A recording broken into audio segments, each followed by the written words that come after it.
Shifty Sands be interested in this stuff? He does a line in themed cafes, you know, decks them out in different eras. He'll gobble this lot up. Early cinema, Art Deco, all that. Why, and they make money? Well, you know what your average tourist is like. They like a bit of atmosphere with their tea and digestives. Have you seen the price of some of this gear? You've seen Bernie's profit margins. One catering-sized box of tea bags, dipped in hot water and dangled in front of a family of four coming out of the Tower of London, and it's hello Marbella for the winter. Yeah, look at these old tip-up seats. They'd be good for him. Very space-saving. Well spotted. Make a note of the numbers. Right. Oh, my good God, what is that? That's a waxwork. Oh, gave me quite a turn.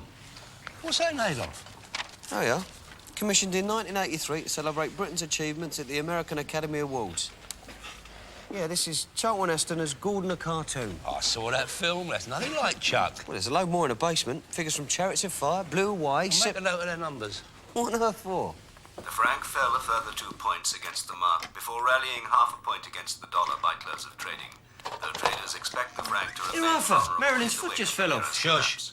City sources warn that further instabilities could only spell long-term gloom for European Union. I don't like it, Ray. What? I'm worried about the exchange rate mechanism. Oh, yeah? See, our French cousins always underestimate the perfidy of the Bundesbank. As soon as the market goes bullish, they stick their berries in the sand. It's the same with the Maginot Line. Hey, where do you want me to stick Elvis? That's never Elvis. That's what it says on the ticket. I thought it was Engelbert. I'll bung him over there with the bird baths. Rightio. It's very worrying. You see, the old fabric is in danger of unravelling. I'm seriously beginning to wonder whether my thrust into Europe was a bit precipitous. It's your thrust into waxworks that worries me. Have no fear, Ray. When Bernie sees this lot, he'll go bomb. Now, be reasonable, Bernie. These are handcrafted waxworks. They're practically antiques. It can't be done. Your punters would lap it up. Tea with the stars, you could call it. Arthur, listen to me. Watch my lips moving. I am broke. I've gone belly up. I'm packing up my gear because the bank has foreclosed. I'm finished. Kaput. Finito. Yeah, but I forked out. Well, I'm sorry, but the cupboard is bare. Do you mean you're destitute? Nicely put, Arthur. Oh, bad luck. I'm sorry about that, Shifty. They practically begged me to take that loan. Very generous, it seemed, till the bottom fell out of catering. You have the ERM to thank for that. Is that a fact? Yeah, the market is in turmoil. It's all these financial speculators. They're running around the stock exchange with carrier bags full of foreign currencies. Somebody shouts the pesetas up, and before you know where you are, that is 500 quid on the price of an Uno. Well, what can you do? Why would that affect me? It is always the little man who pays, isn't it? You are a victim of Europe's fiscal failure. Well, I'll write to my MP now, if you'll excuse me. I wish I could do something to help, Shifty. Now you mention it... Hold on. No, things are bad all round. No, I'm not looking for a bung, no. You could do yourself a bit of good. How's that? Take a look around you. What do you see? Businessmen from the four corners of the globe, all on expenses with money to burn. I've shelled out my stand for a week.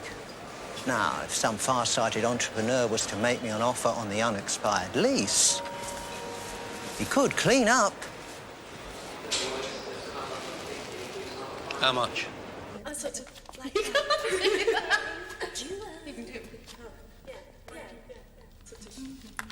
Let's concentrate, kids. We're going again.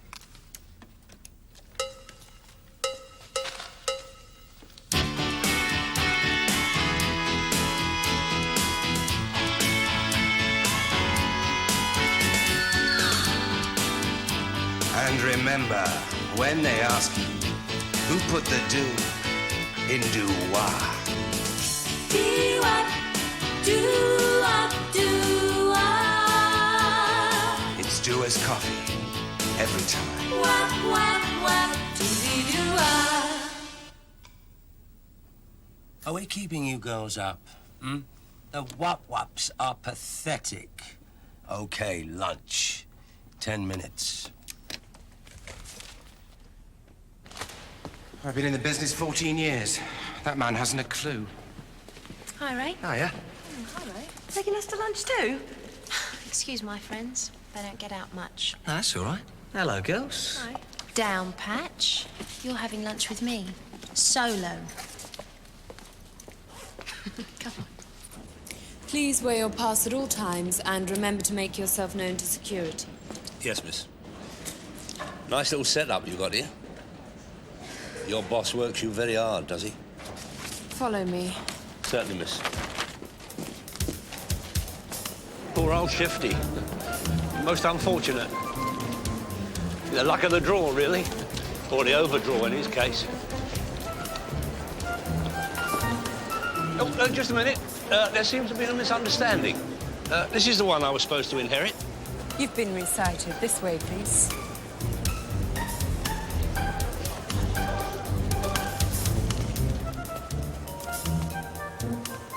Mr. Hassan, Japanese delegation. Please appear to party reception.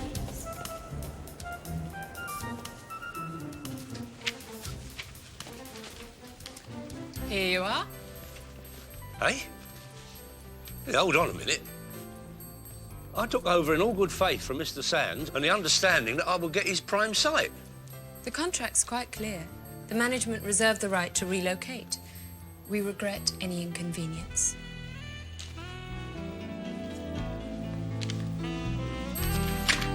Your director's a bit of a dictator, ain't he? He wouldn't recognise good singing if it bit him. He's got about as much sense of rhythm as a washing machine, with no brick. Yeah, it's tough at the top. Don't take the mick. I do this to pay the bills. Yeah, and I bet your mum loves it when she hears you on the radio. You should come and hear me at the club, with a full band behind me. Yeah, do what there, do you? Smart, Alec. It's proper music. Jazz. What, like Kenny Ball? Not trad. Soulful stuff. Like who? Well, not like anybody. Like me. You should come and hear for yourself. I'll get you some free tickets. Judging by this lunch, you're in need of a freebie. You what? Okay, boys and girls, back on your heads. Let's give the donkey another flop. So do you want to come? Yeah, all right.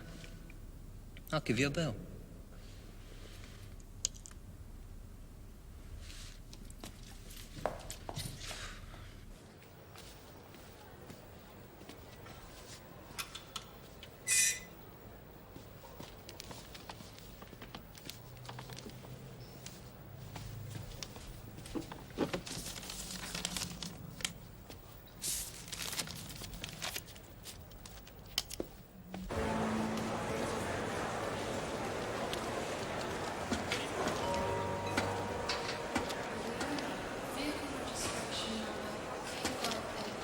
No veg is too tough for the uti-veg.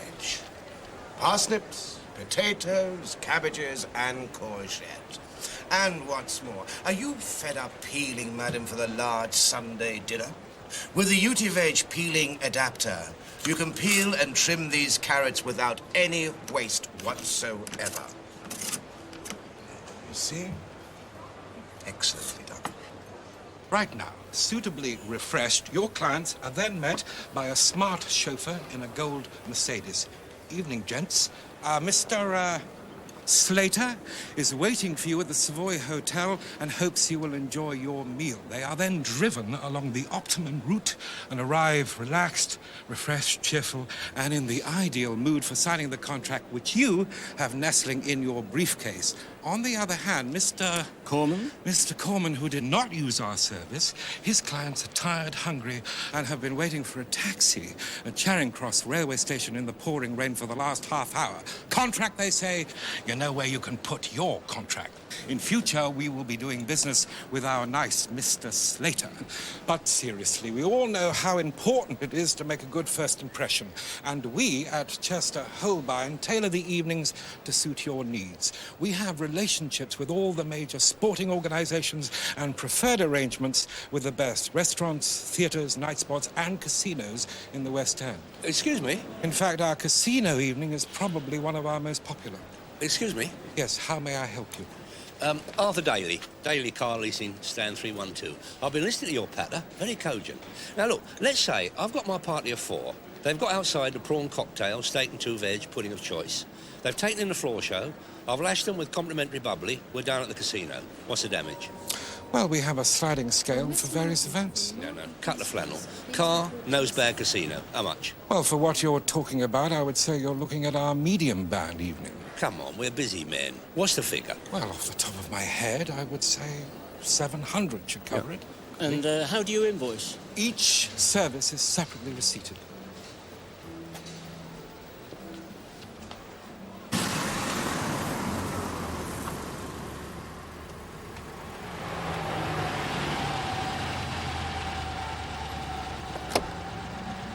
It's all yours.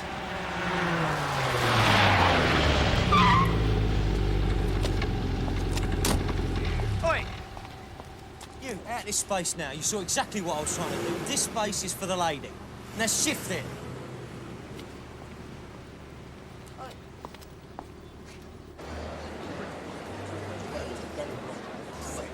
Here, do you know how many stands there are in this place? I've been looking all over for you. Look down there. Where? Geezer in the blazer. One who looks like a little sumo wrestler. Yeah, what about him? Do you know what corporate entertainment is? That's freebies at sporting events, ain't As it? far as I can gather, you get a load of punters together, feed and water them, and then ship them out to the West End. That's his racket. So? What do you reckon he charges for that little service? Hit me. 700 smackers. Minimum. Yeah, what's this? For Utiveg. Oh, yeah, what's it for? No, it's for shredding. Never mind about that. Don't worry about the Utiveg. We are standing not 20 yards away from a geezer who takes punters for 20 quid meals at 7 ton a throw. You imagine 5 bookings a week? Do you know what that comes to? 3,500. It was a rhetorical question. Where are we going now? You're going to look after the stand. I've got to go out.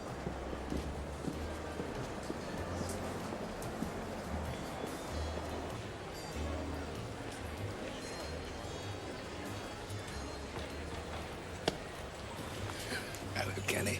What have you got for me tonight, Reggie boy? A group from Argentina, beef import, down to see Phantom at the Opera and then supper at the Savoy. They have all the major credit cards. RG's. Make sure they see the Baccarat table. RG's love Baccarat. I also have a serious bite from a Malawi trade bunch. Emergent nations, dice, love it. No, Arthur. Why not? I saw this coming. I was waiting for it. The answer is no. Dave, allow me 1 second to explain the nub of my proposal. Thank you. Now, your average punter comes in here, buys a drink, sits down at a table. What has he got to distract him? A fruit machine. He's left his newspaper at the office, he's read all the beer mats, and then suddenly he sees a sign. Winchester Waxworks. This way. Hello, he says. That looks interesting. I think I'll have a butcher's at that. No way. Why not? Because I do not like him. That is the Duke of Wellington you're slagging. Look at him. No. Look at that fine military bearing. It's spooky. I do believe you've got the wind up. I am thinking of our customers. If it distresses you... I am not windy. I am just not having it, that's all. It's all right, Dave, it's all right. We all have our dark corners. Hey, where are you going? Back to the exhibition. You can't leave him there. Ray will pick him up later.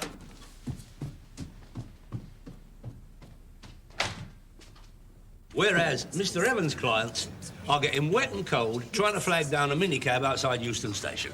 So who gets the contract? But joking apart, gents, we all know how important it is to make a good impression. With WEC, that is guaranteed. And what is more, we tailor the occasion to suit your needs. I remember my father saying to me, son, never put your hand in a lighted fire. I want a word with you. Oh, Mr. Hargreaves. Now. Oh, excuse me, gentlemen. One of my oldest clients. Do help yourself to the dry roasted, and Raymond will recharge your glasses.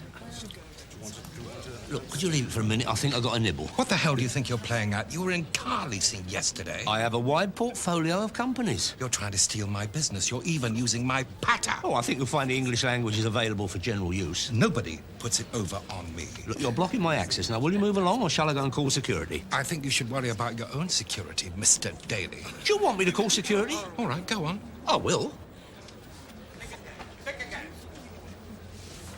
Morning, Princess. How's the zoo? The zoo's becoming very interesting. There's a funny little man who's decided to tread on Hargreaves' toes. Look. I suppose you're responsible for sticking me up in this corner. I'll go and sort him out. No, wait. I want to see who comes out on top.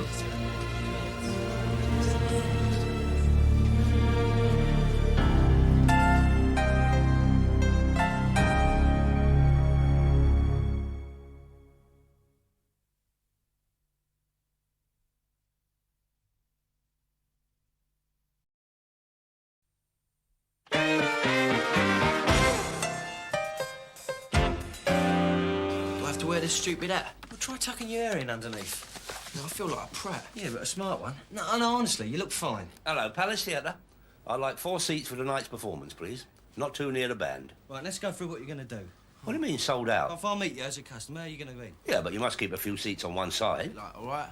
No, they're not What, all right. what happens so, if a minor royal turns up? Just give it a nod. Oh, right, yeah. Oh, yeah, so how much is a box? Don't say anything, just a nod. Oh, Get right. your cap straight. How much? That's it.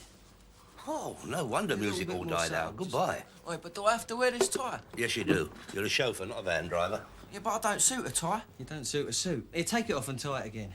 Get him sorted out, Ray, and don't be late.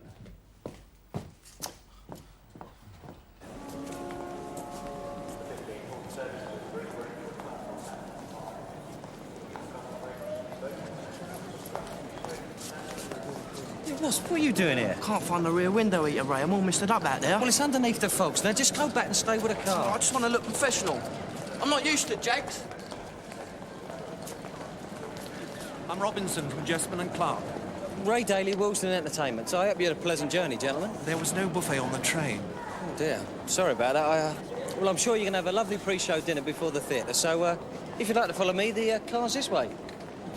Apart from the buffet, was everything else all right? Yeah.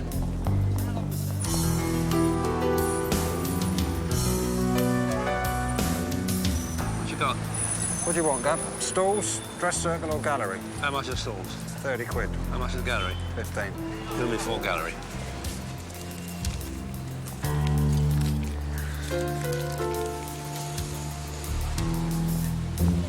Good evening. You speak English? Yes. Are you interested in tickets? Right up the top.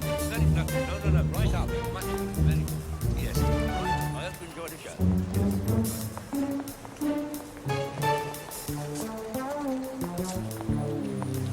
Give us 4 dress.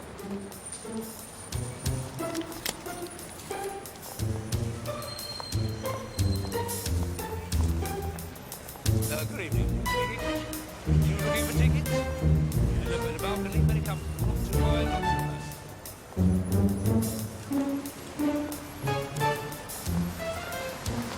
too low. Do me 4 stalls. What do you say stalls cost? 30. Gallery? 15. So I bought 4 gallery from you at 15. So if I give you another 4 15s, which is 60, that's the difference between stalls and gallery. We're straight, right? Hold on. You're right, you're right. I also had some dress. Let's make an even 50, shall we? Wait a minute. Oh, come on. I don't want to miss the overture. Something funny going on here. Bandits at 6 o'clock. Old Bill, at casual.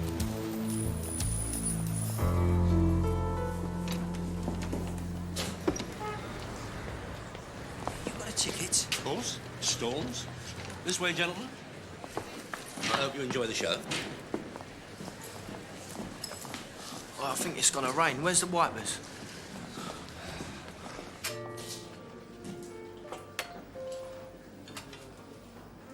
Thanks.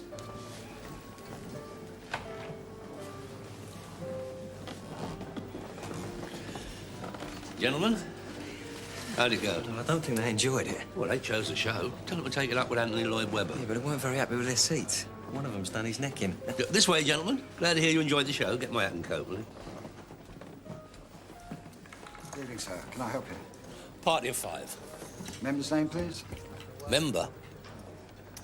Wheels bound to come off the wagon from time to time. How was I to know it was members only? It wasn't in my day. It's called planning, Arthur. Here, did you get them back to the hotel, all right? Yeah, there's a bit of a delay. The manager couldn't find the funeral march, play them up to their rooms. Outrageous behaviour. There you go. Sign that. Demanding a refund. Well, you didn't give it to him, did you? I certainly did not. I mean, as it was, I didn't make a penny. What with them quibbling over every item?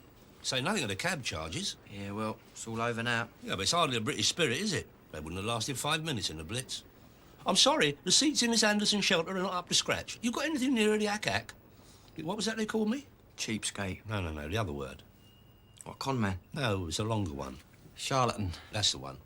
There's a very ungenerous spirit prevalent among the young British entrepreneurs. It's a European malaise. It's infectious. Malcontented moaners to a man. Jack Cornwall. You didn't moan when you stood on the burning deck, did you, son? You didn't get Nelson whinging at Waterloo. Florrie Nightingale? Not a peep out of her on the leopard colony in Scutari. These are the kind of British who made Britain great. Yeah, what's Charles Autry doing here?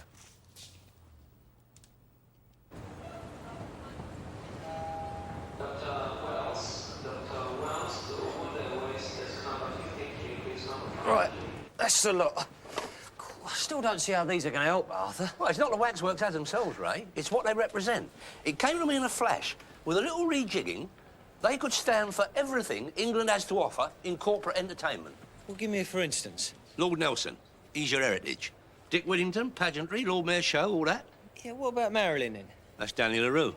What, representing dressing up as a woman? Cabaret. All right, so you got your heritage, your pageantry, your cabaret. What's Gordon a cartoon represent? Sport. Sport? Yeah. Pull the spear out, stick it in his hand, whack a dicky bow on him. Dead ringer for Cliff Thorburn, snooker, at which we are world champions. Yeah, Cliff Thorbur's Canadian. So you reckon your freak show landed you the contract, eh?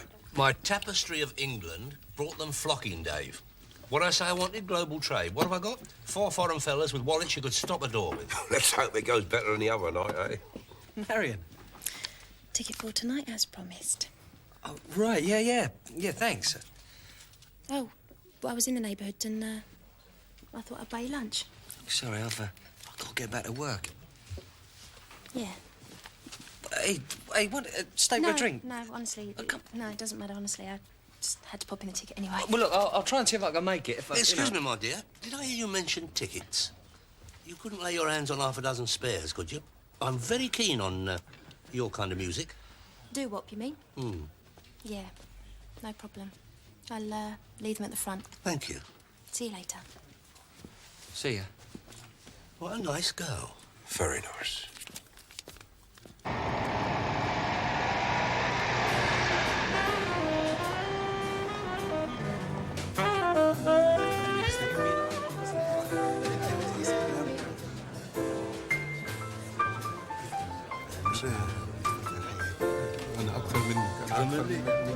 Good pianist. Like Russ Conway in his heyday.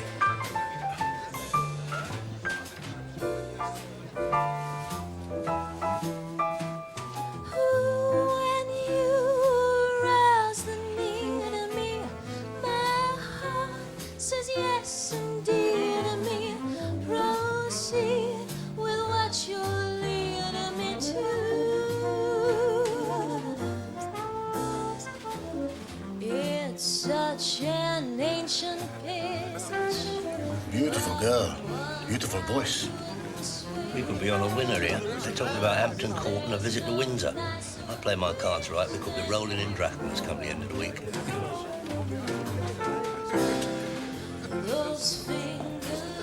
Excuse me. Your friend is very good. No fog in her voice. She's very big on the radio, you know. Really? You like jazz? Yeah, I could get into it. An attractive mentor. I've got no defense for it. The heat is too intense for it. What good would common sense for it do? 'Cause it's witchcraft. Here, Arthur, who is that woman? Vanessa Wilkes-Graham. She introduced us to Mr. Hussein. I told you about her. She's the organiser. Name like that, I was expecting twin-set and jobbers. What can I get you? Yeah, get us a beer, please, mate. It's terrible parking round here, isn't it? Yeah, you're by way of being my benefactor. I'm Ray Daly, Wilsden Entertainments. Apparently we have you to thank for our new clients. Well, I just thought I'd come over and say thanks. So, thanks. It's $2.50. Right. Yeah, I think you're over-icing your cocktails, mate. Yeah. This lady's below freezing point. I don't need men to fight my battles for me. I fight my own. Yeah, you're doing a good job. Look, I just came over to say thanks for the favour. I don't do favours. So how come we got the new clients? Let's just say I wanted to see how you'd measure up. Well, in that case, I'll do my best.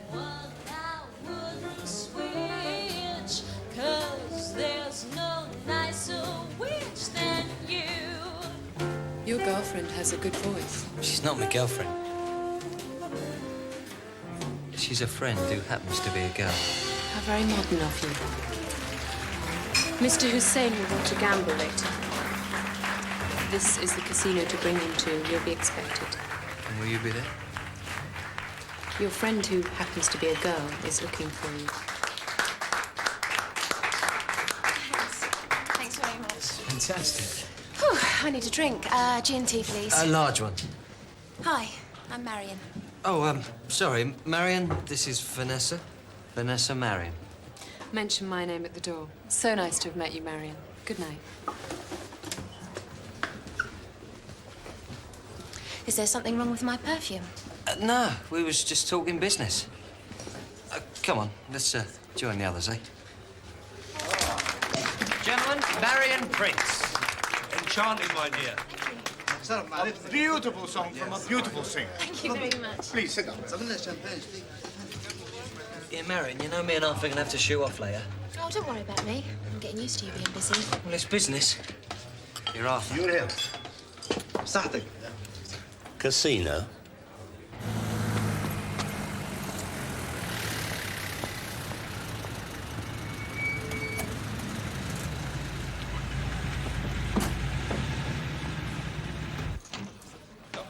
Thank you. Oh, good evening, miss. My name's Arthur Daly, Willesden Entertainment. Hello, Mr. Daly. If you'd like to take your party through, there's champagne at the bar. Oh, is that? Compliments of the management. This way, gentlemen. Just through there. You? Thank you. This is more like it.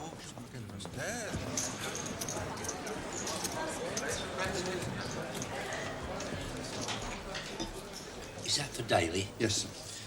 Glass of champagne, gentlemen? Compliments, Willesden Entertainment. Yes. I hope you've enjoyed the evening thus far. Splendid, Mr. Daly. Quite splendid. We've certainly enjoyed playing host to you. So here's mud in your eye and eyes down for a lucky evening. صحتك. Absolutely. Now it's time to break the bank at Monte Carlo. Yes? What?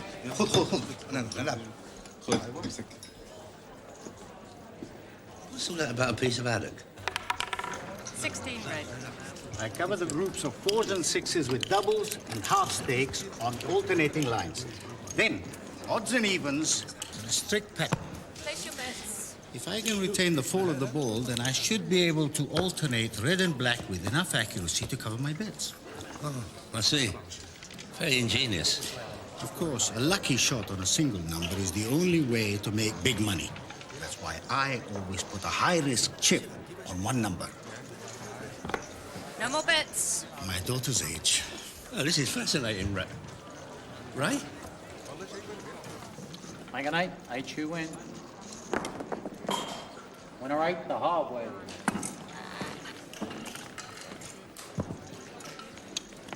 This is a lonely game. It's solitary. There's a difference. Well, you look like you're winning. I like winning. That's why I play. Would you like to throw for me? Well, I don't know the rules. You don't need to know the rules to win.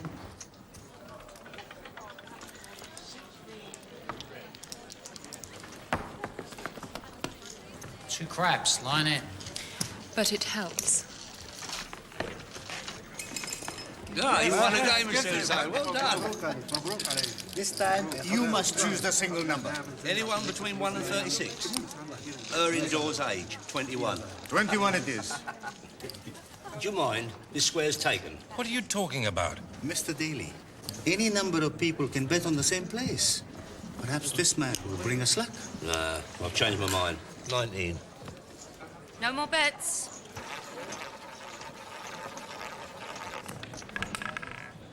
$19 red. Bit of haddock.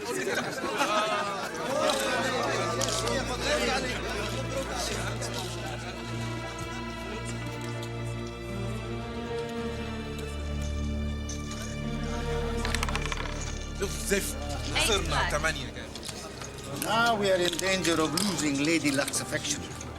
The biggest secret of all is to quit while you're ahead. There you are. Would you spare me a moment? What do you want? A quiet word.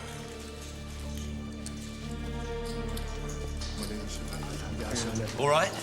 Mr. Daly, this is for you. Oh, no. Oh, please, please take it. It is your good luck that we've been riding on tonight. Oh, well, if you insist, thank you very much. I'll see you in a minute. Thank you. I think you should find your nephew. He's not feeling very well. Next time, it could be you. Thank you. Yeah, he's in the motor.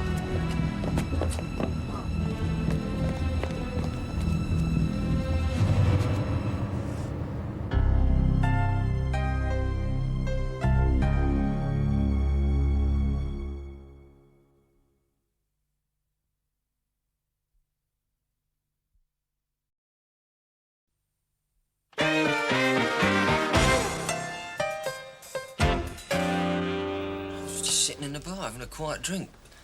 And the hostesses come in and said we had some trouble with our driver. Something about double parking. I thought Wass could use hands, so I'll go outside. Next thing I know, I'm kissing the pavement, my head's being used as a football. Dave. Hold on here. Yeah, there were 3 of them. It was all over before I could get out of the car. It was Hargreaves. He said it'll be me next time. Hargreaves? You should do him, Ray. All right. Now, don't get excited, Ray. You have a good night's sleep. You can do him in the morning.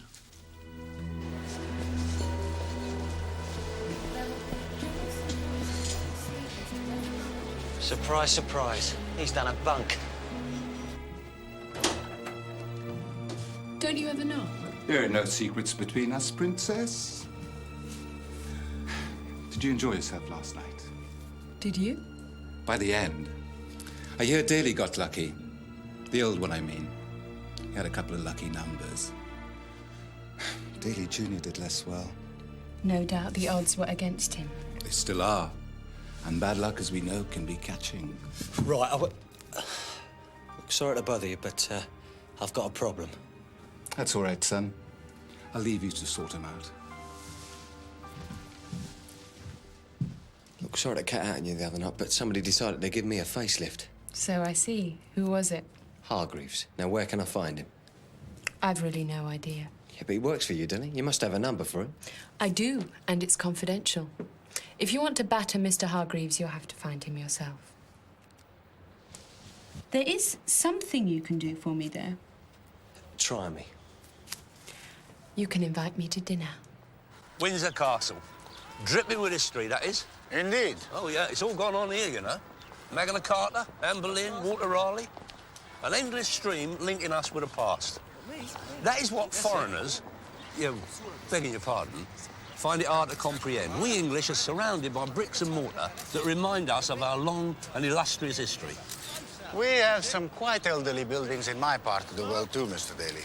But are they open to the public, even on bank holidays?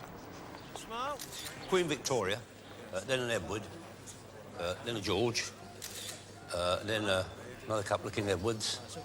Oh, culminating in our present monarch, Queen Elizabeth II of that good name, God bless her. The House of Windsor stretches back for centuries, deep into the mists of time. Only till 1917, actually. I beg your pardon? Yes. Up till then, the royal house had been known as Saxe-Coburg-Gotha. The incumbent King George V felt it inappropriate for the British throne to bear a Teutonic name whilst hostilities between yourselves and Germany existed in the trenches of France. So he changed it.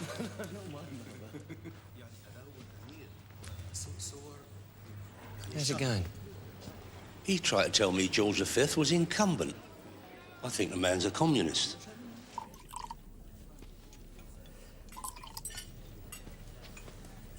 Thanks very much. You're welcome.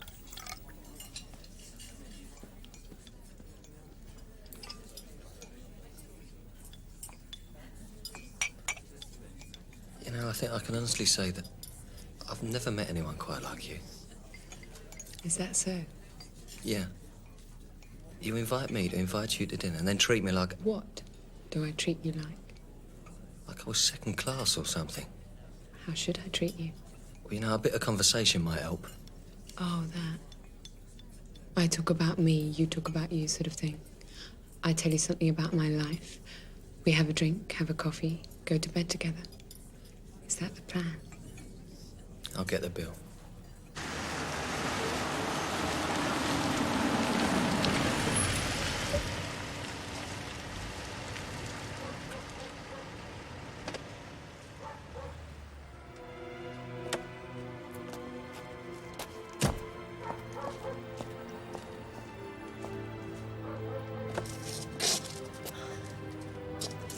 I was born in Surrey. I went to Rodine, left Southampton University after 2 terms. My favourite colour is indigo, and I won't make breakfast.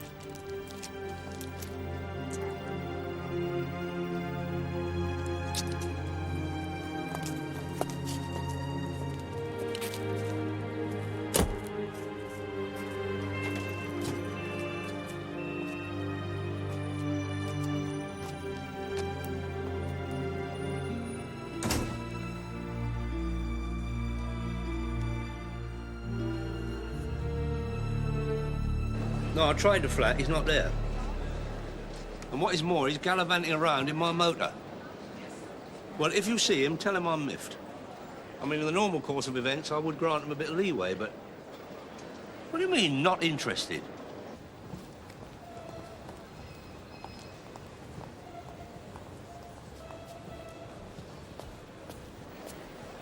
Where you been?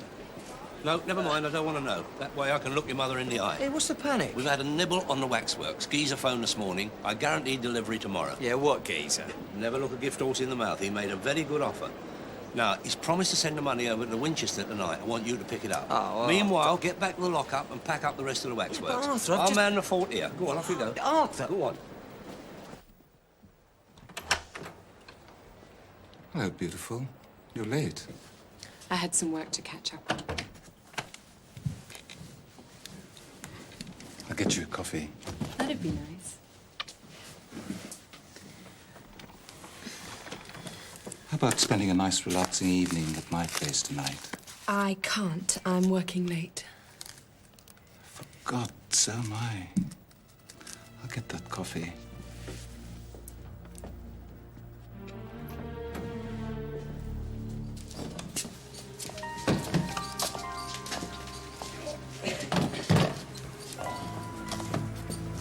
I didn't know you hung around with famous people. Hi, you made me jump. We, didn't get much time together at the club the other night. Maybe I could return that lunch now. No, I've got to get to the Winchester. Oh, great. I'll buy you a drink there. Well, I'm meeting a guy. It's business. After business? Dinner, maybe. I think I might be having dinner with somebody else. I'm biting on granite here, aren't I? And what does that mean? Look, just answer me a question. Have you got a girlfriend? Look, I'm not sure. Fine, I give in. No, listen, Marion, I like you. You're a really good mate. I'm flattered. But I am sort of involved. With that rude bitch from the jazz club, who you brought to see me singing on my free tickets. Vanessa. Forget it. I'll see you around.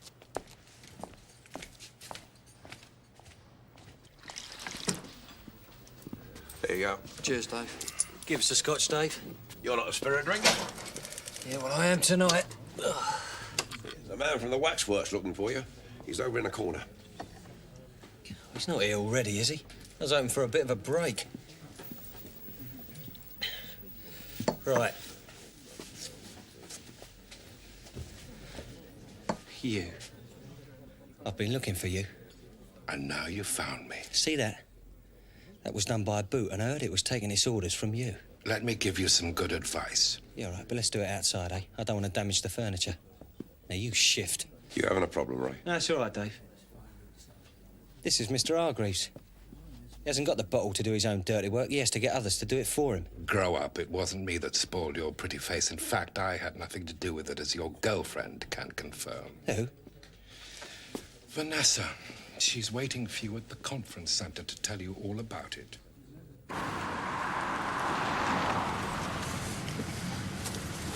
You're a long way from Willesden, boy.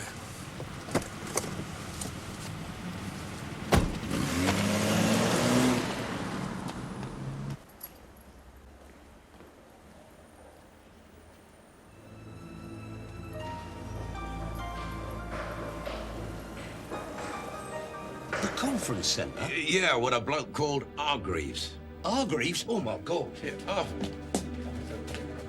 Arthur? Same again. Yeah, all right. I've only got one pair of hands.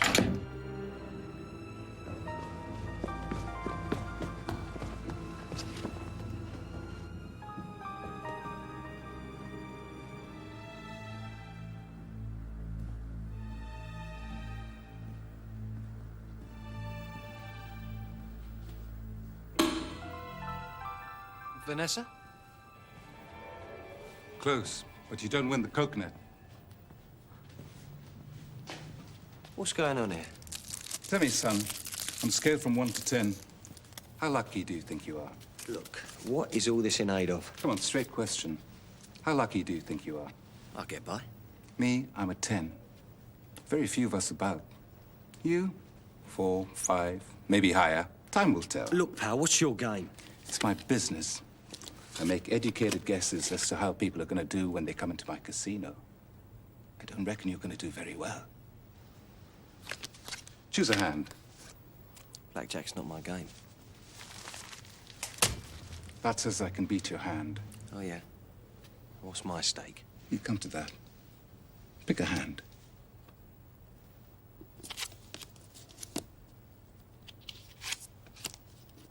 $18. Pretty good.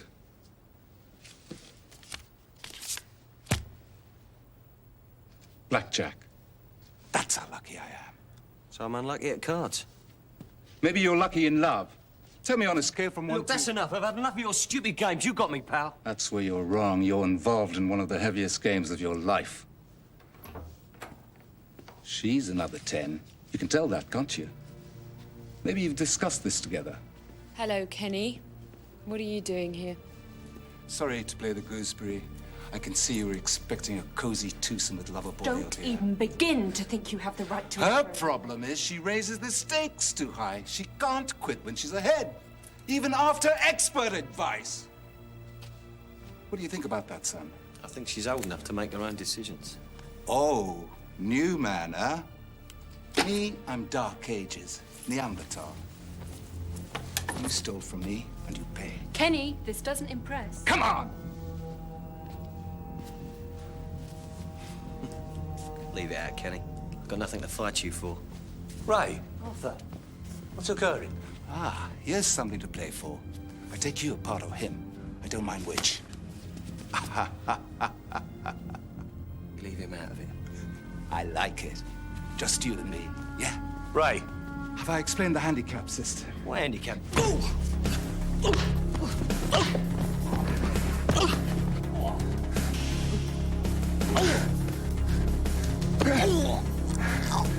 My advantage. Ray.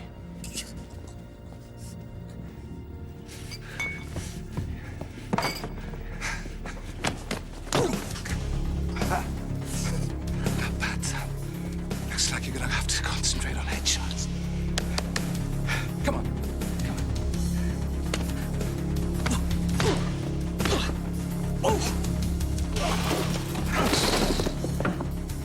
If you're not enjoying this, I'm not surprised. That's enough. Your boy hasn't much fight in him, has he? Me, I can go on all day. Look, whatever we've done, we'll pay for it. Just name the price. Money? You offering me money? I've got money. I've got all the money I'll ever need. Well, that still doesn't impress some people, does it? For God's sake, stop him.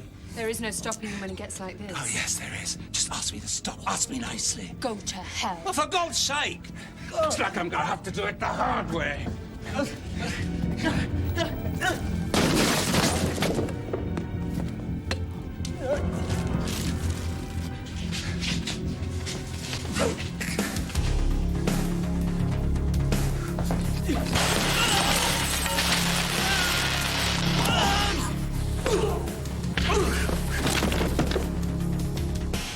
Ray.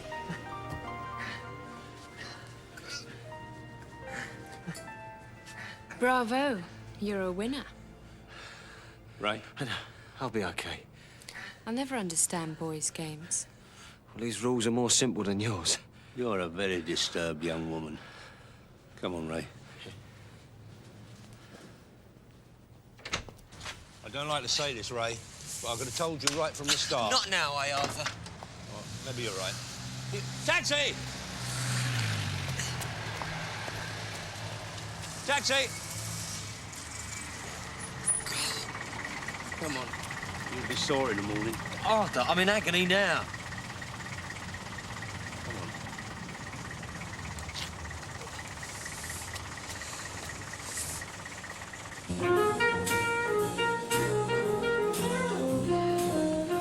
I just wanted to say I'm sorry. You caught me at a bad time. It really really doesn't matter. It does. That's what I'm sorry for. I hurt someone who used to be my friend. Who still is your friend? Thanks, Mary. You do it again and I'll kick your head in.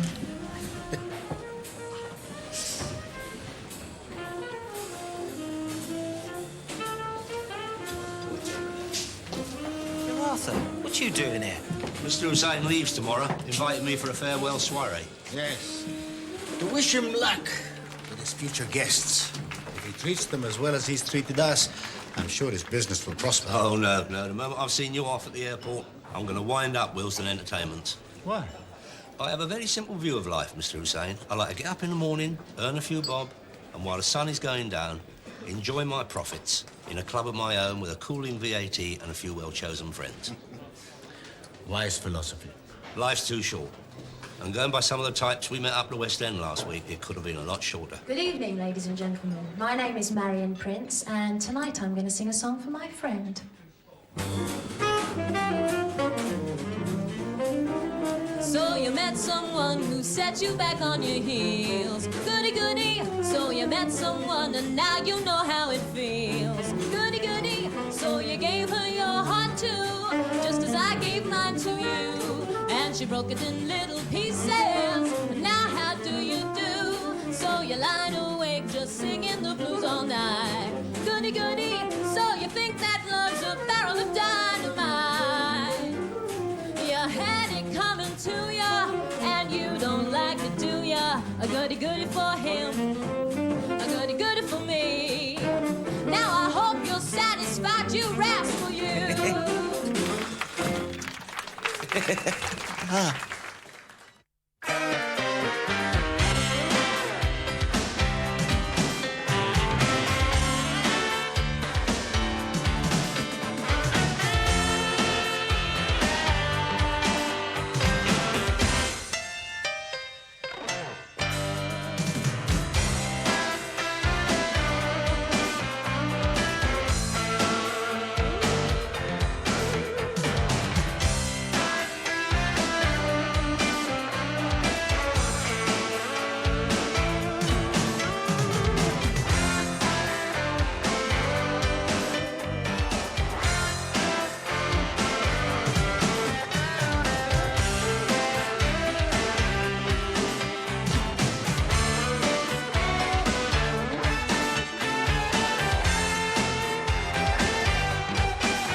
You're going to strip for us later.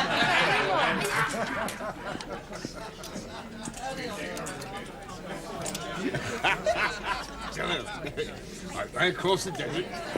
Clownity clown.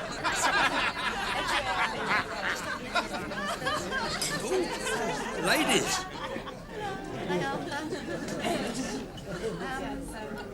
Usual, please, Dave. Right. Cheer up, Dave. It's a happy occasion. I'm just feeling a bit down the dumps, Arthur. Must have got out of bed the wrong side or something. Well, lightly a bit. We don't want Bernie and his mates to catch it. Clownity clown. Oh, you should see a doctor. I am a doctor. I know, it was a joke. Something medicinal for Dr. Keane. Have a scotch, please. These Campbell.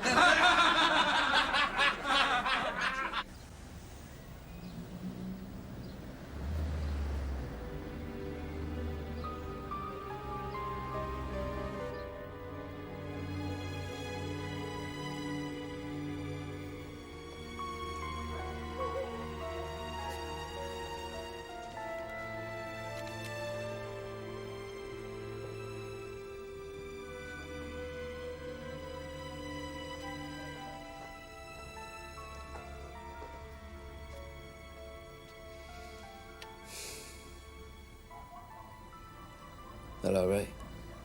Hello, Brian. You got it then? Yeah. We got it in the end. A lot of work, though, Ray. Moving. Heather? Hello, love. Do you fancy a cup of tea? I'll get it.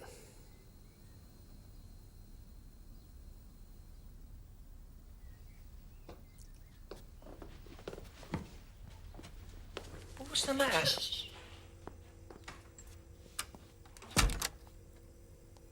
He's been like that now for 3 days. He just sits there or in here or on the stairs. I can't get anything out of him. I've never seen him like this before. He just sits there, all still, staring. Like something out of one of those Swedish films. Hey? He says he's depressed. I tried to get him to talk about it, but he says it just makes things worse. He says he can't talk about it. Maybe it's something I've said. I don't know. Now I'm starting to get depressed. He's not depressed. What's Brian got to be depressed about, eh? Well, the flower shop's all right, isn't it? Oh, yeah. He did 17 funerals last week, so that cheered him up. But he's not been into the shop since Saturday. And you know how much he loves his flowers. This isn't like Brian. Like this. He's always so, well, normal. He's not in any trouble, is he? I mean, he doesn't owe someone, anything like that. Ray, he sells flowers. Yeah. And Arthur sells cars. You just don't wake up in the morning and get depressed, do you? There must be something caused it. He won't talk to me about it, or your mother. That's why I called you. I love Brian. I don't like to see him like this. I'd like to congratulate Bernie on his modest win. I know from experience that getting a click on a spot-the-ball competition takes a great deal of skill. Especially when it's a cricket ball. I thought I was receiving it. No. This is the Willesden Echo cheque for Bernie. You're here to receive my cheque for your hospital. Patience, Dr. Keane. You must have patience. I've got 7,500 patients, Mr. Daly. 22 of them are expecting to see me before lunch. It was another joke. I'd like to thank Bernie for seeing his way to being persuaded by me, along with other local caring businessmen, to donate 15% of his gain for the new building at the Reed Hospital.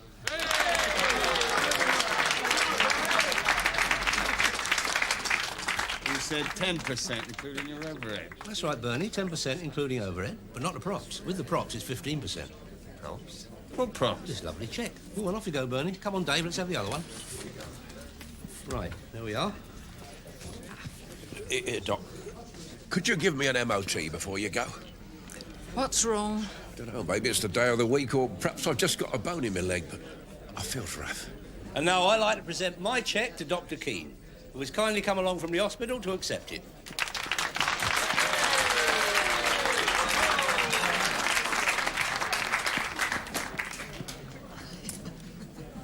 Try giving it a bit more pep, love. You're saving lives, remember? And Arthur, it's a happy moment, but it's lacking in the seriousness of the cause. Right, that's it. Right, the doubles are on Bernie. Happy hour prices. Right, send me round half a dozen with gold leaf surround. What's the cost? Look, you think yourself lucky I'm not billing you. I've just given your sheet an exclusive. What about the real one? What do you mean, real one? That's cardboard. Perfectly legal tender. Unfortunately, I don't have my 6-foot wallet with me today. Perhaps I could fix you up with one.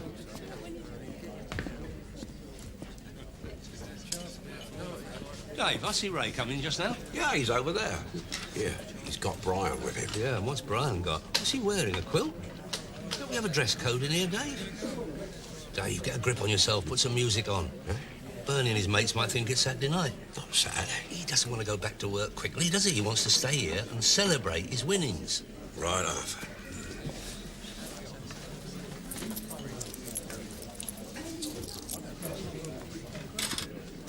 Too, can I? Look, he's fine. I promise. In fact, we've had a few laughs. Well, a couple, yeah. All right. We nearly had a chuckle about 3:30, but... Look, don't worry. I'll look after him, I promise. Yeah? Well, you have a good night's sleep and I'll call you tomorrow. Okay, bye.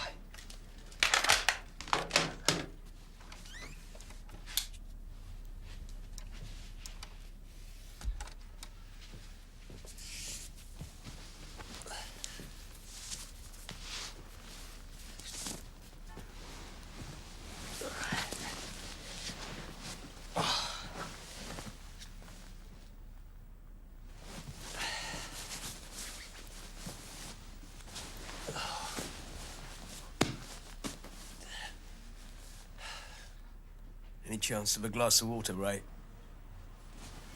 Yeah. All right.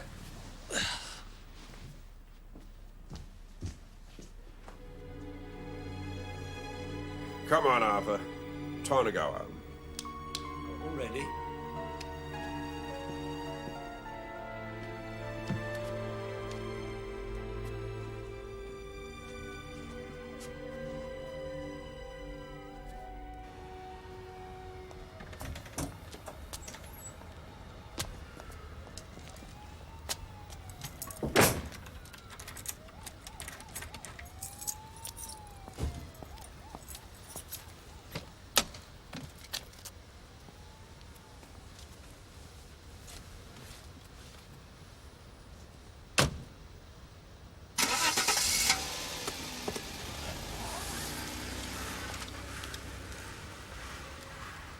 What is the matter with you, Arthur? You don't understand, Dave. I'm worried about Brian.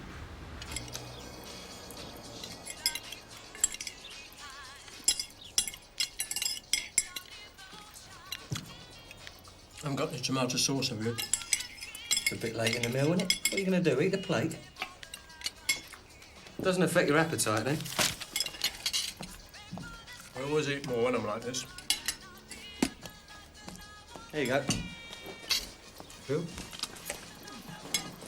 You going out? We're going out. Where to? The fount of knowledge.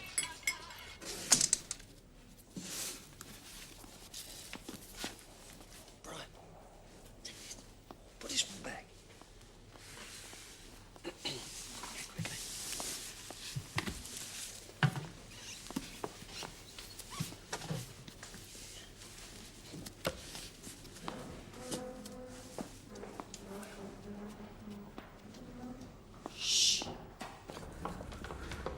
That's a reference book. You have to read it here. I'll bring it back later.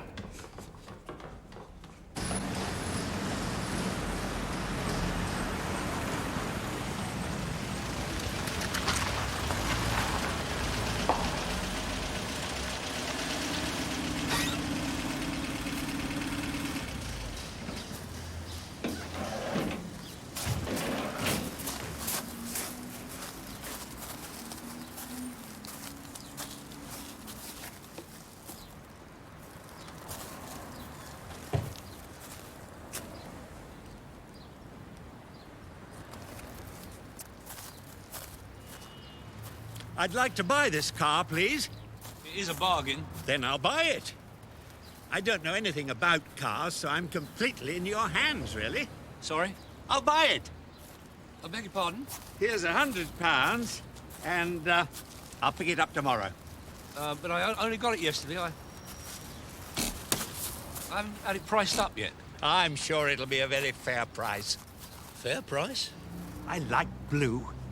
Well, let's say 3.5 then. That sounds like a very fair price to me.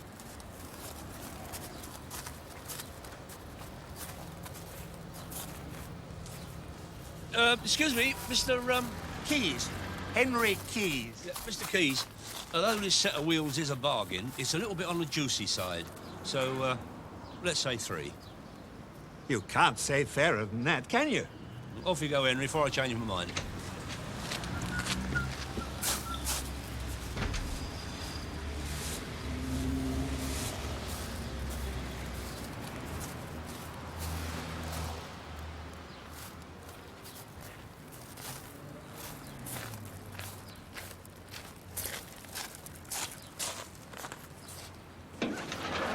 Hey, how is he? He's about the same. I took him to see his GP. And? Well, he seemed to lighten up a bit when he saw him. I got the impression the doctor didn't think he was depressed enough. Depressed enough for what? Referral to the local hospital. That's what I'm going to need soon. He's having a depressing effect on my income. He's already emptied the Winchester quicker than Dave's lasagna, and I've just given away a monkey. You what? I gave it away. How depressed do you have to be to get into one of these places? Well, I don't know, Arthur. Doctor said he was just a bit down, that's all. How'd he take that? In fact, the doctor said he wasn't depressed enough. He got depressed again. Here, but according to this... Oh, what's that? Bumper book of depressions? Now, according to this book, that's what they do, see? 1 minute they're up, next minute they're down. Look, Ray, it is true. I hate losing a crust, but you've got to do something with him. He's getting right up my nose. Yeah, and I know why. Oh? Yeah, I've sussed your little secret, Arthur. You can't operate with honest people. Fortunately, the punters I deal with take care of that end of things. No. It says here that, Yeah? well, it says a lot of things, but this book can tell us what's wrong with him. Look, we've got to get on, Ray. Look, if you don't do something with him, I'm going to be broke by the weekend. So get your nose out of that book or you'll be scratching for work. You know, people pay up to 75 guineas an hour to be told this stuff. How much?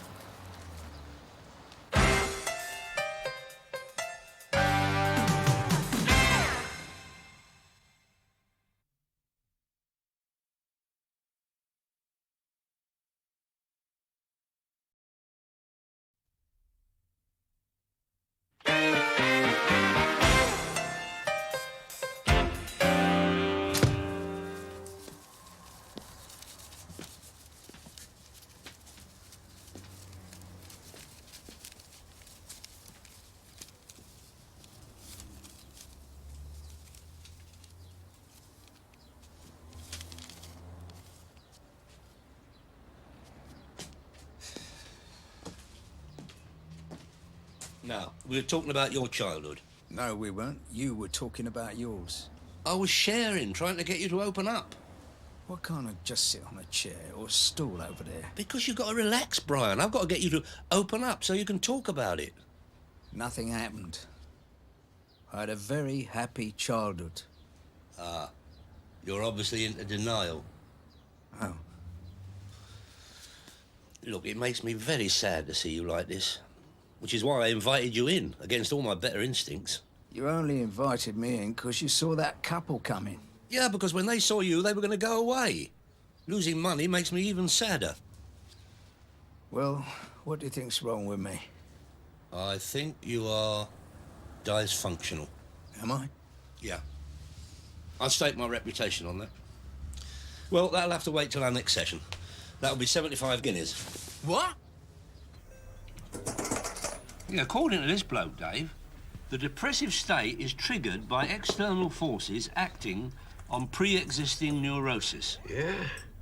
Yeah, Percy Valliner, he's meant to be a bit of a sufferer. I think Al called it... Who's Al? Al Craig. Answer phone Owl, they called him. Percy's window cleaner. Why'd they call him that? I think he used to sell answer phones. Percy Valens? Is that the geezer that runs a chain of dry cleaners? It's the very one. Here, Arthur, what was his famous catchphrase? Let us take you to the dry cleaners. Way ahead of his time. Yeah, but what was it they used to call it, though? Very clever man. Started in mail order syrups. Do what? Irish's rugs, you know, airpieces.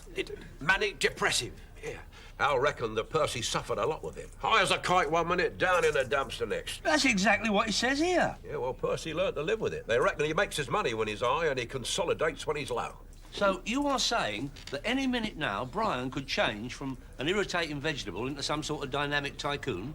Well, we better keep his strength up. Here, bung him that bacon banjo, Dave. Go on, off you go.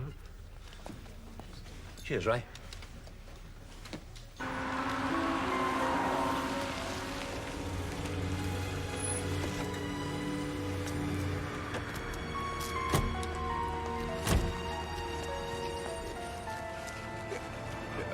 I was taking that to Brian, Mr. Rogerson. He's feeling a bit under the weather. Who's Brian? That's Brian. Well, what's up with him? No one really knows.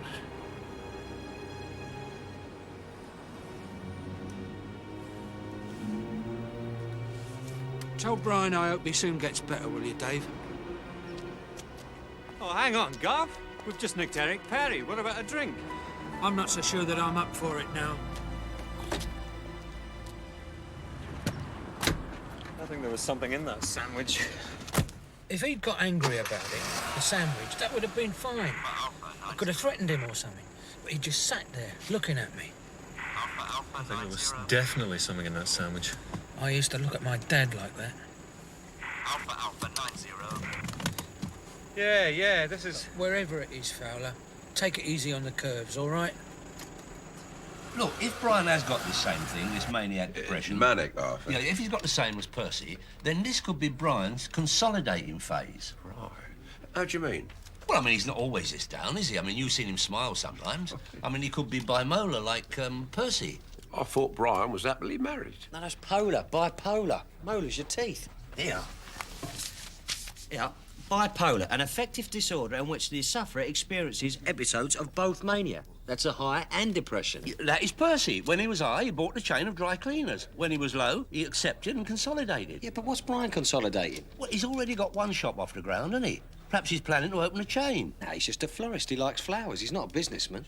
Yeah, they reckon Percy Vallon, he started from a phone box. Exactly, Dave. You don't necessarily need money to make money. If this is Brian's consolidating phase, then a high could be just round the corner. Yeah? Well, he's going to need professional guidance, isn't he? Well, I wish you'd give us some, Arthur, because you've lost me. A business manager, an advisor, someone to console him on his downers. If Brian is on the way up, all we have to do is be there when he's ready to take off. Where? Yeah, it's got to be sale or return. 28 days. Yeah. Keep your eye open for any manic ascendancy. What, Rodney? Oh, come on, I'm not going to skip the country. Yeah, and what am I going to do with 3 grocer turbans? Yeah, all right. Ta-da. I want to go home. You heard him. Yeah, Arthur, I think he means by himself. Well, that's a good sign. Means he's coming out of isolation. Via Rodney's, Conrod Street.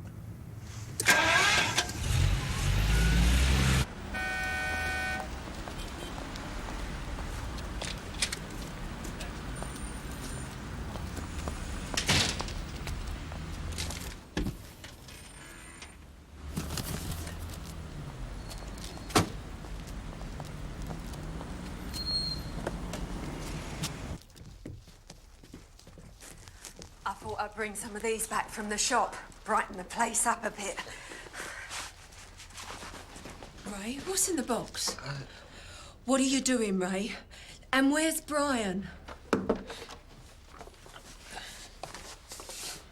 What are you doing here? Me and Ray are looking after your Brian. He's a bit down, but several of my specialist medical friends tell me he's about to swing into a high. Arthur, what are you up to? What are you talking about? I don't want Brian high. I want him as he was, as he is. Whose are all these bits of air, and what are they doing here? Well, it was Arthur's idea. Brian, love, I wish you'd tell me what's wrong, Brian. Hello, Heather. Hello, Brian. I thought you could use the extra cash while you being short-staffed at the shop and everything. What extra cash? When Brian hits a high, Mail order syrups. Excuse me. Excuse me, but what are you on about? Mail order. It worked for Percy Valens.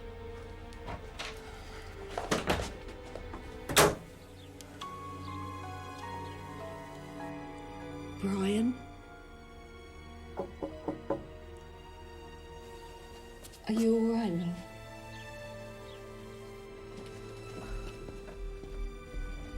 Brian?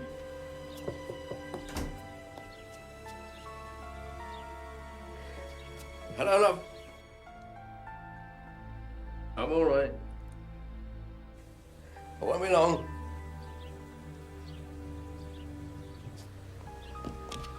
Heather. Yes, Brian? I'm sorry, love. I'll cook you some spicy sausage. That'll cheer you up.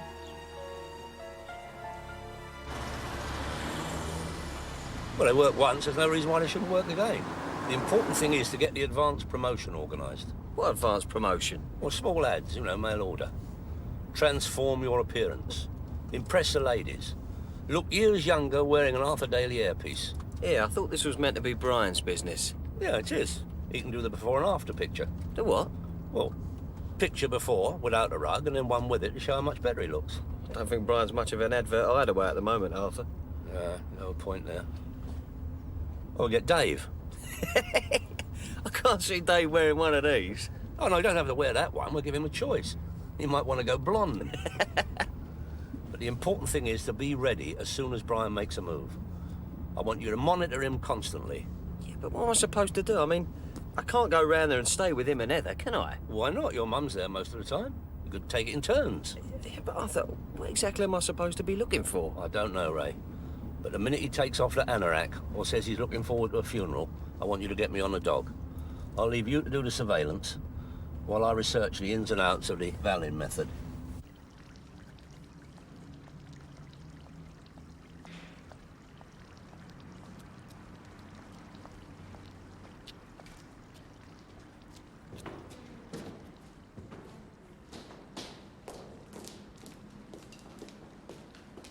I'd like to see Mr. Percy Valens, please. Who shall I say like to see? Arthur Daly, a fellow sufferer.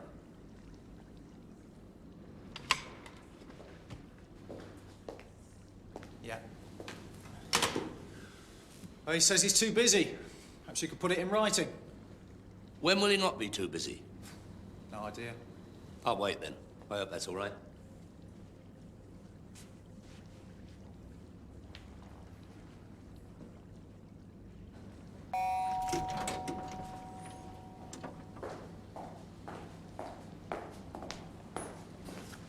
That's him. Mr. Daly? Yes. Very kind of you to wait. Mr. Valens will see you now. Is he up or down? He's on the 5th floor.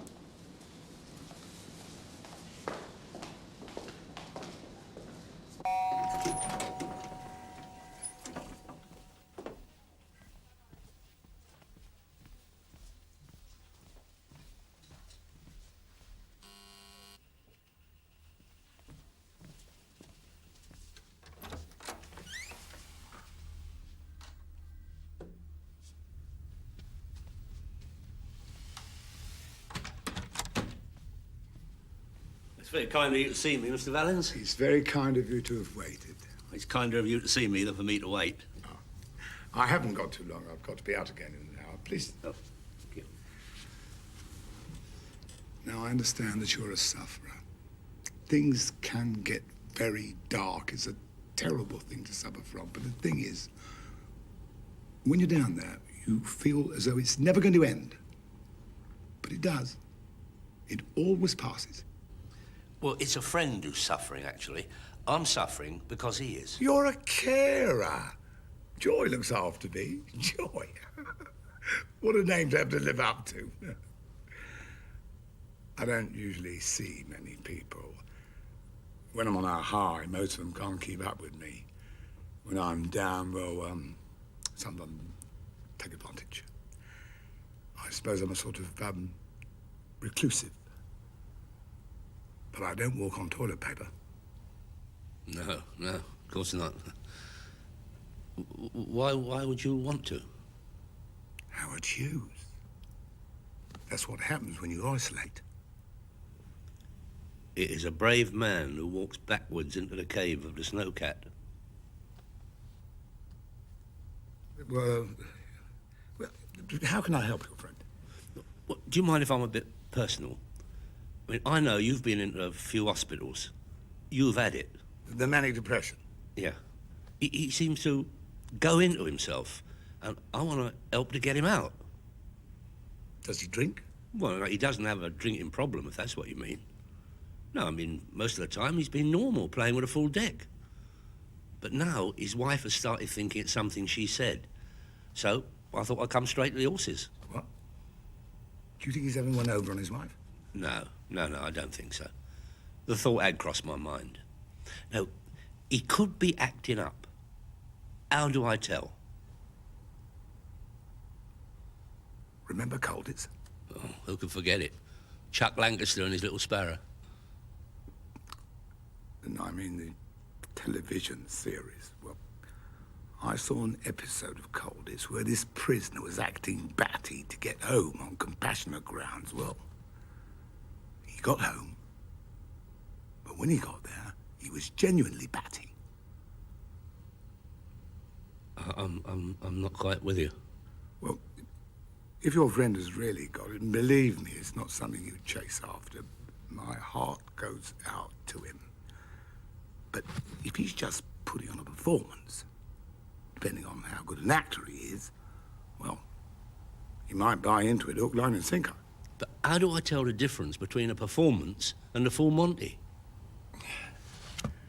Well, if you've got a few minutes, all I can give you is my experience, strength and hope.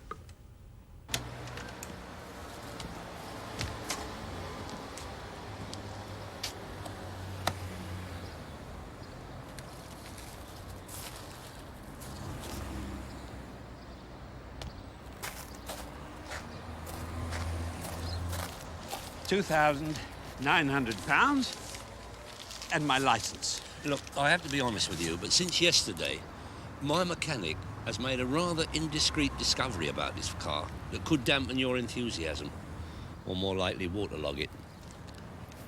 Rust. Rust? According to this, it's perfectly roadworthy for the next 10 months. Well, I like to feel any car purchased here would last at least one lifetime. I mean, like this family hatchback here, at exactly the same price. What kind of family would want that to last a lifetime?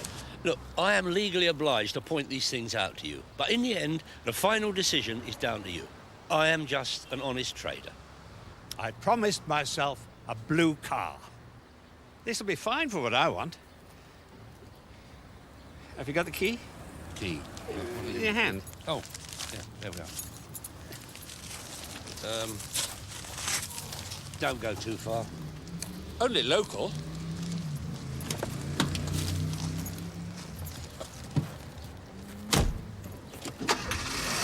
Mr. Daly. What? You've sold me a bargain. Bargain. Me selling a bargain. Brian's fault. One look at him and I lose the will to haggle. His problem has got to be dealt with. Yeah, but Arthur, that's what we've been trying to do, isn't it? No, chuck all that out. I got the full SP from Percy Valens. That man is a genius. Remember Colditz? No. Yeah, TV series, German prison castle. If you couldn't tunnel your way out with a wooden what's-it, you pretended to be balmy. Hang on, Arthur, you're losing me. Percy thinks Brian may be pulling a stroke. Right, but why would anyone pretend to be depressed, eh? How should I know? The point is, either his depression is a genuine article, in which case we can look forward to a nice little earner when he enters the manic phase, or the whole thing's a porky, which Percy suggests may be due to some serious aggravation in Brian's personal, which he's trying to escape from. So what does Percy think we should do now, eh? Have a meet with Brian and suss out the genuine nature of his complaint. You better go and find him. What? And cross your fingers that his depression is kosher. I laid out £1,000 on those wigs. Right. Brian.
one of yours, Brian?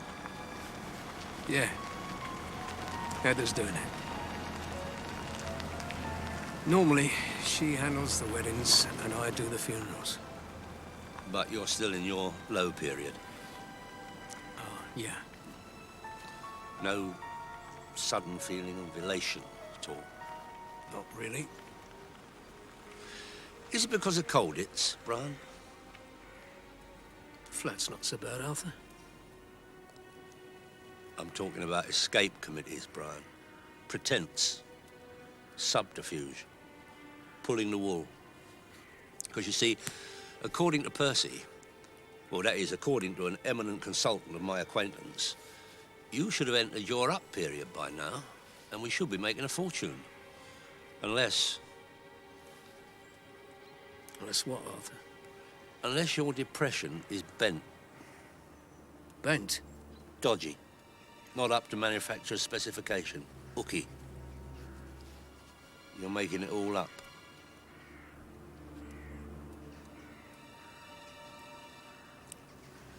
I'm sorry, Arthur. It all got out of hand.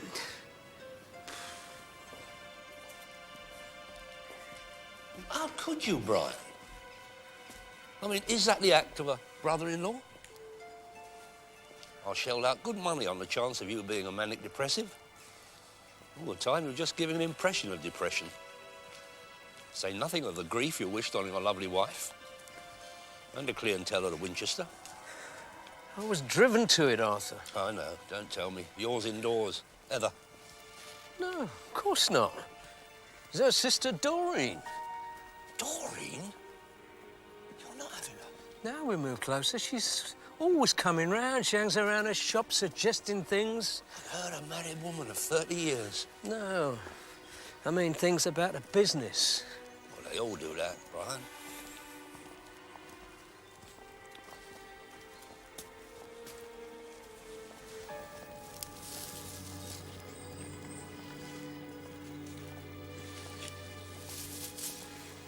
Using plastic foam as the base for a wreath.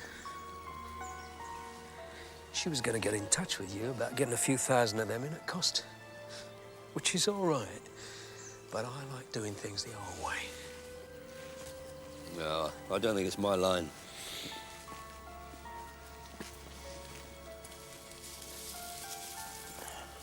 One of yours? Yeah. Nice. So? Yeah, so one day last week I just finished a funeral. I was feeling a bit sad. I get like that sometimes, but it don't last long usually. I don't take it back to Heather. Doreen's in again. Well, what did she do? She just come back from the graveyard in King Street, full of ideas. I like Ray's mum, Arthur. It's just that sometimes she can be a bit businesslike. Oh, yeah, that can be very insensitive, Brian. She wanted me to have a word with the undertaker, see if I couldn't get the conductor. The what? He's the bloke that leads the mourners. It's very moving. She wondered if I couldn't ask him to speed up a bit, walk faster. Her way of thinking was that in the time saved, I could make some extra money. I had no idea she'd absorbed so much of the daily philosophy. I tell you, Arthur, I was so shocked I couldn't speak. And I got very down having her in and out all the time. And then I noticed she don't like being around. Depression's too strong a word. She don't like anything too upsetting. So I thought, well, if it works, why fight it? Every time I saw her, I acted up a bit. I think you mean acted down a bit, don't you? She stopped coming in. And by that time, you were well into the part. I suppose so, yeah. And now you're out of it? Yeah. Arthur, I don't know how to thank you. Come on.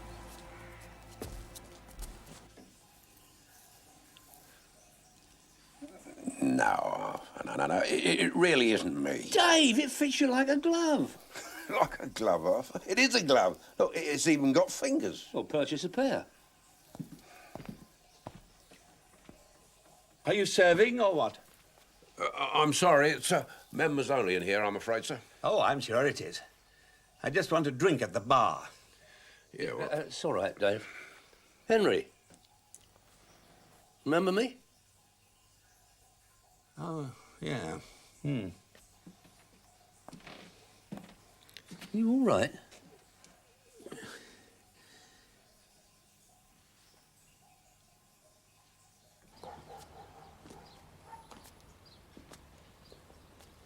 Here, have a sit down here. Here, Arthur, Ray's just come in. Right. The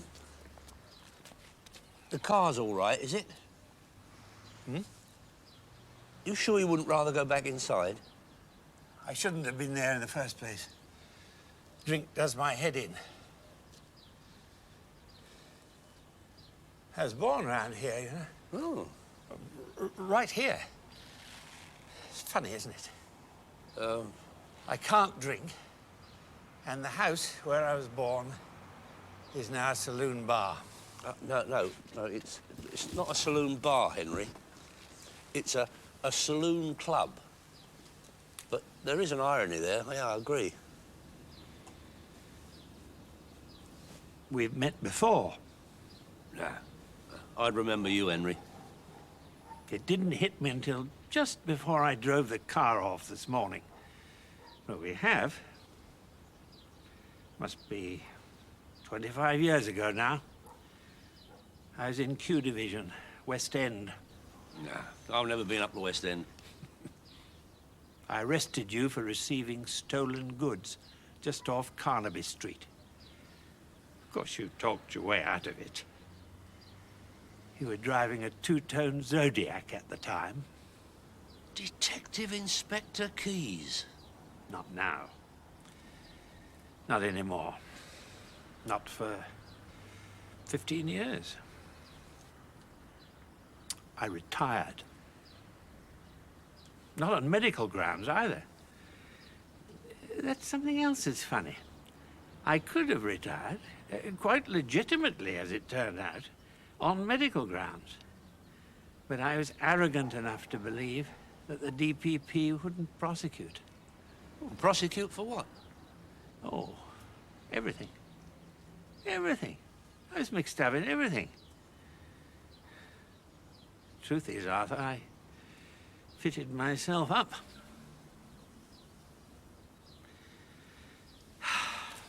It's funny, isn't it? Half an hour ago, I was all right.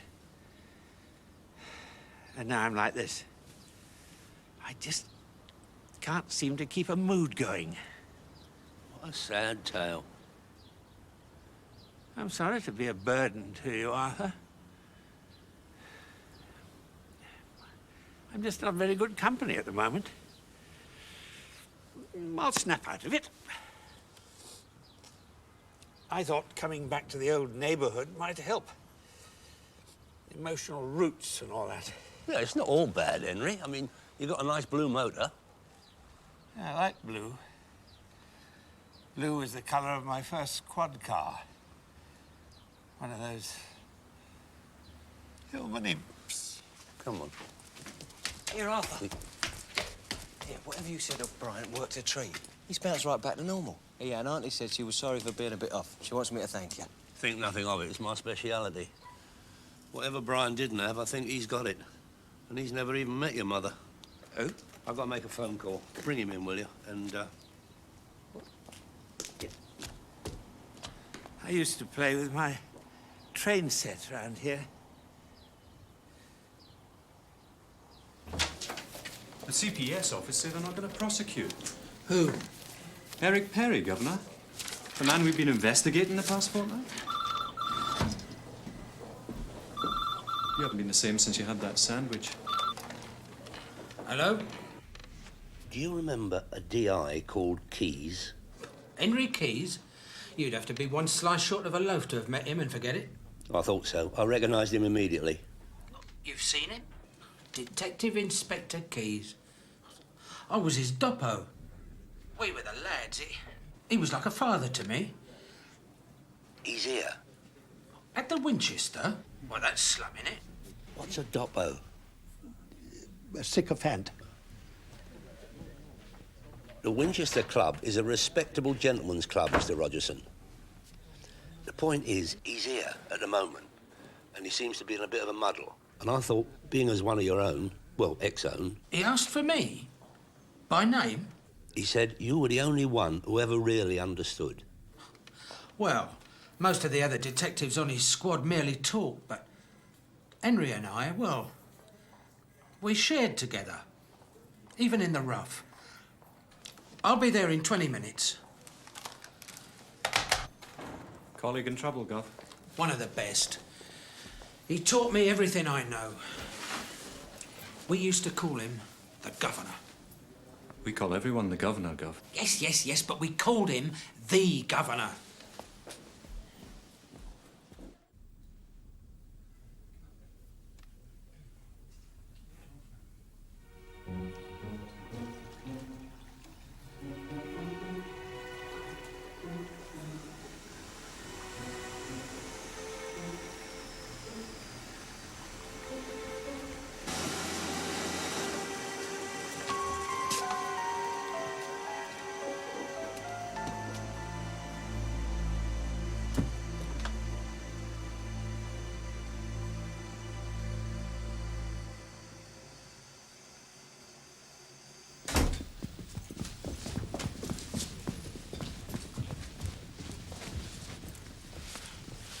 Where is he, Arthur? Where's the Governor? In the gents. Been in there nearly half an hour. What's up with him? Well, I don't know. I'm not a doctor, am I? I thought it might have something to do with the nature of his career. That's why I called you.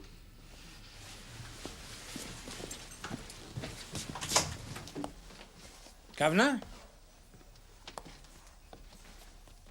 Governor? It's me, Governor. Rogie. Dickie R. Richard. You remember me? Rogie Rogerson. I was your old TDC. Remember the summer of 1973? Eh? Remember me now? No. Go on, get out. And you better get a GP over here, just in case. Case of what? Well, he doesn't bloody remember me, does he? So he's obviously suffering from amnesia, for starters. What are you doing here, Daly? As a shareholder in his establishment, I obviously have a keen interest in what goes on in the toilets. Get him out of here, will you?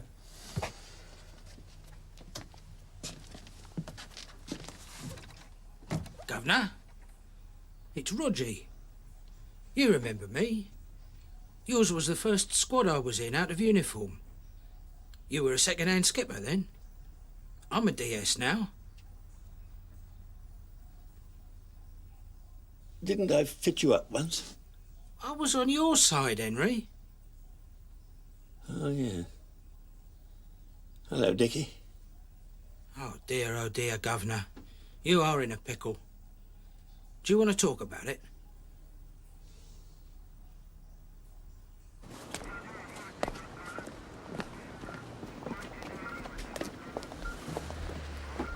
I must say, I was surprised by you, Mr. Daly.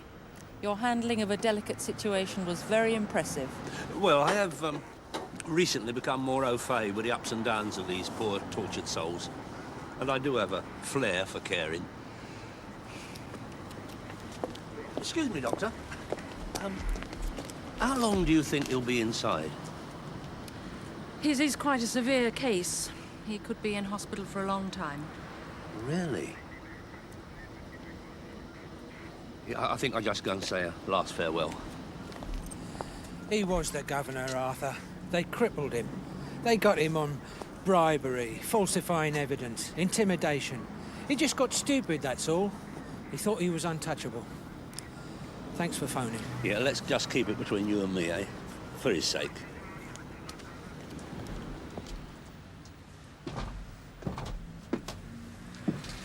Henry, there is just one more thing.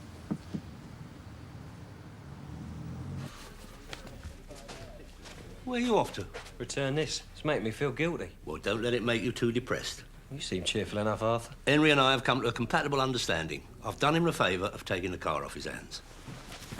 For how much? Well, he's not going to need a car in there, is he? He's going to sit out in the street picking up parking fines, not to mention random acts of vandalism. And weather damage. Arthur, how much? 2.5. 2.5? 500 less than he paid for it? Ray, when Henry bought that motor, it had 3 previous owners. It now has 4. A natural decrease in market value. Yeah, but Arthur, doing a deal with a bloke in that condition, that's well out of order. Dave, I've also mused on that question. Consider, in recent days, I have virtually given away an A-condition motor to a man who once had me under arrest.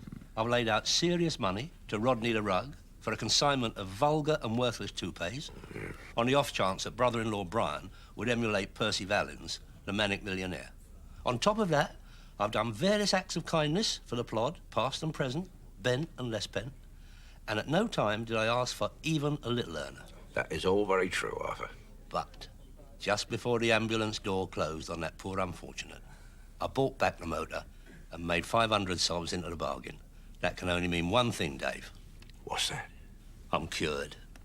Cheers.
Clapham, the 8205 that comes through westbound traffic.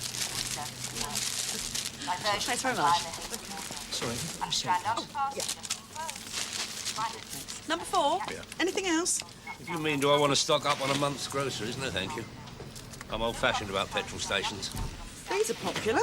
You hang them over your mirror and they give off a scent. They're supposed to relax you for when you're tense. If you're suggesting I'm in need of automotive Valium, I assure you I've never felt better. I'll have quarter mint Imperials. Haven't got any. After Dark's nice. They have that lovely music on the advert. After dark? What kind of name's that for a sweet? There it is, listen. Slip into something smooth. After dark. That's sort of my Life is favourite. more exciting. I'm delighted to hear it. After dark chocolates. You wouldn't believe our sales have gone up since that's been on. Car crime in the capital. We'll be speaking to representatives of the insurance companies.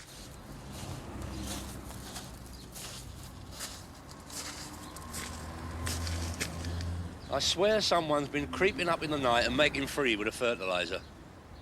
Do what? My stock is growing. That is not the usual way in the motor trade, Ray.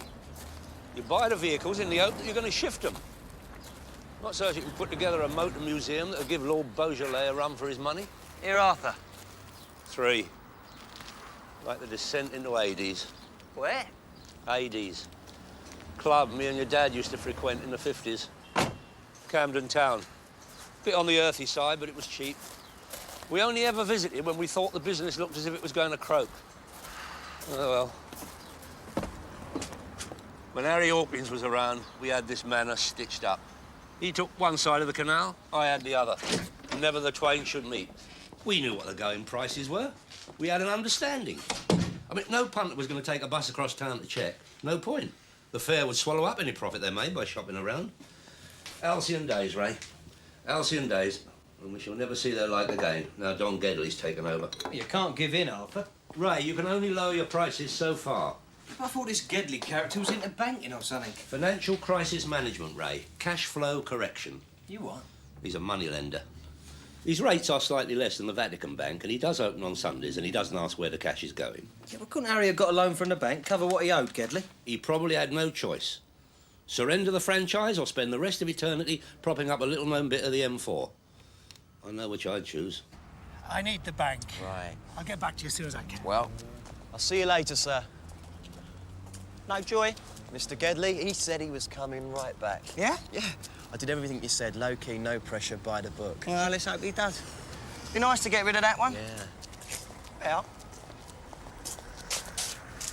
knock it out at 17.50. Your customer will have no excuse if he comes back now, eh? Can we afford that? Don't worry, I've worked it out. Besides, I think it's time we turn the heat up on the locals and have a notch. Right then. I'm off to check Gedley's out. You think of all the years and all the hard work you put in to make this business what it is, Arthur. Tell you what, we ain't going down without a fight. Ray, be careful.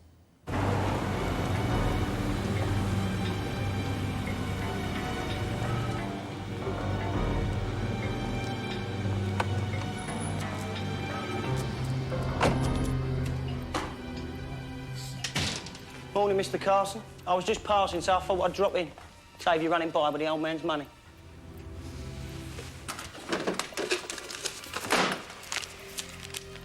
Oh, don't worry, it's all there.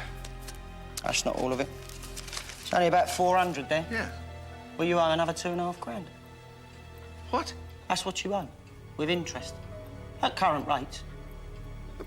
Your father said Dad's that been poorly. He's left me in charge and I want it all. We had a deal. Don't get jumpy. I'm a reasonable man. First rule of credit, set your creditors repayment schemes they can afford. It's just the interest. And I want all of it. Oh, listen, I can't possibly... Whoops. Clumsy. It's up to you. Look, all I've got to do is pick up the phone and tell... Don't even think about going to the police. They'll only want to know what you used the loan for in the first place. You see, my dad allowed one or two sloppy business practices to develop. Well, I'm just getting us all shipshape. Next Tuesday, then. Can't raise that kind of money. You'll think of something. Ooh, that was a close one.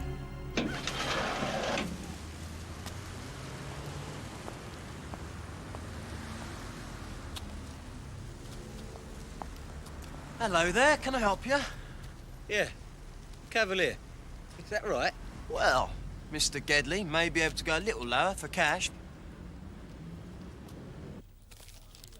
After dark, Arthur.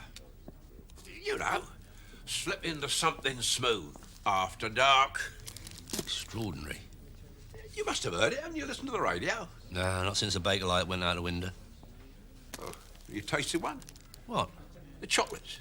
Dave, I'm surprised at you. Cometh the hour, cometh the cocoa fiend. I'm not concerned with the merit of that particular piece of confectionery. It is the wireless as a means of mass communication and arm twisting that I'm interested in. I take it the portents are not favourable.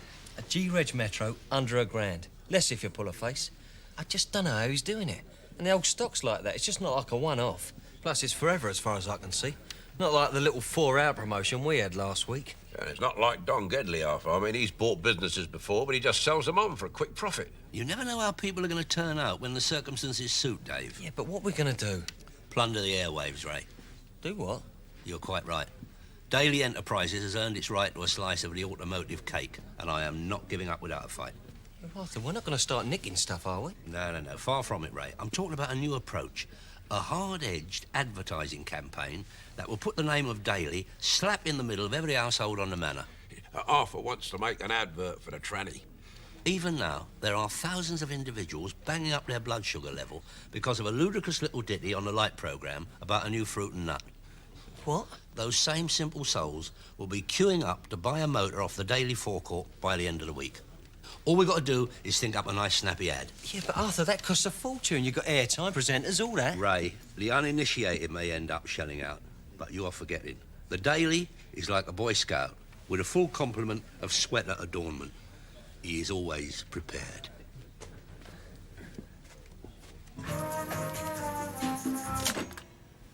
You sound as if you're at a funeral wake. Well, he's not used to it, Arthur. We should have gone to the professionals, Arthur. I mean, look at this gear. You're bad workman, Ray, bad workman. Yeah, but what about this music, Arthur? Shouldn't it be a bit more upbeat? Huh, what? You know, get up and go.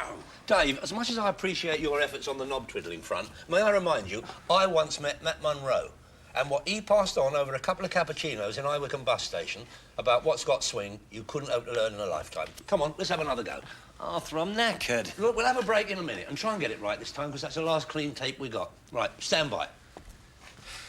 Ray, big breath and speak nicely. Dave?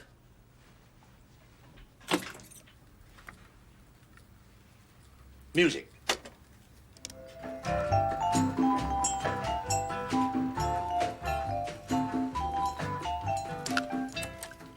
Thinking of buying a used car? Daily Motors is the place to come. It's a family firm run by a man you can trust, Arthur Daly, and its prices are rock bottom. If you don't believe us, ask Phil Collins or any one of our satisfied customers. But remember, put Daily Motors first. Cut! I knew that little pep talk would work. Tripped off the tongue of treat, Ray. You sure about Phil Collins, Arthur? Yeah, of course. Phil Collins, the butcher, bought that caravanette. Now, what happens now, then, Arthur? Well, we'll give it a couple of weeks' tryout on Radio What's It, see how many punters it pulls in. You might have to get extra help in the car lot. What do you reckon it'll cost us for a week? A monkey? You've got to be joking. That won't buy you a day. Well, you suss it out. I'm prepared to go to £2,000. And don't forget, discount for first-time buyers. Off you go. Right. I don't want that kind of business, and I certainly don't want you getting involved in it. I want you straight. That's why you've got an education, so you don't have to do the sort of things I did. Well, the way you're carrying on, you'll have enemies queuing round the block for a tilt from now till doomsday. Business is the business of survival, Dad. Cobblers! Look, I know you're trying to impress me, and you're a good lad, but do me a favour. Dad, if you could just listen... No! And I want you to sort out all this aggro you've caused. Tell Carson he's got the usual time to pay the normal amount. And tell Arthur Daly the prices are going back to reality before you bankrupt us both. All right? See, the thing about advertising, Dave, you've got to give it a chance to work. I mean, today is Friday. Now, it'll probably be Monday before the first waves sweep through the gate. Fingers crossed, Arthur. There is no room for superstition in the world of high-tech, Dave. Genius and ingenuity will overcome all eventualities. Evening. Hey, Ray, I hope they charge by the use and not the day, because we haven't heard anything yet. You're not going to either. I beg your pardon? Well, I've done some ringing round, Arthur. I told you to go personally. That is not broadcast spec. What you talking about? That's best quadrophobic. In addition, they charge slightly more to broadcast an advert than you think. Well, I don't mind going higher. How much? Here. I've written it all down for you. What? My life. Yeah, but listen, Arthur, I've got a couple of mates who work for a local radio station. Well, I haven't seen them for a while, but... Ray, do it. I am not paying that. Yeah, but the thing is, it's, well, it's not exactly Radio 4. I know. Primitive equipment, only on the air at certain times. Jimmy Young, Brian Blackburn, they've all been there. That doesn't worry me. You want me a word in, then? See what they can muster for a reasonable fee, on air, ASAP. And you better get on with it, otherwise the cars will be worth less than the cost of the ad. Right. Large one, please, Dave. No, make it a small one.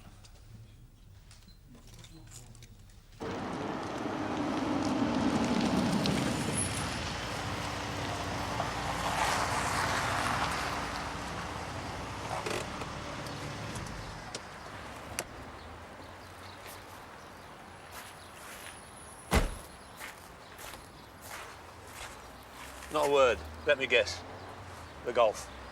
What can I say? Overhead cam, 16 valves, and enough horses to keep Princess Anne happy. I like that one. Well, speed isn't everything. It certainly isn't. And this particular model comes with a crumple zone. Outside, a reinforced steel safety cage with a titanium bulkhead, full impact rubber protection bumpers and a collapsible steering column. Does your no claims make interesting reading? Clean as a whistle. Still, you never know what you might run into, do you? Oh, I couldn't agree with you more. And I'm delighted to see the youth of today has the foresight to recognise that. Allow me. Thank you.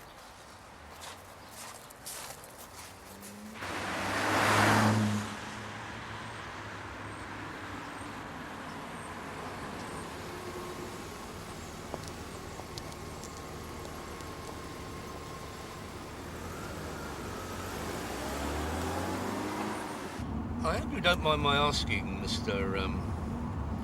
Is it the automotive safety of your family that you're concerned about? I haven't got that far down the line yet.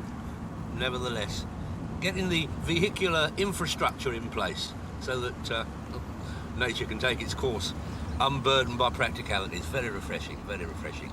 Any of my acquaintances start banging on about the tearaway generation, I'll give them your number. Yeah, may I demonstrate the... Kick down all right on this? What? Oh, yeah, I believe so. 0 to 60 in 12.5 seconds, according to the more reliable tests. Of course, they do err on the conservative side.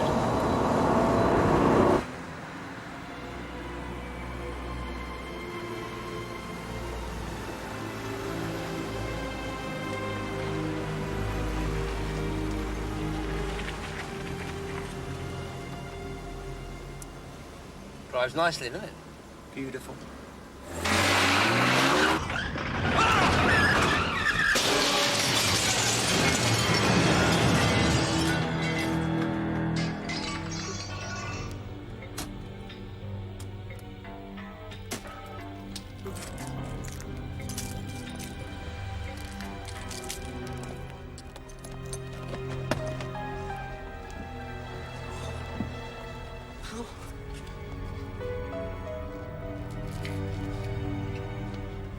Oh, my God.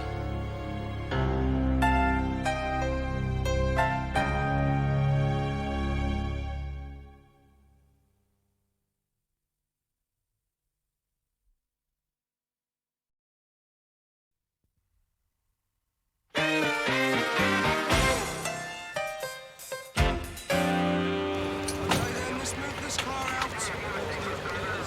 Right, Sarge. Right, let's head back. Back. Stop. This Ram Raider, what did he take? Well, apart from a diabolical liberty with my person, I've no idea. But he was a Ram Raider. Well, I may be doing him a terrible disservice. But when he'd hurled himself through a plate glass window in a nicked car, he's hardly in a position to quibble, is he? But the motor wasn't nicked. You were sitting beside it. A technicality. It wasn't his, and I hadn't given him permission to give the shop an al fresco aspect with it. What did he look like? He's a punter. They all look the same after a certain point. Green, and I promised to pay the bearer, stamped all over them. And what was he wearing? Suit, coat. Colour?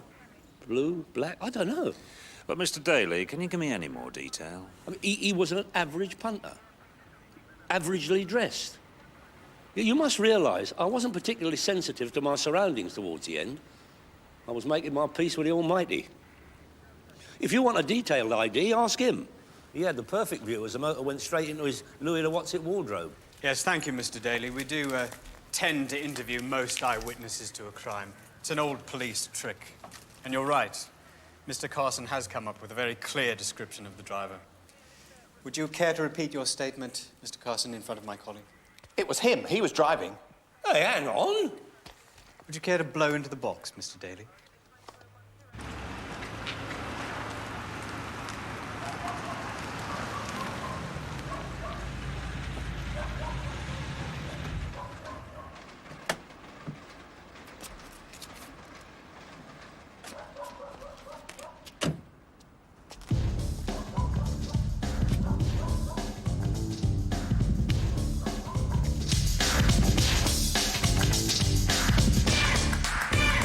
Booyah!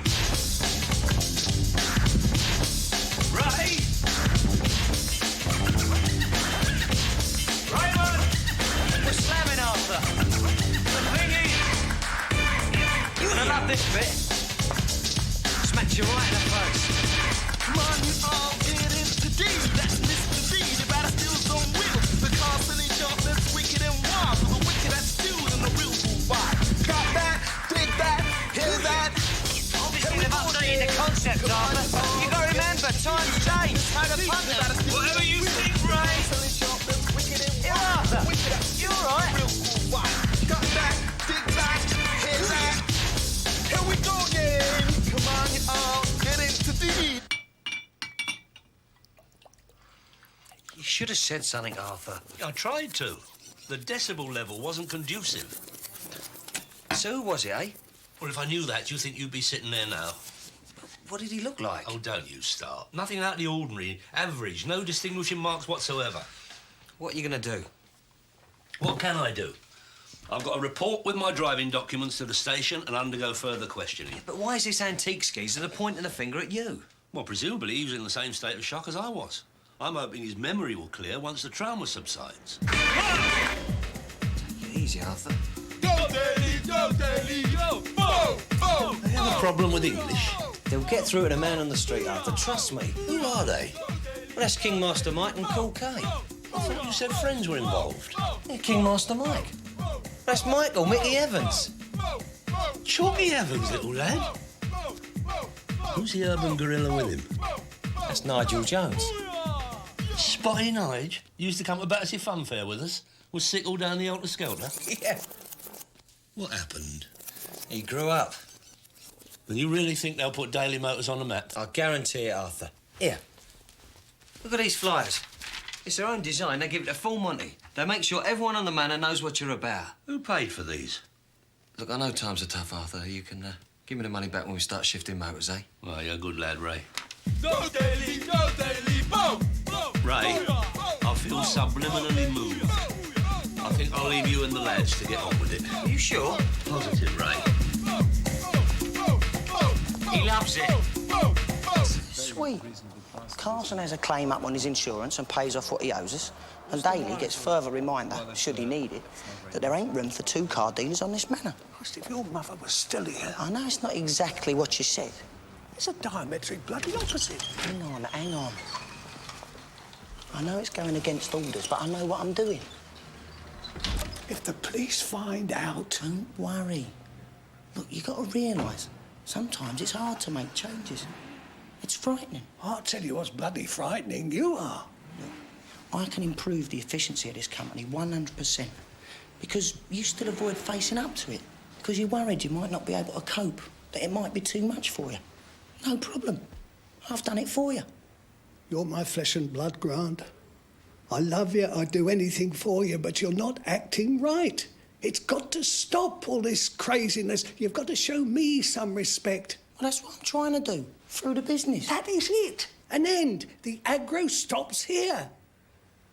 Pray to God Daly don't put two and two together. I told you. I've made sure Daly's well stitched. It's good of you to come forward, Darren. Now, I want you to take your time, and if you see the person who was driving the vehicle when it went through the shop window, just tell me his number, OK? In your own time.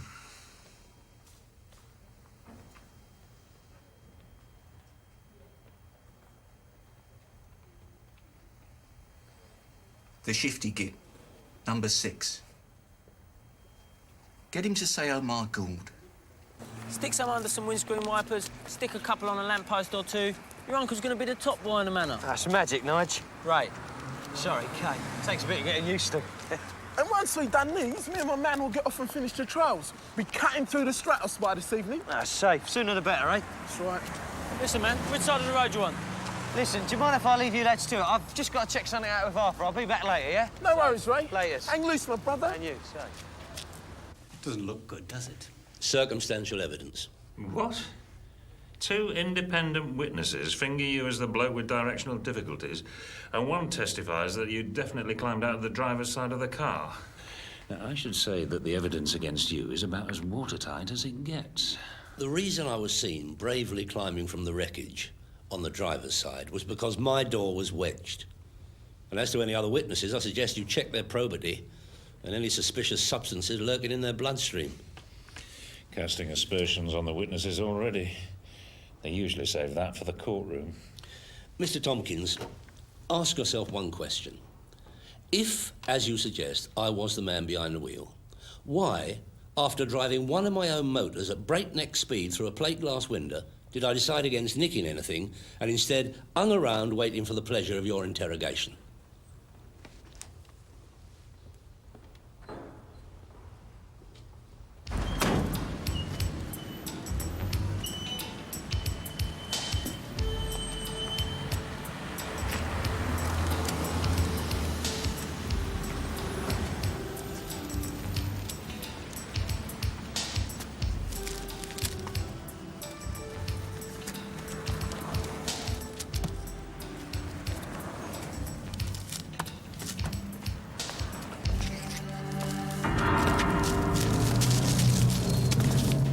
God, that's all sorted out. It hasn't been sorted out. You've been cautioned. You're still very much under suspicion. Like the Russian linesman, my conscience is clear. Nevertheless, you're not to leave the country. I beg your pardon? A statutory request. We'll need to speak to you again once we've checked one or two things out. Look, you can check out as much as you like. Until you find the lunatic with a penchant for drive-through shopping, this crime will remain unsolved. Now, if you'll excuse me, I have an empire to run. Good day.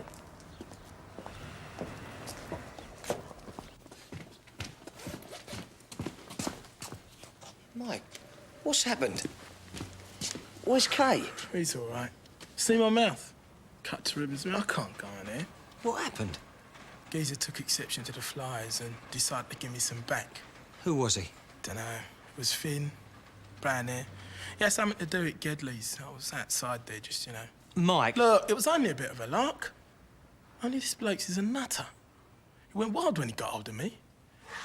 And before he banged me in the mouth the last time, he told me to tell Arthur there's more of the same waiting for him.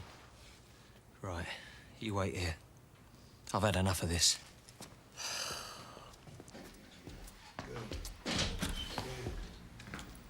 Yeah, I'll see you later. I've got to go. Can I help you, sir? The name's Daly. Ray Daly. Now, I reckon you've got a good idea why a good mate of mine's just been roughed up. I also reckon that you green-lighted whoever it was to drive my uncle through a shop window. Now, what I've come to say is this. You call him off. Daly Motors is staying. And no amount of threats or suicide cost-cutting's going to change that. Do you hear me? Loud and clear. Loyalty. I like that. Now, you listen to me. I don't know what you're talking about. I've been away. Whatever's going on in your business is nothing to do with me.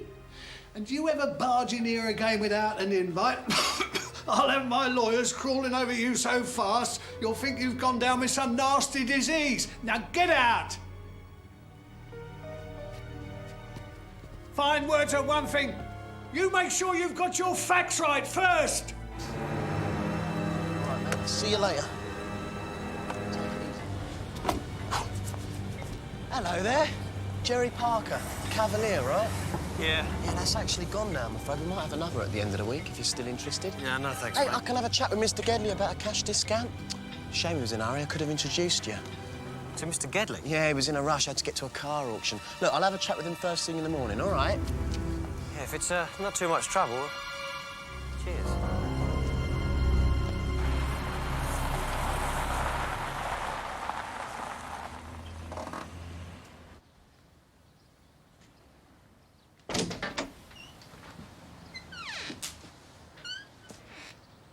Arthur Daly. Don... I know. I think we need to talk. I don't think so. I'm not thinking of selling up. About your accident. I suspect I know who was responsible. You do? I bought you a little something to help make up.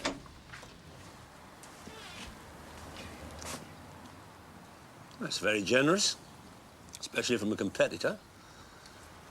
That kind of solidarity brings a lump to the throat. Yeah, well, no one likes to see liberties being taken. If you see the young reprobate responsible, I trust you'll give him a severe reprimand. I guarantee it. He's my lad. You mean there's another one? There are two of you. I'll be honest with you, Mr. Daly. Since my other half made the crossing grants all I've got. He's not a bad lad. He's a bit over-keen. I should say so. The point is, your boy's on the trail. He's a bright lad. He'll finger Grant before long. Well, I'm sorry, but those who live by the sword... Nah, that can't happen. I swore to his mum I'd see that he was the first Gedley to get through life without the slightest mark on his record. I don't want him linked with any of this. Well, that's an admirable sentiment. But may I remind you, I am prime suspect #1 in this case. And in the absence of an arrest... Yes? I am going to be in serious trouble. Oh, come on, Mr. Daly, what are we talking? Touch of reckless driving, few points on the licence, bit of finger-wagging from the magistrate, 500 quid fine? I also have my unblemished reputation to consider. Mr. Daly, I'm asking for a favour. I want you to take the rap for my Grant. He's had a rollicking from me. There'll be no further trouble there. Now, in return for your selective memory, there's the motor, which you'll notice is a more recent model than the one written off. In addition to this, I'll cover any fine you receive, plus 2,000 quid for your trouble. 2 grand? It's merely a gesture, not meant to be insulting. Please. I'm not insulted. Come in. In the end, Dave, it all comes down to a question of morality. I couldn't help thinking about Jimmy Cagney on his way to the chair, pretending to be scared, so that all those other lads wouldn't suffer the same life of deprivation and aggro that he had gone through. It was a marvellous gesture, Arthur. You should be proud. Yeah, let's hope Gedley remembers it and all when he comes to pricing his motors. That is up to him, Dave. When you make a decision like this, you do it because you know it's the right thing to do, not because you're going to get something out of it. Here, Arthur. Yo! Arthur Cooper State Mike! Mike, it's a public place. Here, Arthur, we've sussed it. It's Gedley's lad. Yeah, just clocked him over at his old man's. It was a quick look, but it was enough, wasn't it, eh? Right, Mike. Now, the eyes can play terrible tricks in the heat of the moment. I mean, evidence my own unfortunate situation. Yeah, but the thing is, Arthur, I've just had a bit of a whacking.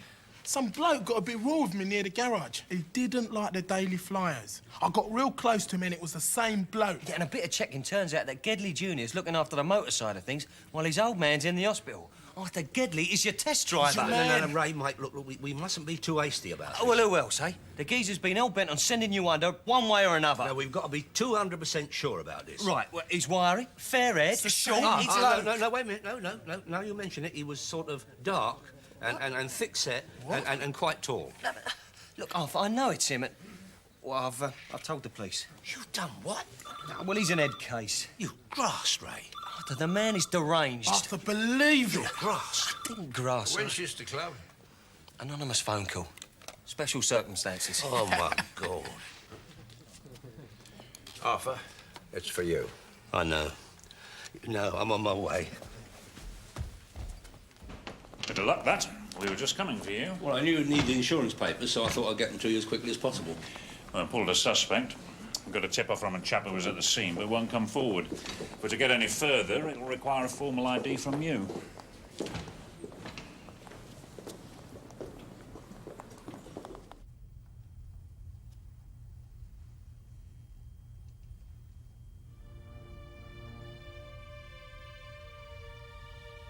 Could you get them to sit on chairs, sideways on, and hold their hands like that?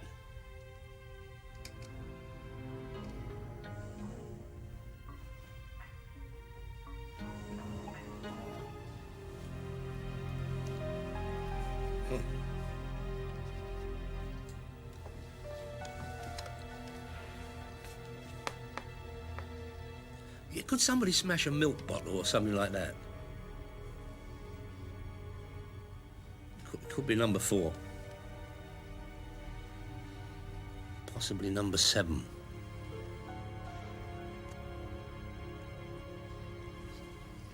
Oh, sorry.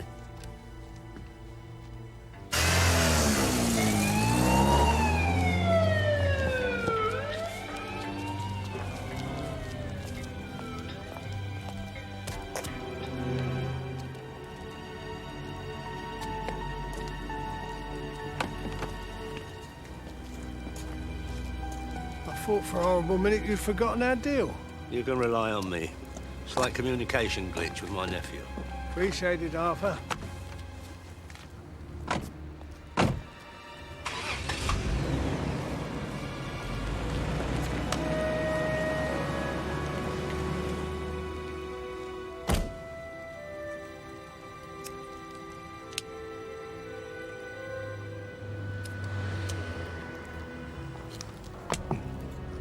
Daly. Sorry about that, Mr. Tompkins. Bit of shattering glass might have helped. Mr. Daly, because of your failure to identify the only other suspect in this case, and because of the nature of our own investigations, I have to warn you that we'll be charging you over this incident. Slings and arrows of outrageous thingy. Will I get a letter from the magistrate? Oh, it's likely to be more formal than that, sir. What, reckless driving? Amongst other things. What? Attempted murder, Mr. Daly.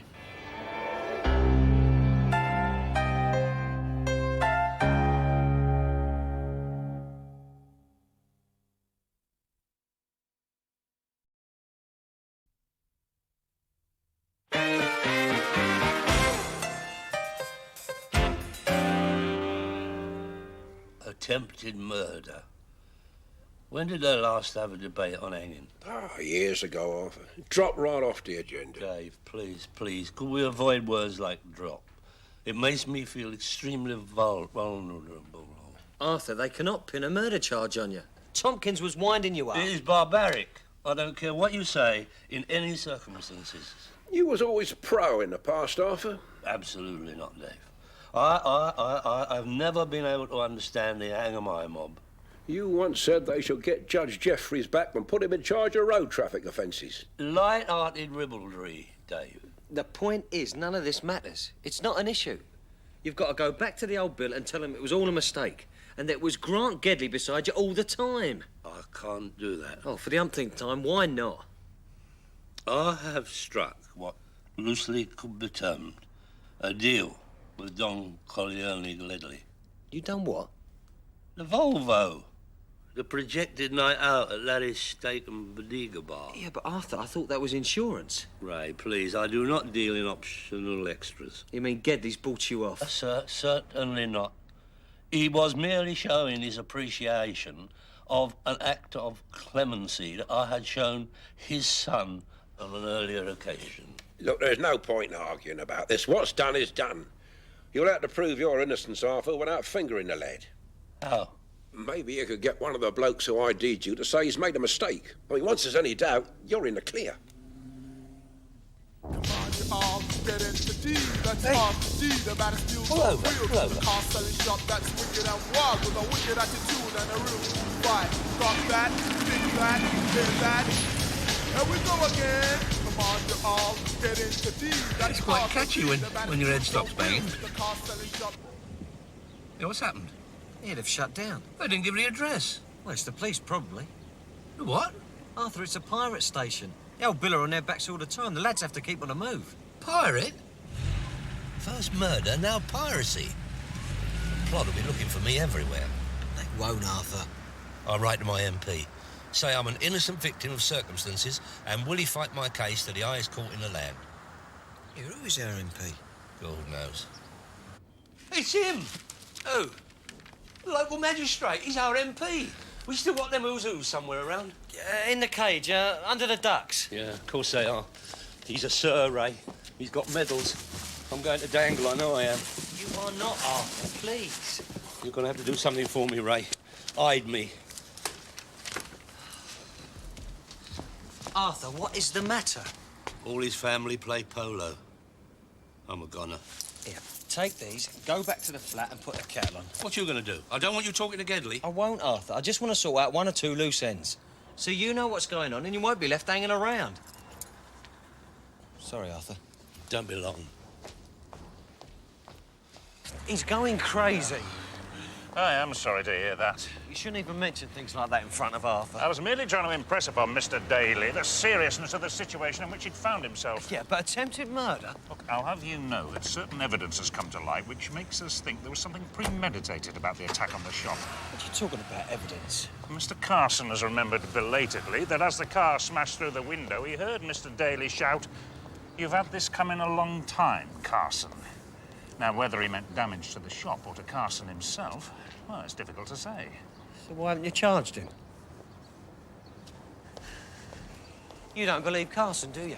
And you know Arthur well enough to know he's not so stupid to get into ram raiding. Look, our investigations are continuing. It's a setup and you know it. You know, but I find that quite encouraging. I beg your pardon. Well, you've got a man in the frame, witnesses, but you're still not charging. You're trusting to your sixth sense. Cheers.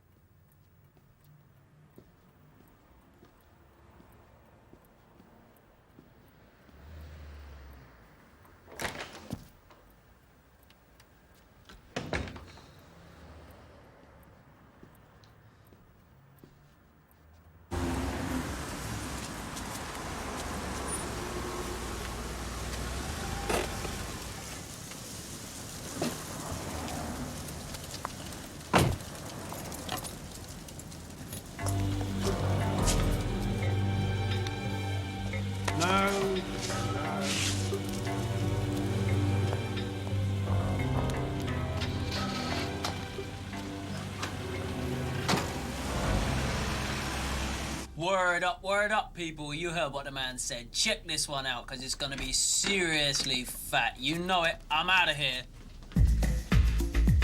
Right, Kate. Oh, man, safe? Yeah, thanks for the lift, mate. Ah, no problem, mate. Yeah, I didn't know you was broadcasting from here now as well. Yeah, here at the flat. Depends on the atmospherics. Atmospherics? Yeah, you know, flashing blue lights. Yeah, I'll catch you later. Thanks, yeah. Yeah, see you, mate.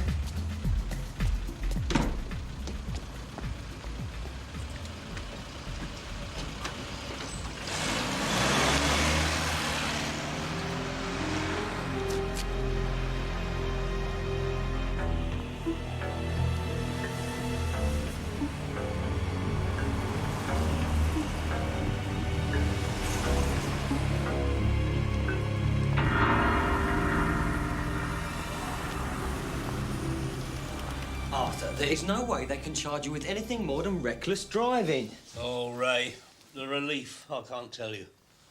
Yeah, do you remember when Uncle Stanley came to stay and he was forced to remain in the loft for 3 weeks? That Sunday when he packed his bags and left, I thought, that's going to take some beating. But this... Yeah, but the bad news is Gedley's little boy. Yeah? At least I think it's him. Get the feeling the old man won't be that stupid. Why, what's he done? Well, he's brought the Volvo back. Brought it back? I didn't know it had gone. Yeah, well, I took it back over there. I wanted old man Gedley to know that the deal was off. Ray, I told you. I didn't speak to him, Arthur. It was a gesture. And? He smashed every screen on the car lot. Oh, my God, Ray, how could you? Well, I didn't do it. Look, if you'd done things my way, this would never have happened. Your way? What, hiding out? Look, if your Uncle Stanley can spend 3 weeks in your dad's loft with his claustrophobia... Oh, my God, Ray! Right, man, that is it. That is the last time I ever do you a favour. You know, the wrong kind of people. Why? What's happened? Oh, sorry, Ray. Your mate Gedley's just seen to it that we won't be broadcasting from the studio for a little while. Right, that's it. Ray! Arthur, this is all bang out of order. Gedley Jr. needs a seeing to. And if we hadn't allowed ourselves to get backed into a corner in the first place, none of this would have happened. Mr. D, any chance of a lift at the Priam? Your boy has just smashed every windshield in our car lot. No way. And he's also wrecked the studio of a couple of good mates of mine. Not my grant. Right then.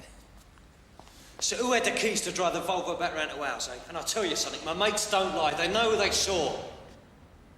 Get it. Go on, leave me. Are you going to do something? It's none of your business. He's a loose cannon, you know that. Get going, Daly. Somebody has got to sort him. He's a menace. Don't tell me what I should or shouldn't do with him. His family. Family. Come on, you all, get into D. That's Mr. D. The batter still's on wheels. The car selling shop, that's wicked and wild. With a wicked attitude and a real cool vibe. Got that, dig that, hear that. Here we go again. On the daily second-hand car store. Get there, you all. Yes. Check, baby, 1, 2. Have no fear, we're back on the air. And as the man says, this is London calling. Sensory deprivation. I've read all about it. You keep tweaking up the volume till all you can hear is white noise. Yeah, but I've got to let him stay tonight, Arthur. I feel responsible. Well, it'll only be till morning. To think Wally Clark and me rioted at the Isolde when they were showing Rock Around the Clock. Why? They stopped us dancing. They were getting bits of ceiling falling on the finger dainties in the coffee shop below. Oh, if we'd known what we were starting. Yeah, I bet your dad said the same, Arthur. I tell you what, things don't change from one generation to the next. Oh, don't you believe it?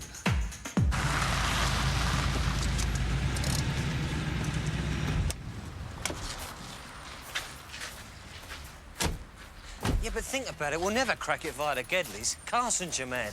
He must be in league with them. Either Grant's put the frighteners on... Insurance. What you doing here? Carson owed me money. Grant thought a nice insurance claim would settle the debt once and for all.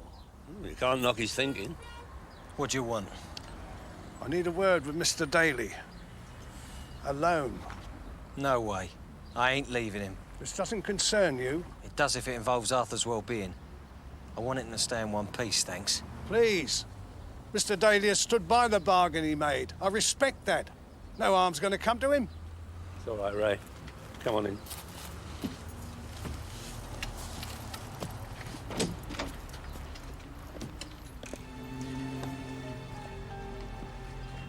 I feel ashamed even being here. I thought maybe you'd understand. Oh, I appreciate your predicament. Young Ray's given me a few sleepless nights in the past, I can tell you. His dad wasn't always around. I did the looking after. Of course. What can you do? You love them so much you'd give them anything. All they do is complain. You're breathing down their necks all the time. All you want's what's best for them. And you don't think your boy will come round? I think he needs, like I said. Well, if you're sure. I can't turn him over. It's... I know. Family.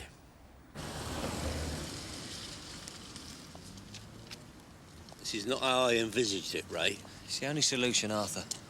Carson knows who you are and what you've got to lose. But don't worry, I'm going to be right behind you. I wish you'd be right in front of me. It's no problem. The lads have got it well sussed. But remember, Grant's on his way, so don't hang around in there. Nothing could be further from my mind.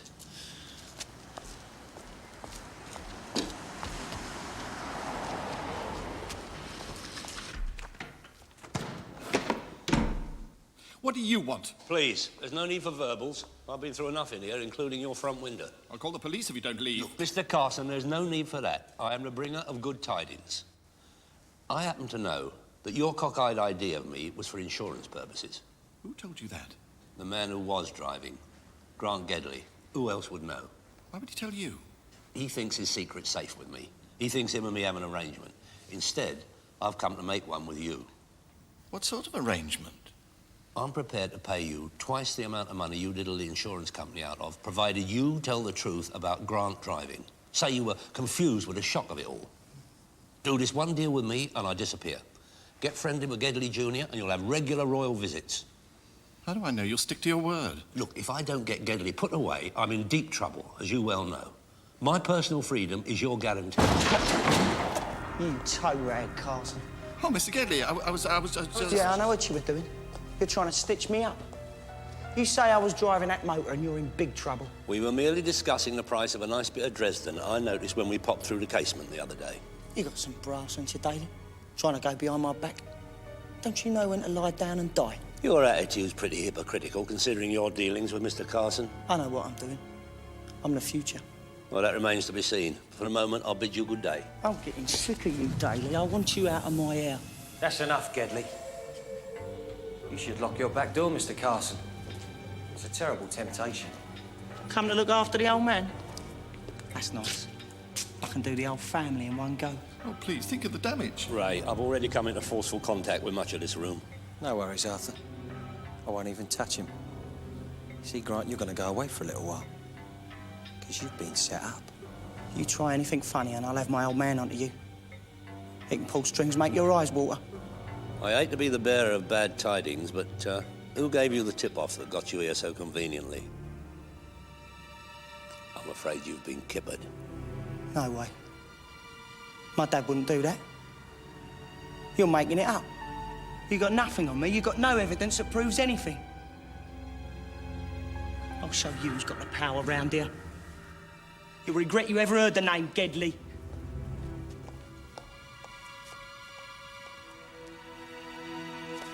You got nothing on me. You got no evidence that proves anything. I'll show you who's got the power round here.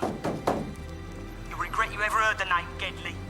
Did you get all that then, lads? No problems, Ray. Clear as a bell. Piece of cake, Arthur. You speak for yourself. I feel a couple of Mogadon and a trough of vodka coming on. Laters, yeah? That's all right. Very pleasing, Ray. Silly prices banished from the manor. London's most wanted safely inside, where hopefully he will realise what his old man was trying to save him from. Yeah, well, I better slap the old prices back on then, Arthur. You'll do no such thing. Don't you want them back to how they were? Where's your business sense, Ray? We've got to recoup. Bung another 500 on all of them. Right.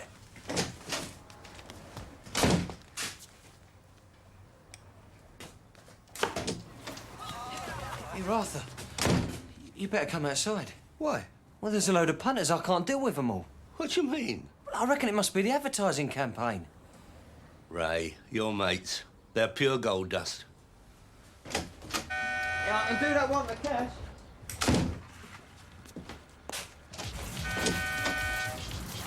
Yo, the man! What? Daly, what's happening, my man? We're all right, some of these cars. Is it all right if we cut a drag in the jag? No, no! no. That one's not for sale. No, come on. No. Take it easy, Mr. Daly. That is swinging. Thank you very much. Ray, what's happening? Oh, easy. All right. Taken over by the street gang. What's the other gang? Don't want to worry about that, Arthur. I just unfreed the cash and got a deposit on a soft top. Cool. Do feel free to get in.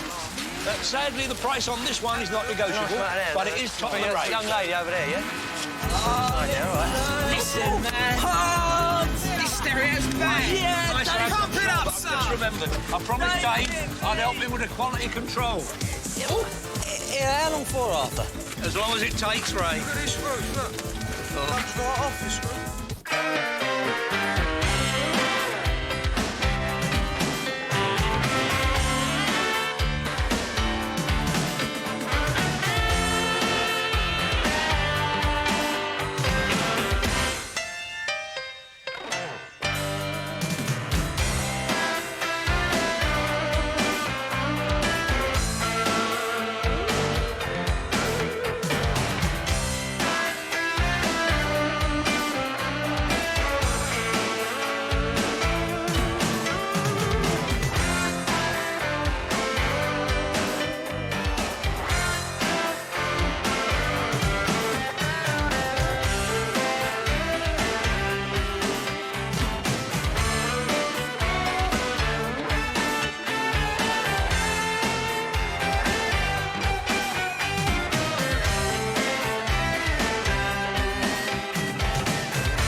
I hope you know I am sticking my neck out here. What do you mean, George? We are talking bulk, Arthur. Have no fear. I have located a rich seam of the goods you require. But the country we're dealing with is outside the EEC, recovering from a bureaucratic nightmare. Getting in and out involves a lot of red tape. The more that can be shifted in one go, the better.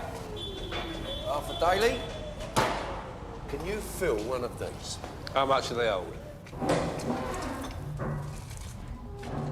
I got 5 of these going out Thursday. They'll be chocker. I shall need a little advance capital beforehand, up front. No can do. Oh, come on, George. I thought you said this was a humanitarian mission. Yeah, for them, not for you. Yeah, but I've got overheads. Labour costs, logistics, transport. I must have a bung. Arthur, I am not a hole in the wall. If you need money, go to a bank.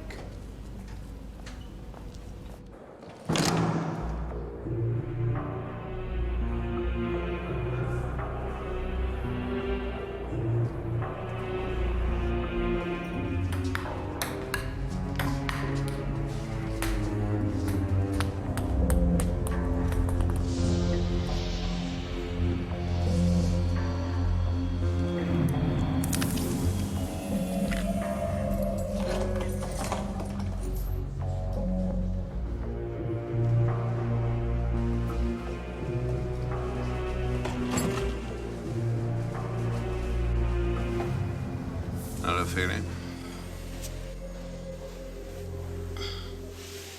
You got my letter? Yeah. What the old black felt tip left of it. How's Hammer Callaghan? He's still gutted about his 18 months. He'll get over it. I've got someone else for you. There's no one left, Charlie. Charlie, they've all been sorted. Not quite all. Just one moment. Yeah. Well, I'm going to need all my wits about me here. Trying to get money out of old Grantham's like trying to prize a bit of black pudding off a vampire. Hard, is he? Like granite. Yeah. Mr. Daly, he'll see you now. Thank you. Okay.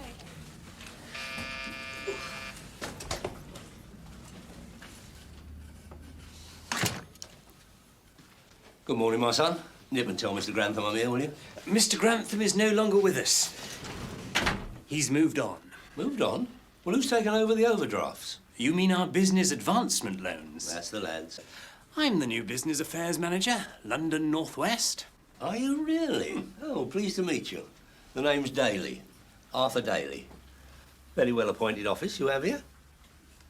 If I was to say to you that I've got in on the ground floor of a cast-iron, copper-bottom scheme with unlimited growth potential in a commodities market with an inbuilt transport infrastructure, what would your reaction be? I'd say jolly well done. Would you? Pull up a chair. It's a good day, Arthur. We just had a delivery this morning. Oh, gratifying news, Oily. Wheels are in motion. Yeah, you gonna tell me now? Ray, if you had kept abreast of current affairs instead of shaking your foot down a disco, you would realise we are living in historical times. From the Rhine to the Baltic, Eastern Europe is undergoing major reconstruction at a rate of knots. Yeah, I had heard rumours. So what is the first thing you need in the reconstruction game? Cement? After the cement. Bricks?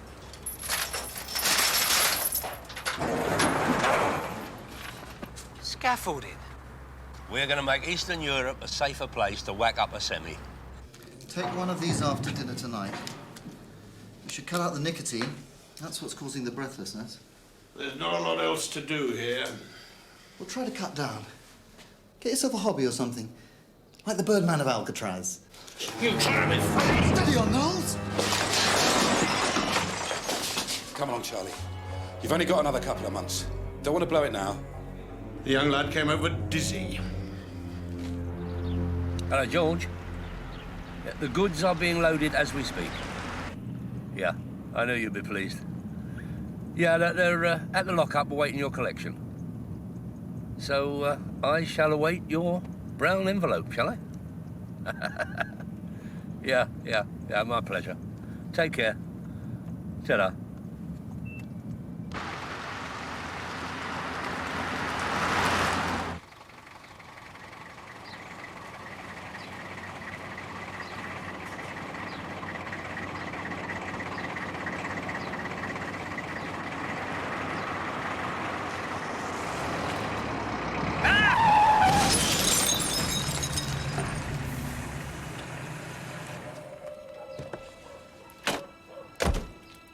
Sorry, mate, I didn't see you. You're a menace. Why didn't you signal? Look what you've done to my motor. No, I'm sorry, simple accident down to me, all right? I could have you struck off. Oh, there's no need to be like that. Look, come on, let's exchange details. I've got to get a Heathrow. Well, you could have stuck your hand out or something. I didn't see you, I told you.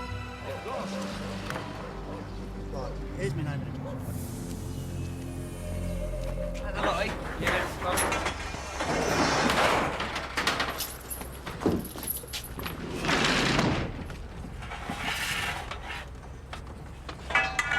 All right, boys.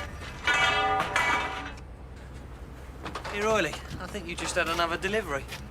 Oh, yeah, go. Well, what's Arthur planning now, then? Another Canary Wharf or something? Yeah, where'd they get all this gear from, then? Pick it up here and there. Oh, yeah. Come on in, Fagin. Let's get this lot shifted.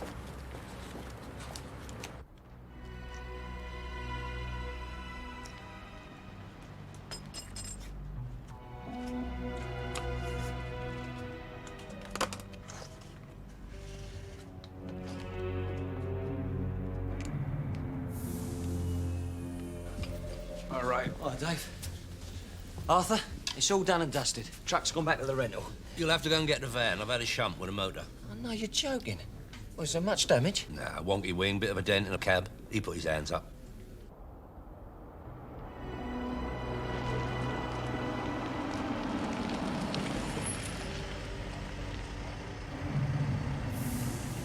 You'll have to give me a lift tomorrow. George is collecting his scaffolding. Yeah, and that's another thing. Where do you think Oily Rossiter's getting all his gear from? Surprise me. He's got an army of kids out there on the nick. armed to the teeth with wire cutters. Don't be so scurrilous. Here I am on the brink of a major killing, and you're coming to cherub.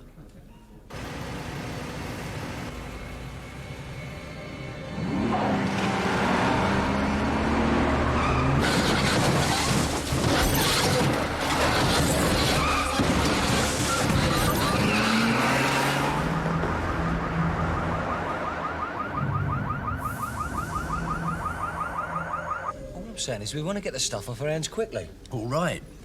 Right. If I've got an early start, I'm going to shoot. Catch you later. Yeah. I don't know why he worries so much. Well, he's just careful, Arthur. Faint heart never won fair earner, Dave. No, he concerns me. I mean, one of these days I'm going to be hanging up my Crombie. Where's he going to be then? Cast adrift on wild world without a mature man's hand to guide him. He'll never get anywhere if he frets over every little thing. You're not thinking of retiring, are you? Far from it, Dave. I'm on a roll here. No, I just was hoping a little bit of my charisma would have brushed off on him, that's all. Yeah, let's have another one, Dave.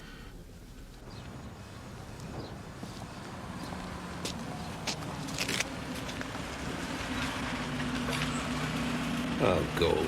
What now?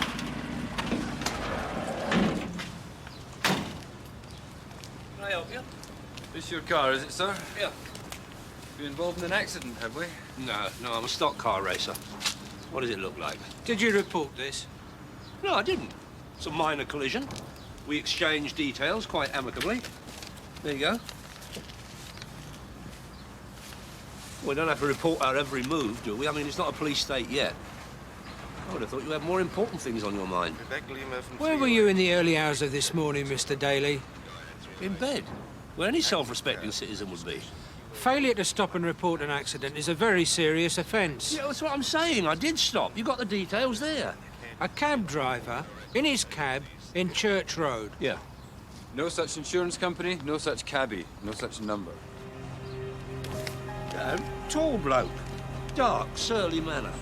I'm not interested in your phantom cabbie. I'm more interested in 5 cars being written off in the early hours of this morning by your Jaguar. No. You're barking up the wrong one. I'm afraid not. Your car, your number plate, and it's all on video.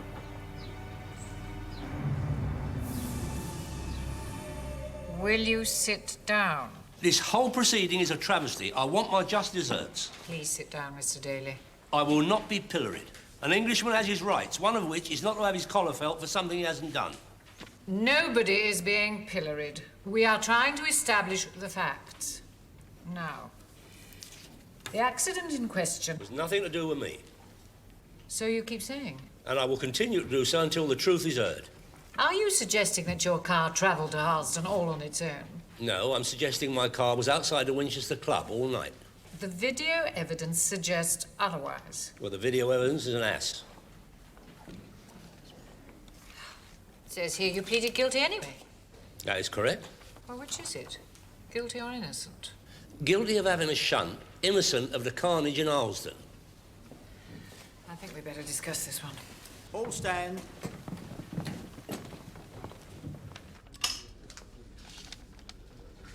£800 fine and 50 extra for wasting the court's time. And they call that justice. Oh, you best put it behind you now, Arthur.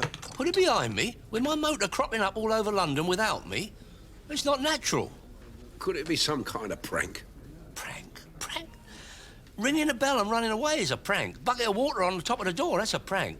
This is a calculated, malicious act by a disturbed personality. A carefully planned and highly dangerous piece of chicanery that could have ended in bodily injury. It has all the hallmarks of mental instability. Reggie? Arthur?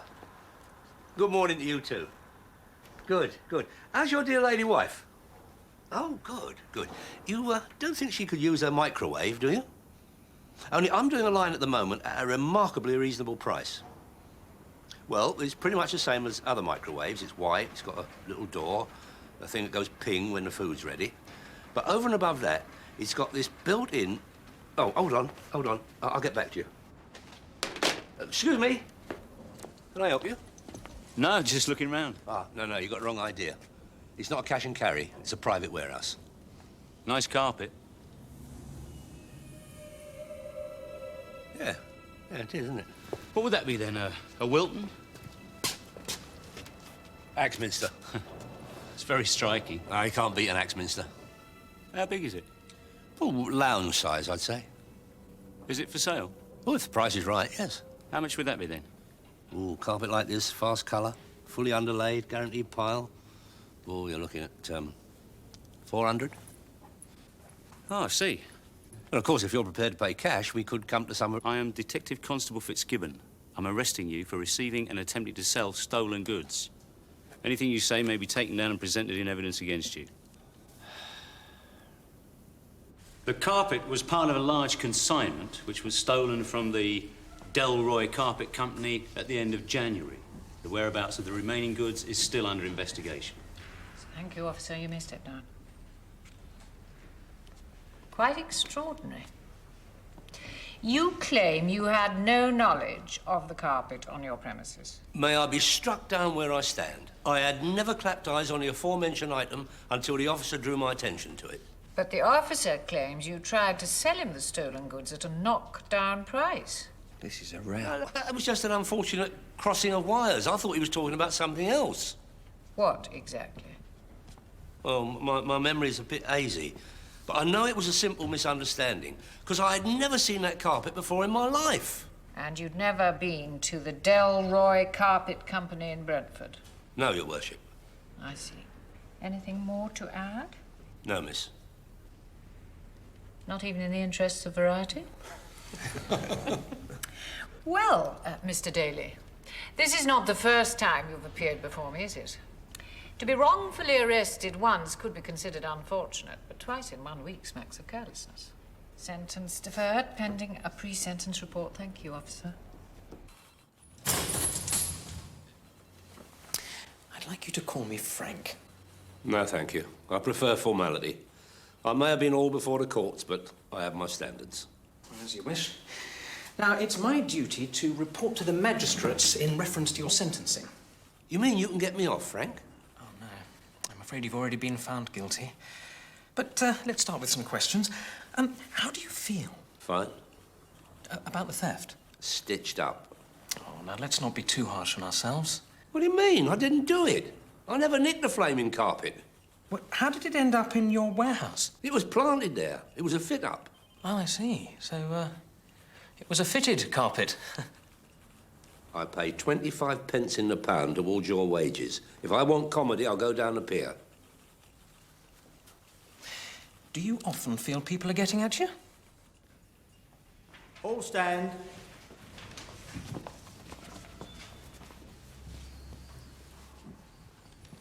Please stand, Mr. Daly. You have been found guilty of a very serious offence. It is now my duty to pass sentence on you.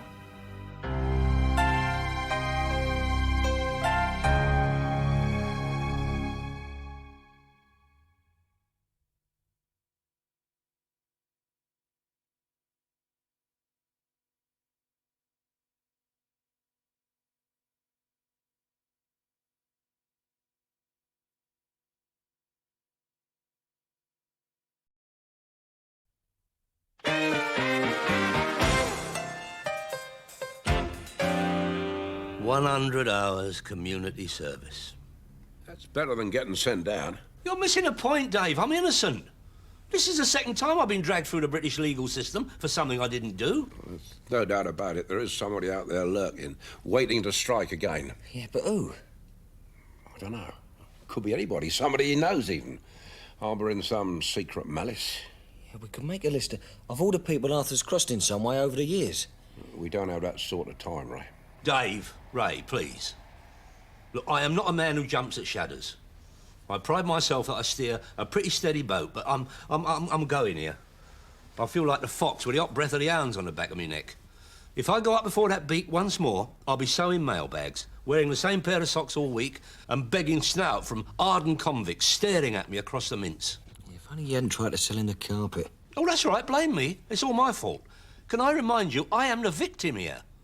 A dark, shadowy hand has entered my affairs. Yeah, but Arthur, why did you try and sell him the carpet? Because it was there.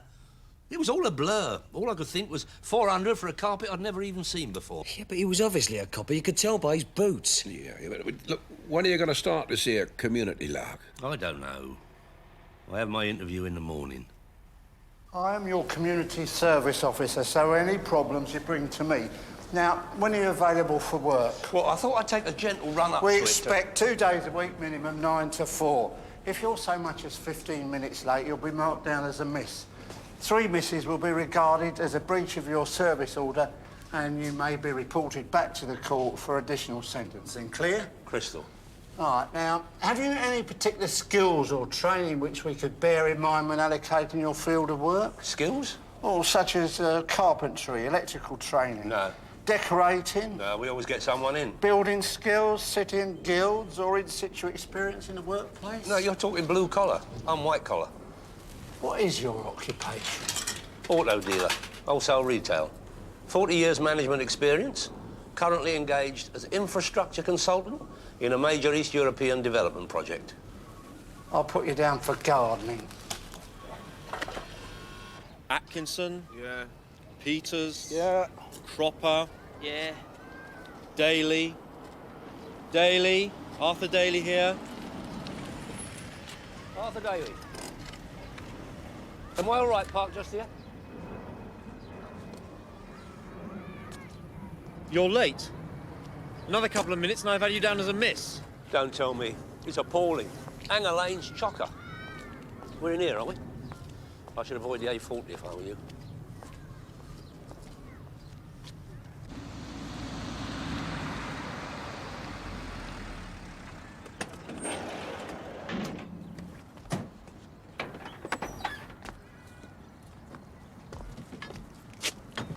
Nobody said anything about parked. I specifically requested indoor work. It's not a holiday, you know. You're one of them city financial advisors, aren't you? Yeah, I know your sort. What's this? Put holes in the topsoil, aerate it. I'm not dressed for aerating. Well, you know better next time, won't you?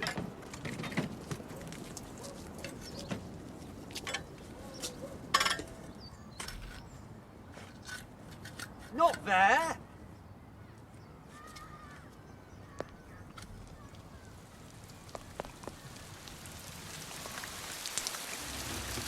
Makes me sick. One law for the rich and another for the poor. Your pinstripe suits up the city ripping off millions. I keep telling you I don't work in the city. Stuffing your shareholders, was it? Eh? I nick a few cassettes and we get the same sentence. Nah, that ain't right. I haven't got any shareholders. What you doing here, then? If you must know, I was accused of stealing a carpet. Oh, that's nice. A domestic, was it? Having it away with some little old lady's rug. What they should do with these financial advisors is chop off their heads and put them on spikes up Tower Bridge, just as a deterrent to the others. Well, that's what they did in the old days. They didn't have financial advisors in the old days. Excuse me. Any chance of me getting off by 2? I've got you down here for 7 hours. Well, there's no point in sitting here all day in the rain, is there? It's not a picnic, you know. Community bloody service. 100 hours. We're supposed to have it put away. Not sent on bloody day trips. Community service, what they give schoolboys are caught nicking sweets. What can I say? He had a clean record. You're losing it, Feely. What's happening in this country? When I started, you got caught blagging. You got put away. End of story. The yobs running riot in the streets. Now they end up doing day trips, painting nurseries. Keep it down, Knowles. I'll hit him again, Charlie. You do? And don't piss about. The filth obviously want him served up on a platter. Ray? Yeah. Hey, listen, dig out one of them microwaves, will you? They're behind the bird baths. You're by the foot spas. Do you want a 650 watt or a 500? Oh, let me see. You better make it a 650. Yeah, I'll charge you the same as I would for a 500. What were you?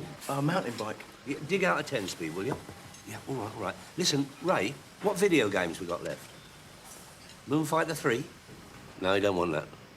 Bernie the Bumblebee? Oh, yeah, he likes that. All right, Ray? Yeah, I'll get on it.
Well, well, well.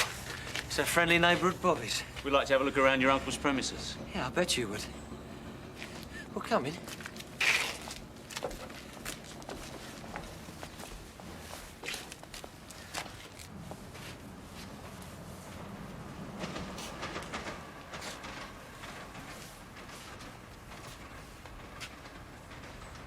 You won't find anything. Oh, I don't doubt it.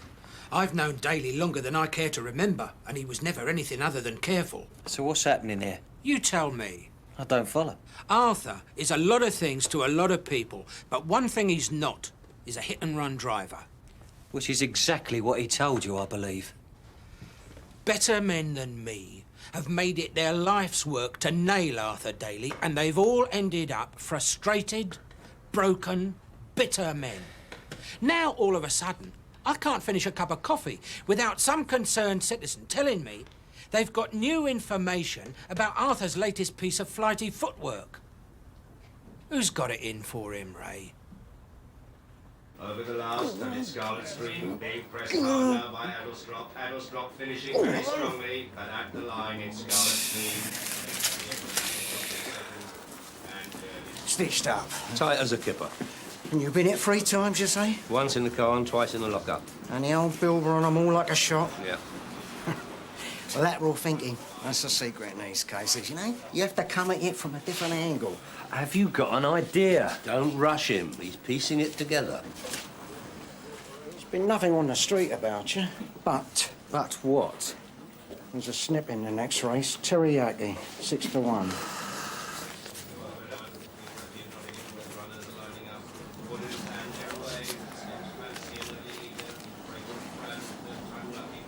Arthur, this is a complete waste of time. He's an old con on the blag. How little you know, Ray. Gossip may look like a turnip, but he's got a brain like a giant computer. I once heard him recite every bus route, stop by stop, terminus to terminus, in Greater London and parts of Luton. Well, that's handy. More I think about it, more I recognise the handwriting. Puts me in mind of a right nasty that happened to a face by the name of Emma Callaghan. What sort of nasty? Well, his motor was written off by a minicab. He ended up in hospital with the police at his bedside. They had this holdall full of nanty gear that they found in his boot. Didn't stack up. Well, go on. Well, the gear in the holdall was checkbooks, credit cards. Emma don't read or write. He still went down. Where can we find this Emma Callaghan? And it's teriyaki. Teriyaki is gone, but it's still sabati. Dead certain a 3:30 at Haydock. I'm not sure this is a good idea, asking an old lag to talk about his nefarious past. He could turn ugly. He wasn't known as the Hammer for nothing. Are you Hammer Callaghan? Who wants to know? We're interested in your accident. Someone got it into their heads that I'd done the dirty on them. Who? Hammer? You remember the Wilson sorting office job? What, the great mailbag blag? The what? Before your time, son. Of course! Hammer Callaghan. You were in on that, weren't you? You nearly got away with $250,000. It was in all the papers. He was a minor celebrity. Well, it was a complete fiasco from beginning to end. One of the clerks got badly done, and we was all put away. Charlie Knowles got life for tapping the postie, and the rest of us got 3 to 7. So why'd it fit up with the checkbooks, then? Well, after we'd done our time for the Wilson job, Charlie still had a lot of bird to do. Rumour has it he'd gone sour, felt he was doing other people's time. So he put out a few bungs, and the old firm started going down again. It's ringing bells, Arthur. Not a tinkle. Yeah, Hammer, you mentioned others. Larry the lookout, he was fitted up with a burglary. He's still inside for 5. Bennett the driver, he collected a couple in Pentonville for fake MOTs. Well, do you reckon we could talk to him? Well, let's hope he's more help than Hammer was. He'd better be.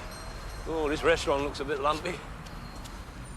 I do hope you ladies enjoyed your meal. Now, do call again. We have a special on the Ville Venezia next week. Now, that's the dish that won the Golden Ladle. Now, look, naff off. I'm legal now. I don't need the likes of you coming round here, upsetting my customers, banging on about armed blags. But look, I need your help. If you need my help choosing a suitable Chianti to complement your cheese gnocchi, then I'm your man. If you want to rake up the dead past and delve into things that's best left alone, you can sod off. Now, shift, or I'll set the waiters on you. Come on, Arthur, we're embarrassing the man. Can't be easy when you're fouled up as badly as he did on the Wilston job. Fouled up? Yeah. What are you talking about? It was the perfect crime. The office was being refurbished, roadworks outside. England were in the World Cup, the first time they faced Germany since '66, so the streets were deserted. But that ain't a picture Hammer painted, was it? What would that cauliflower know? It was all going sweet till Charlie Knowles decides to come the hard man. We're meant to be straight in and out, but no. Charlie don't like the way some kid's looking at him, so he starts laying into him with an iron bar. Excuse me. Thank you, madam. Thank you, sir. So it was down to fisticuffs that you got caught? No, still could have cracked it. We're flying down the A4, halfway to the safe house, no sign of old Bill. Suddenly there's smoke everywhere. The getaway car swallowed a valve doing 90. We end up in a ditch. We got 200 grand in the boot, and we ain't got an AA card between us. The police couldn't keep a straight face. So that was the car? Yeah. And where did you get this car? I don't know. You have to ask the quartermaster. And who was that? Geezer named Phelan. Here, Arthur. What exactly is a quartermaster, anyway? Oh, he's like the buyer. He gets all the equipment, you know, the coshes and the stocking masks, that sort of thing. Right.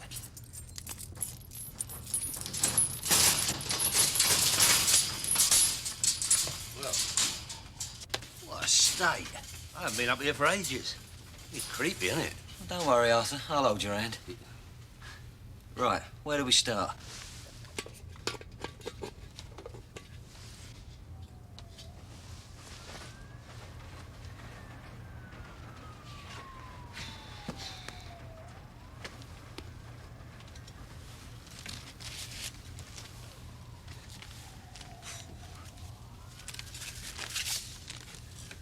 Here, who's Vera? Friend of Dave's.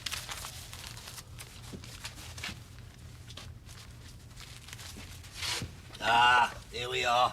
Never chuck anything away, you never know. What year are we looking for? 1970. Got it. Right, hang on. Right. Yep, go on. Got it.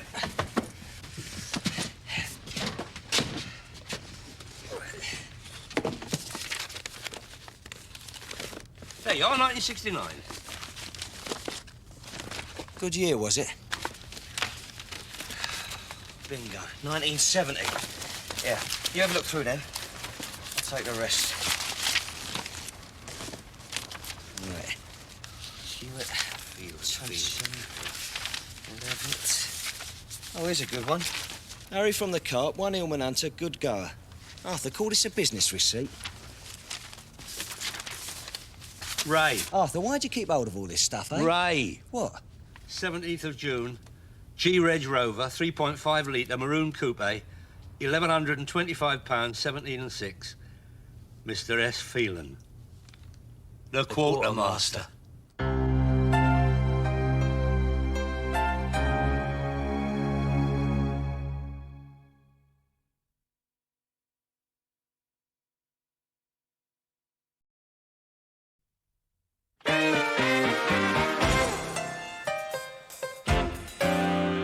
Arthur, you only sold him a motor, for heaven's sake. A motor that didn't work, a banger. A crate that landed him in chokey for 20 years. What landed Knowles in the nick was the liberal use of an iron bar and an unprotected head. You know that and I know that. But up there in the scrubs, stretched out on his bunk, is an evil, vindictive thug who doesn't see it that way. Yeah. And what are we going to do about it? We're going to go and see him. See who? Knowles, of course. We're going to go down the nick and have a word with him. Have a word with him? Are you mad? Have you listened to anything I've been saying? Like evil, thug, vindictive? Yeah. Ray, clinically speaking, Knowles is a fruitcake. He's had his sentence increased 4 times for thumping fellow inmates and warders. Exactly. We can't be doing this aggravation. We've got to have it out with him. What an inspired idea. Let's have it out with him. All right, all right. So what do you suggest? Vigilance. What? We put a ring of steel round the lockup. Round-the-clock surveillance. Whoever he's using to fit me up is going to try again. And when he does, we'll have him. Well, Ray will.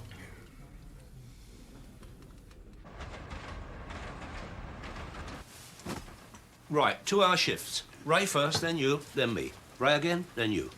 Hang about, Arthur. That means we get 2 and you only gets 1. So? Who's got 93 hours community service facing him? It's no picnic, you know. I should be up my knees in seedlings again tomorrow. Yeah, I thought we could do with these. Oh, good idea. Right, now no slacking on the job. Keep your eyes peeled and your ears to the ground. Good luck. I'm going to turn in. You better too, Dave. I want you nice and sharp for your watch. Aye, aye, Captain. Right. I'll take first turn, shall I?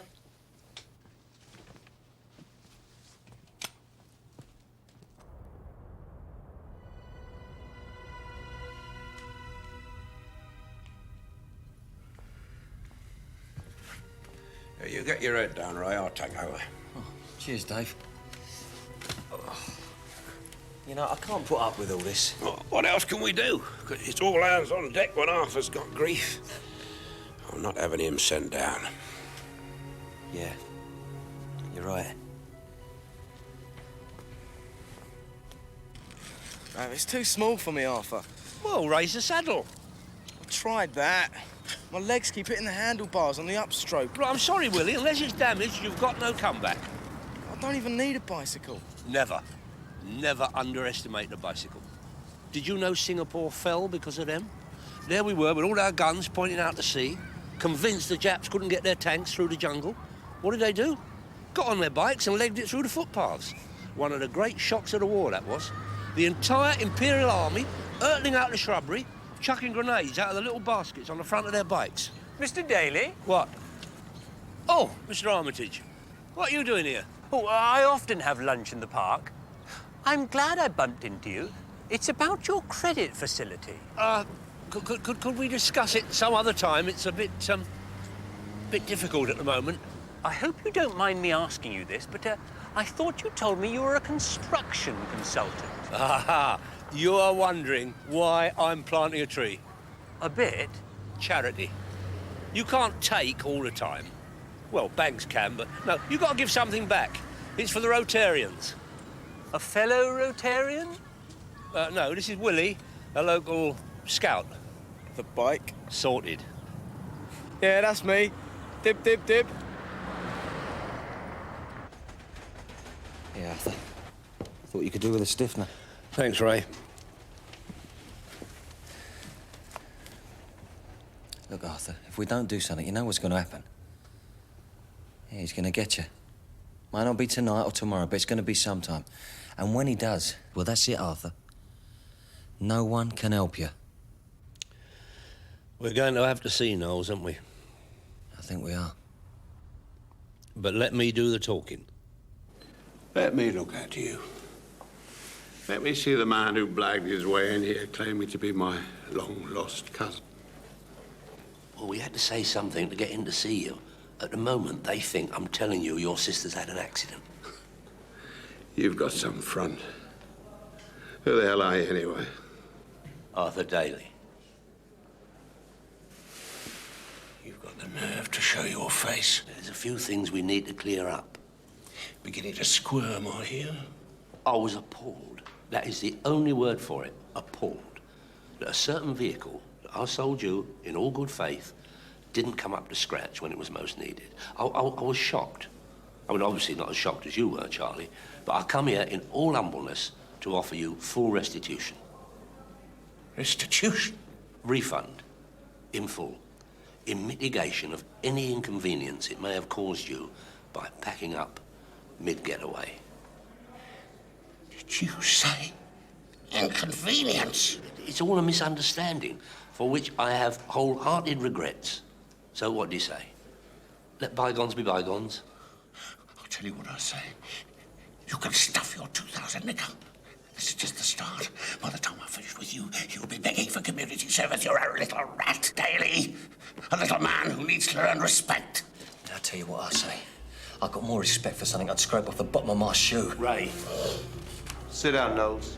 It's all right, officer. I've just given him the bad news. Yeah, and here's some more bad news. Unless you call off whoever's fitting up Arthur, you're gonna have me to deal with. Yeah, don't mind him, Charlie. Yeah, you're gonna get out of here soon, Charlie, aren't you? And when you do, I'm gonna be waiting. You're gonna be that much older and that much slower. And then, pal, I'm gonna show you what a vendetta really means. 20-odd years I've spent in places like this, and all because of him. 20 years! 20 bloody years! How old are you, son? Him and his sister were very close. You threatened him. Well, he was never gonna listen, was he? Look, when you're facing a tiger that's been cooped up for years, dying to get his claws into you, the last thing you want to do is rattle his cage. Arthur, I had to say something, didn't I? He's probably arranging for one of his cronies to come after me with a chainsaw. There was I looking at a short stretch in prison, and now here I am looking at a long time in the cemetery. Next time you have a good idea, don't.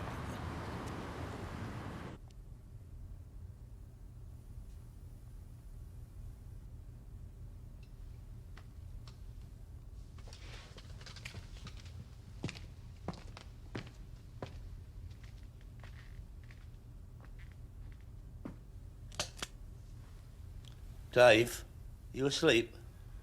Yes, thank you, Arthur. It's a game, all this, isn't it? Arthur, you have only done 5 minutes. No, I mean all of it. You know, you plod along, doing your best. Rowing against the current, being pushed downstream. It's like driving a car. You potter along at 30 miles an hour, perfectly happy. And suddenly, whoosh, you're overtaken by some nameless terror at 90 miles an hour. What are you burbling on about, Arthur? Look, it's 5 o'clock in the morning. I'm scared, Dave. I couldn't take prison. I know some can handle it, but it will carry me off. Don't talk like that, Arthur. Well, you've got to face up to things. It's no good being unrealistic. It won't come to that. It's too awful to contemplate. Banged up for 23 hours a day. A life of slamming doors and turning keys. Ever under the watchful eye. And the dread of being buried alive before you got to sleep. Oh, it doesn't bear imagining. The only thing to look forward to, that crocodile march round the exercise yard. Cast into the pit of human misery. Never again to experience a decent cigar, soothing VAT, company of friends, the wind in your face. Dave? Dave?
Arthur. I'll stop out in a minute, officer. It's all right, Arthur. It's me, Ray. Oh, Look, there's no point to this, Arthur, if you're going to go to sleep. Oh, I wasn't asleep.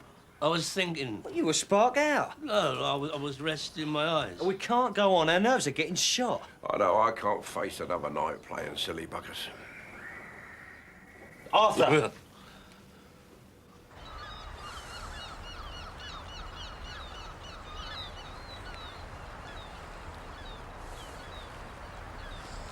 I want to make one thing clear, Ray. We're not having this meeting, right? It never happened. What meeting? Now listen, you ever heard of the Wilston sorting office raid back in the 70s? Charlie Knowles? The very man.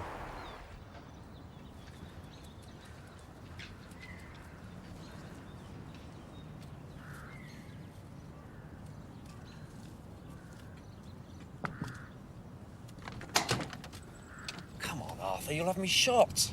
Oh. Just another half hour, Lionel. We'll call it another tenner off the microwave. All right. So you think it's Knowles who's got it in for Arthur? I don't think it, I know it. Well, what do you want me to do? Listen, you owe Arthur a favour. Thought you might be able to warn Knowles off, threaten him with a longer sentence or something. Oh, come off it, Ray. And him with a watertight alibi. There's no evidence that he's even involved. What you need is to find his outside man. Yeah, but it seems like everyone he knows has been fitted up just like Arthur. Well, all the ones we could find, that is. And the only one you couldn't was a bloke called Phelan. Now, how did you know that? Because Phelan is a very hard man to find. You what?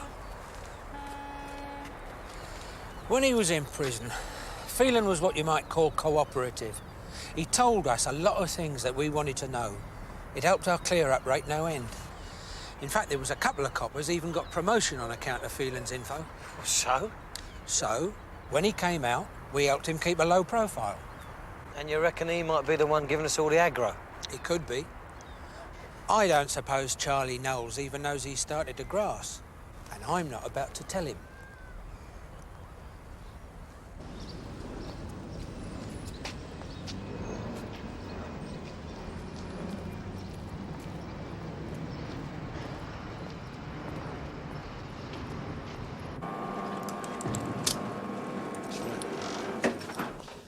Oh, Mr. Daly, how can I help you? Look, I really need to see my Uncle Charlie. Your uncle? That isn't true, is it, sir? No, I'm a friend. That's not how it seemed last time. It's important that I see him. I'm afraid that's not going to be possible. He's no longer with us. Arthur, get in the van. What are you talking about? I can't. Arthur, get in the van. I can't breach my order. Forget about the order. I've got things to tell you. Come on. What?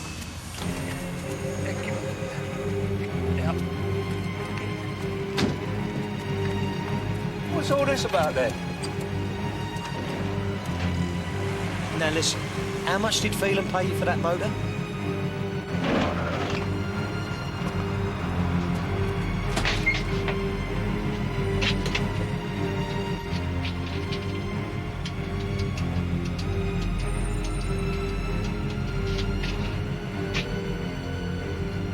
Yeah, I want to speak to DS Rogerson, please. That was a clever little accident you arranged between my car and the taxi. What are you talking about? And the carpet. And the watches. You're mad. Far from it. But I know a man who is. Our friend Charlie Knowles. Never heard of him. Really? So you weren't Charlie's quartermaster? So he didn't give you £2,000 to buy the car? And you didn't buy a cheaper version from me and pocket the change? A few £100.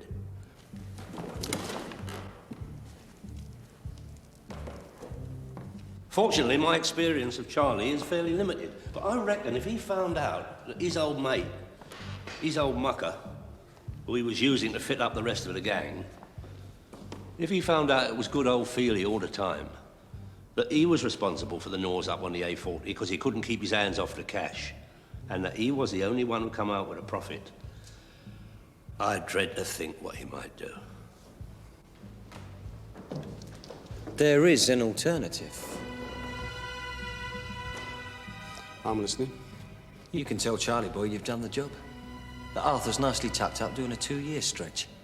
Yeah, I could make him believe that. First, you got to tell the old Bill how you fitted up Arthur. You can tell them Noel's put the squeeze on you, forced you into doing it. But don't worry about it. You'll probably get another light sentence. They look after their own, don't they? Yeah. I've got a lot of friends in the old bill. We know you have. How do you think we found you? I think I should warn you, I should consider suing for wrongful arrest. There's far too much of this running in and out with the police and their informants. Citizen can't sleep safely in his bed. Oh, and I should want my fine back for a start. That's a matter for the CPS, sir. I have to say this, Phelan. My old dad will be really impressed me nicking you. He was on the original Willesden sorting office case. You're a piece of living history, you are. Do you know that? Which is more than can be said for your old friend Charlie Knowles. What do you mean? And you heard? His jam tart packed up when he was legging it from 2 prison officers. You what? Yeah. He died in Hammersmith Hospital 2 days ago.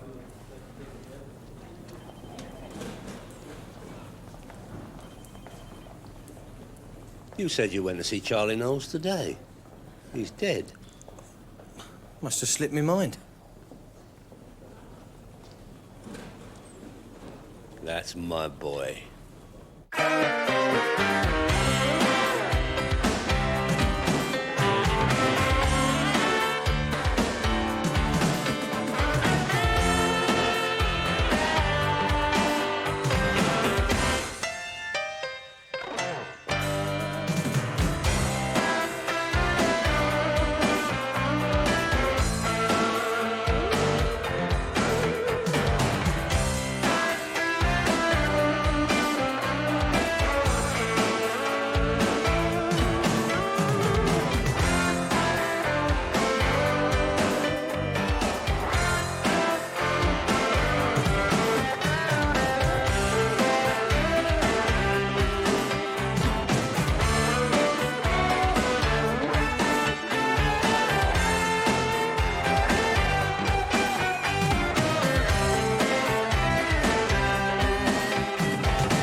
Image, Luigi, image. That's what I'm talking about. You expect me to cook in dark glasses? No, but you've got to create an ambience, a mood, a certain je ne sais quoi.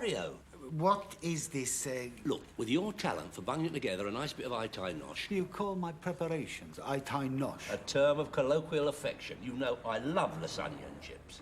The point is that since the invasion of those not born in this green and pleasant, ethnic food has become the norm.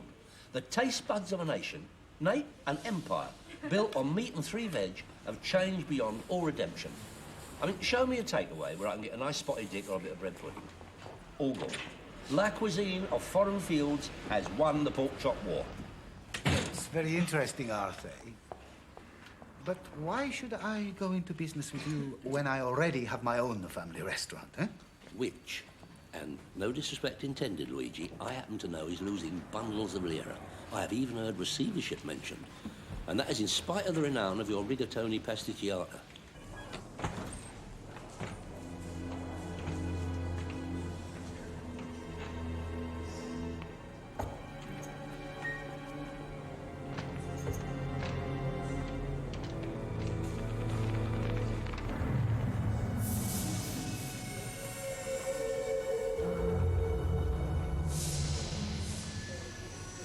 The Cosa Nostra. Perfect. You want me, an Italiano, to run a restaurant called the... Cosa Nostra? No, Cosa Nostra. Nostra. Nosh, as in food, Luigi. Oh, I don't know, Arthur. Carla don't like people think all Italians are mafiosa. We are honest family, hard-working. Yeah, precisely. Good family values. Look after your own. Punters appreciate that sort of thing. Marlon made that very clear. Marlon? Brando. Don Corleone, the godfather. Hey, here's a thought. I'll check with his agent, see if he's available to be our guest of honour on the opening night. You have big ideas, Arthur. Such is my Charlie Forty, Luigi. I didn't build the daily business empire by thinking small. I'm going for the full Monty on this one. What is this, the Monty? Well, let me put it this way. Hype is the game, image the name. You play the role, you avoid the dole. End of.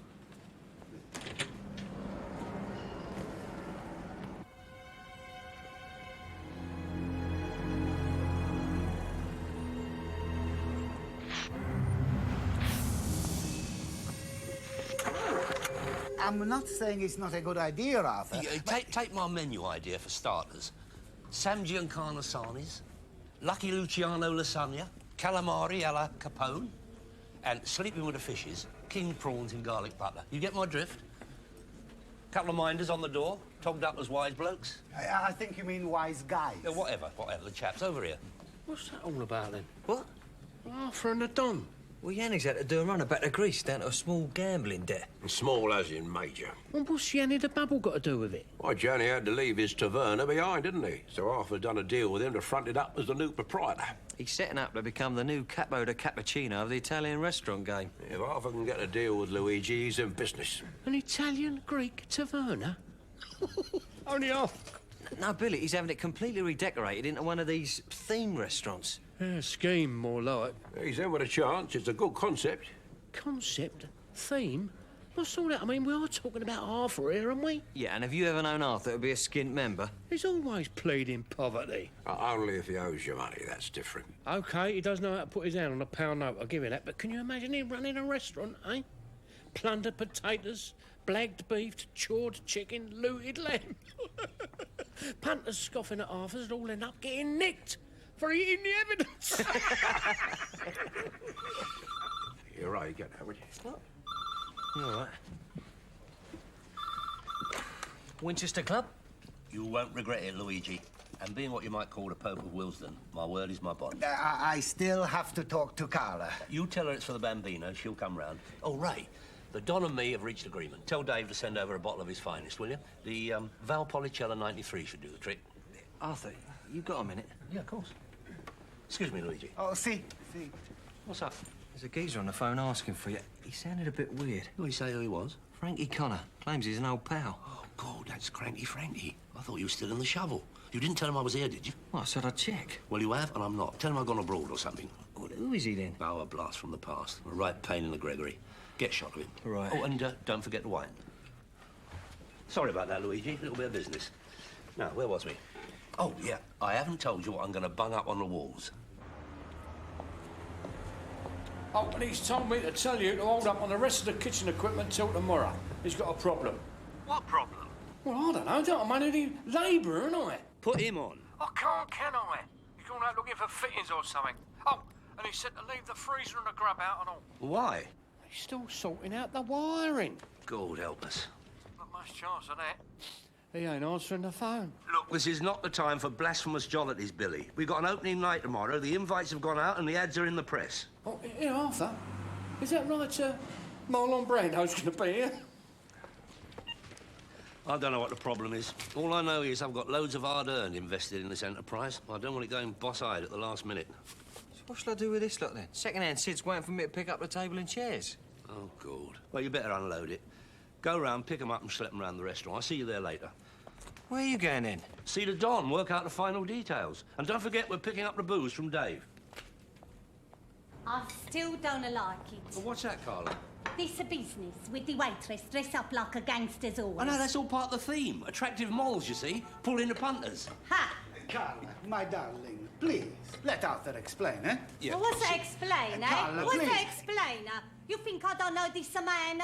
This a man who go through life with an open fly? Oh, I'm sure that. I'm a good Catholic. We no divorce. I make one mistake, Arthur. One mistake, but she don't let me forget it. That's all right. I don't forget. I don't forget. It's a long time ago, my darling. Why you bring this up now? Can't you see we're trying to do the business here? I love you. Oh, you know I love you. You are my heart, my soul. Without you, I die. She's upset, Arthur. All of this upheaval is a big strain. You understand? Oh, I do. And I can reassure you, Carla, I have known the Don, Luigi, your husband, for many a moon. Both of you, as you know. And I give you my sacred oath that his love and respect for you is legendary on the manor. Oh, he's right, he's right. In fact, it's no exaggeration to say, and I hope Luigi won't mind my saying it, but he can be a bit boring on the subject. How you mean boring? He is forever singing your praises. Oh, it's true, it's true. You are the apple of his mince, the light of his life. You have no worry on that score. Stand on me. Is it true what you say? Oh, it's true, it's true. It better be. I find out you playing around again. I'll stab you dead.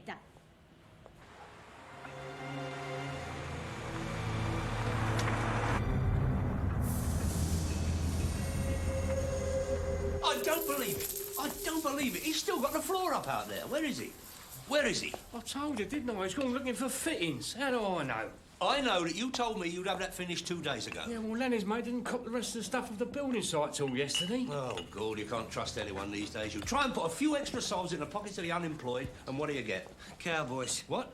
Well, you get what you pay for, Arthur. You got Lenny. Don't be lemon. Oh, my God. What's up? I forgot the fish.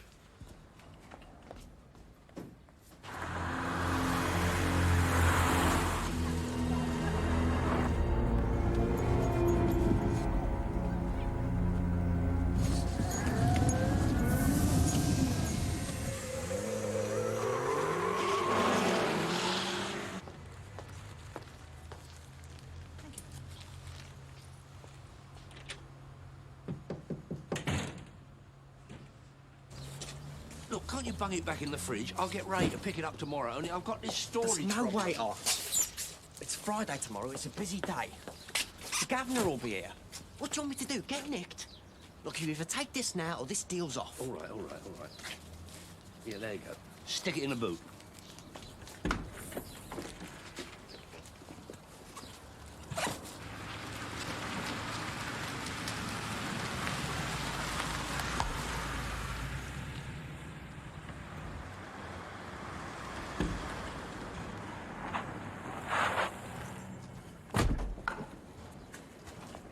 Excuse me, sir. Mr. Daly. Mr. Arthur Daly. That is correct, yes. Detective Sergeant Salmon. Salmon. This is my colleague, D.C. Riley. How can I help you, officer? We understand you are acquainted with a man called Frank Connor. Frank? Connor. No, it doesn't ring a bell. Are you sure? Connor. No, I don't recall. May one inquire what this is about, officer? It's a little chilly out here, Mr. Daly. You mind if we talk inside? Oh, yeah, please, come in. I hope it's not going to take too long, officer. I've got a very heavy schedule on.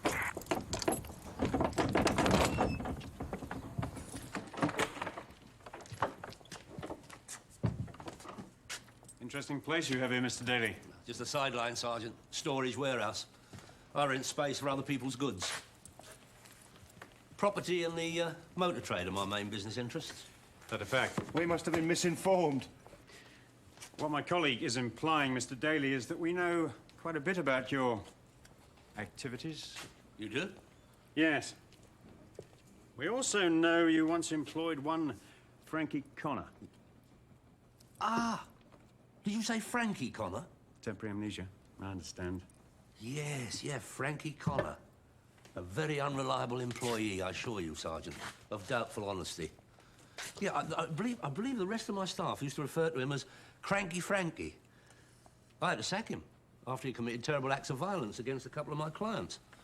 Very, very upsetting. I'm sure. Is that why you gave evidence for the defense at his trial? Oh. Misguided sense of employer responsibility, I assure you, Sergeant. When he got tucked up in the shovel for a 7, sent down for 7 years, there was a huge sigh of relief in the community, I can tell you. So you haven't seen him since then? Well, I don't see how I could. According to my reckoning, he's still doing penance in one of Her Majesty's institutions. Not at the moment, he isn't. Sorry? He escaped from custody this morning. Did he? Naturally, in view of the community's anxiety about him, we are keen to find him. And return him from whence he came. Absolutely. Absolutely. So, given your, how shall I say, position in the community, we can rely on your cooperation. Cooperation? Should you hear anything of his whereabouts? You'd be sure to let us know, wouldn't you? Oh, certainly, certainly. Without a moment's hesitation. As a founder member of the Neighbourhood Watch on this manor, I know exactly where my duty lies. Good. We have an understanding then. Oh, definitely, undoubtedly. Excellent. We'll bid you good day then, Mr. Daly. Always a pleasure. Be of service to officers of the law, Sergeant.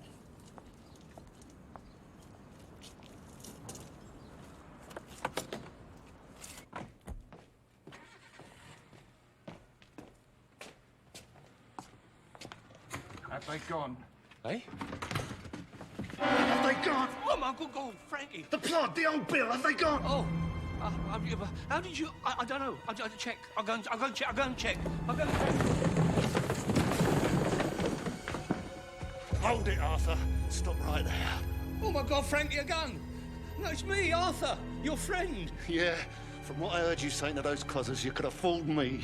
You ain't going anywhere.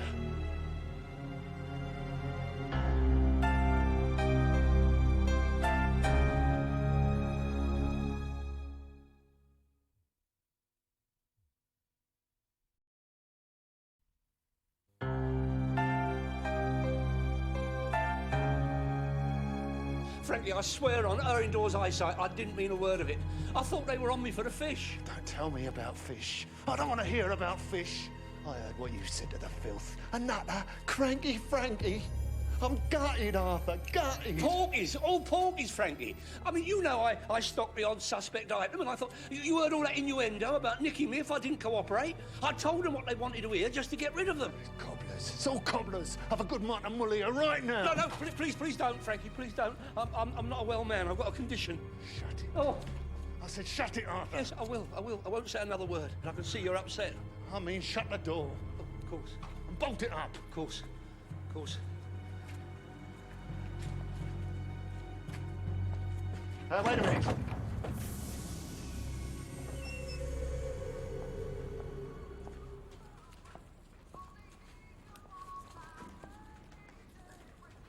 What do you reckon, Billy? Keep on trucking, Arthur. Jimmy. Oh, that'll convince them, Go and shut the gates, Arthur. Don't try anything. Frankie, please, put the gun away. Look, it's me, Arthur. I wouldn't drop you in it. Just do it, Arthur.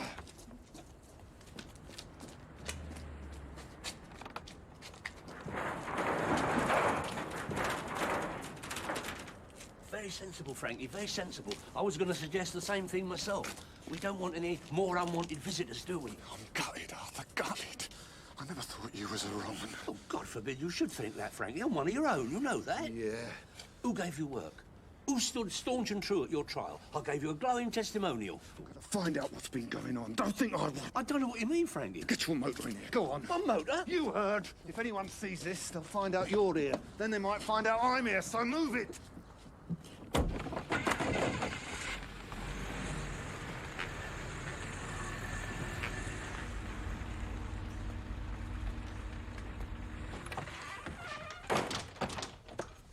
Where's the mains? Mains?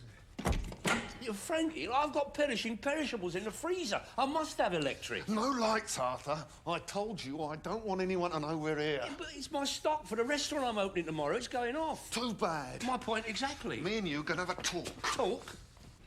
Right. Where are you off to now, then? Winchester, pick up the booze. I'll join you. I could do with a gargle after all this colour. I want a drink. You got a drink? Cup of tea. I'll make you a nice cup of tea. The thing is, it's electric kettle. I want a drink, Arthur. A proper drink. Yeah, of course. I can see you're a bit tense. Yeah, I've got some tonic in the fridge if you want.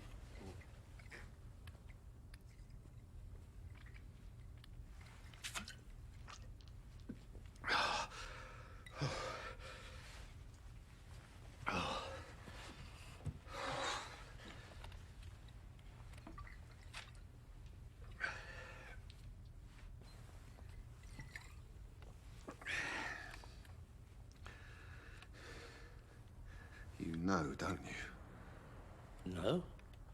No what? Why, I've had it on my toes. Well, yeah, I understand. I mean, somebody doing all that porridge, they're bound to be a bit restless. You don't know what it's like roasting in there, not knowing. Yeah.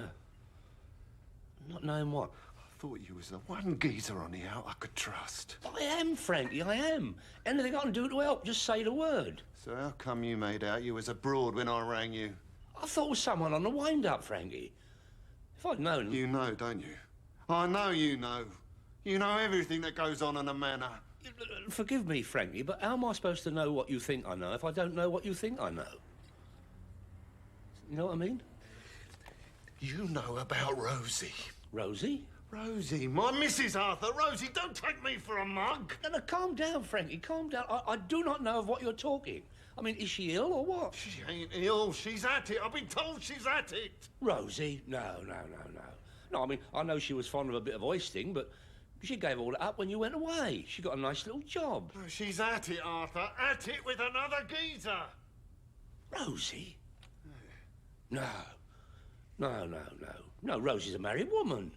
She's married to you. Don't lie to me, Arthur. I'm not. I was at the wedding. Don't you remember her indoors and me? We gave you a toaster. Are you taking the piss? No. If Rosie was breaking her vows, I'd be bound to know.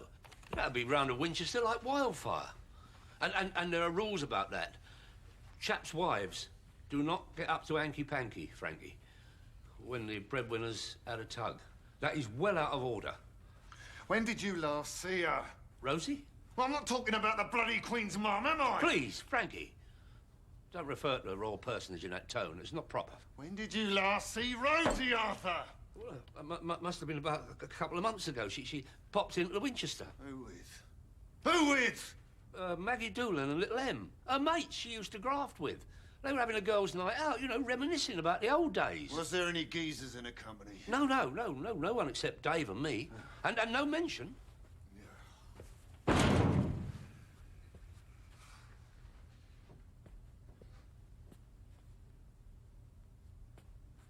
Frankie Connor? Yeah, went on the news earlier. Isn't that the geezer that was ringing Arthur and he was getting me to plank? That's him, Cranky Frankie. So what's his connection with Arthur? Well, a few years back, it was before you hooked up with Arthur, he used to give Frank a bit of work, you know, a bit of this, a bit of that. Well, one day, he sent Frankie along to chaw back a motor what some punters hadn't paid up on.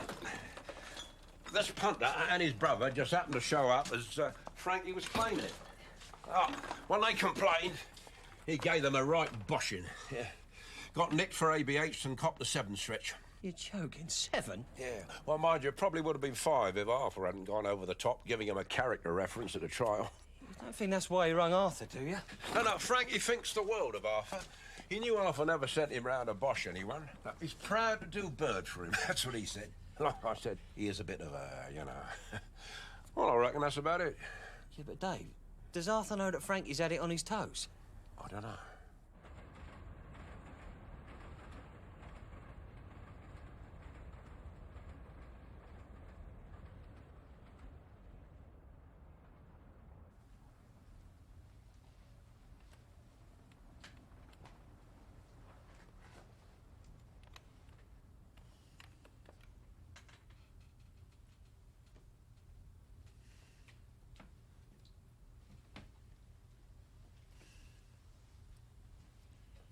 Where are you going?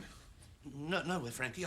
I just, sitting in the same position for too long. I get a bit... I'm not a spring fish chicken I used to be. Do you mind if I just... OK, but don't try slipping, Arthur, because I'm fit and I've got this. I wouldn't dream of slipping, I assure you, Frankie. And on the contrary, I've been thinking deeply of how I can help you with your dilemma, and I think I've come up with the answer. Oh, yeah? What? You say you've been ringing Rosie from the Nick, and you always get her answer machine, right? Right. Have you tried since you legged it this morning? No. I want to surprise her, and whatever slag she's webbed up with. You got no proof of that, Frankie. I mean, wicked gossip on the exercise yard is not evidence of infidelity. I mean, you said yourself you gave her a slap last time she visited when she denied all knowledge of what I personally consider is a gross slander on her integrity. So? Well, maybe she's got the hump with you. Maybe she's sulking. I mean, women can be very sensitive about copping blows in public. And when you're doing all this porridge and drinking this funny stuff they spike the tea with in the shovel, I mean, God knows what it does to the human brain, let alone the down belows. So you do think I'm a nutter? Is that what you're trying to say? No, Frankie, no. I'm just trying to point out that it's not surprising that tucked up in the boob with no control on events on the out, your imagination's bound to run amok. It's not unusual. Paranoidal illusions are what the shrinks call it. Don't mention them scumbags. They stuck things on my head and tried to electrocute me. Oh, that must have been very distressing. Yeah. I chinned one of them, didn't I? Well, yeah, I can see that will provoke you, but let's get back to what I was saying about Rosie. What's that? Well, why don't I give her a tinkle? I mean, she's always trusted me and confided in me as a close, caring, personal friend of you both. Yeah. How close and personal is what I'm starting to wonder. Pardon? Well, maybe it's you seeing her. Me? Good grief, how can you say that? I'm happily married man.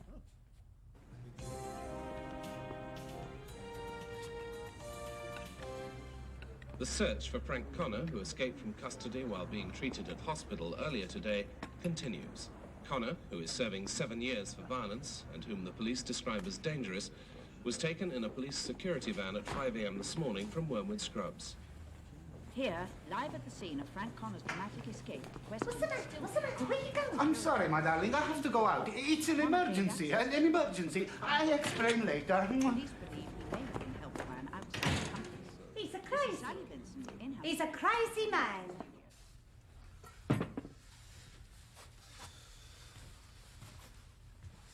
What are we going to do? I can't stay here. Her indoors is doing a roast. I'll be missed. People will be looking for me. I've got an opening tomorrow night and all my stock is deteriorating out there fast. Look, let me ring Rosie. No! And get... She ain't gonna tell you anything. She'll figure it'll get back to me. Now, you want to help me, Arthur. You get her around here. Good thinking, Frankie. Good thinking. I'll pop over at the house and swag her over here on some pretext. No, you ain't going anywhere. I still ain't forgot what you said to the old Bill. Oh, don't start all that again, Frankie. Look. No! Well, look. You smell fish.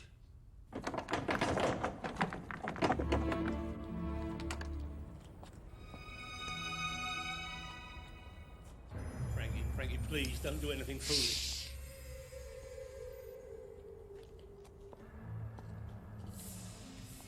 Arthur? Arthur, you in there? Ray, don't shoot! It's my nephew, Ray! Ray, thank God you're here. There's someone with me who needs our help. Ray, look, it's Ray. He's blood, kin. He can help get Rosie. What's happening? What's going on? Hold it. Hold it. All right. Ray, it's all right. Frankie's a very good friend of mine, and he's a bit nervous at the moment, isn't he, Frankie? It's not Frankie Connor, is it, Arthur? How do you know it's me? Who told you I was here? Who told you? Well, no one told me. I don't know. I just come to pick up some glasses. Arthur, what is happening? Ray, Frankie's had it away from the nick. He's come to me for sanctuary. He's got a bit of domestic ag. He needs us to help him sort it. Look, you wait here, Frankie. I'll go and let him in. No, he stays there and you stay put. Yeah, of course. No need. Let me talk to him. Let me explain.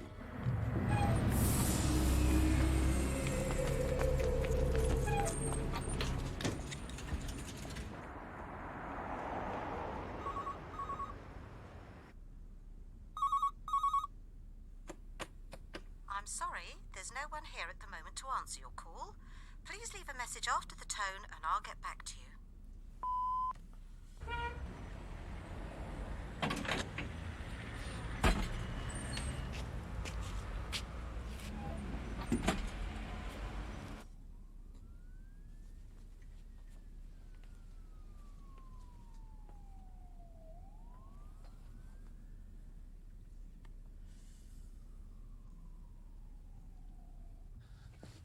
Tell her I'm a bit incapacitated, and I would consider it a great personal favour if she's got the time and could pop along for a little chat. The important business matter, that should do it. Yeah, but why can't I tell her Frankie's here? That's the whole point, ain't it? You don't tell her. You don't tell anyone. If the bills show up, I take it you've grasped me. And that won't be healthy for Arthur. You understand what I'm saying? Ray, Frankie just wants to give her a pleasant surprise. Isn't that right, Frankie? Yeah, that's right. Okay. But I'm telling you, you are Martha, you're gonna have to deal with me. Now, do you understand? Ray, don't upset Frankie. He's tired and emotional. Had a stressful day. Just find Rosie, there's a good boy. Arthur, what if she ain't there or she don't want to come? Find her. Give her money, anything. Get her.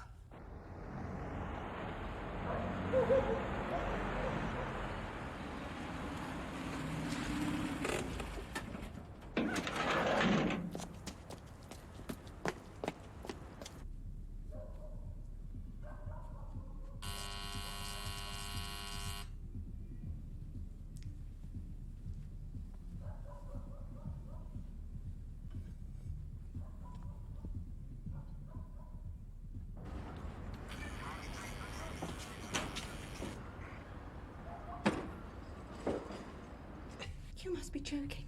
I'm not going anywhere, let alone to see Arthur. Why? Don't be a prat, Ray. Do you think I don't know what that's about? He's got that bloody lunatic Frankie round there, hasn't he? Well, Look, I'm not going anywhere until that idiot is caged up again. Now you can tell him that, and you can tell Arthur that. Rosie, Arthur's in trouble. I don't give a monkeys. I've got myself to look out for.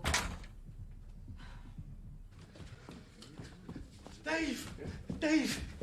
He's Arthur here. I must see Arthur. Where is he? Where is he? He ain't here. What's the matter with you?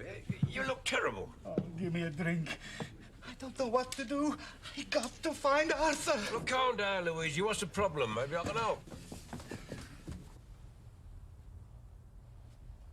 Frankie, everything's going to be okay from now on. Stand on me. Look, when Ray arrives with Rosie, I think the best thing for me to do is leave you two alone together, so you can discuss it privately without the embarrassment of a third party. Hold it, Arthur, hold it.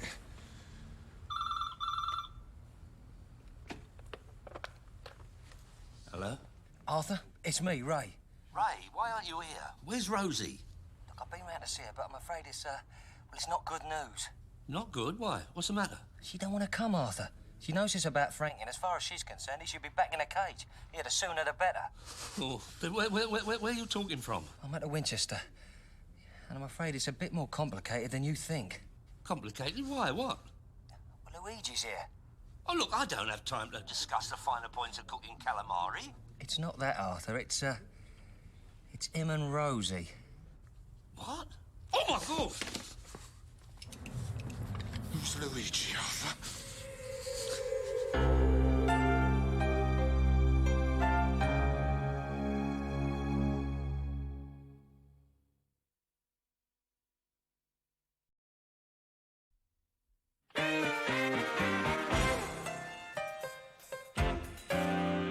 It's all a mistake, Frankie. You must have misheard. I don't know a Luigi. Well, I do know him, but I mean, it wouldn't be him. He's a family man, staunch Catholic. He wouldn't put it about, be a mortal sin. No, I think who Ray was referring to was, Lou Edges. Lou Edges, that's right, yeah. Little tea leaf out of Fulham, I think. Terrible reputation as a ladies' man. Oh, cut the crap, Arthur. I want him here, and I want him here now. Arthur, you all right? What's happening? I don't know, we were cut off. Look, Frankie is with me now here, and I was just explaining to him that he must have misheard what you said when you... I didn't mishear anything. Whoever this slag Luigi is, you find him and you bring him here. You understand? And no police, or Arthur gets it.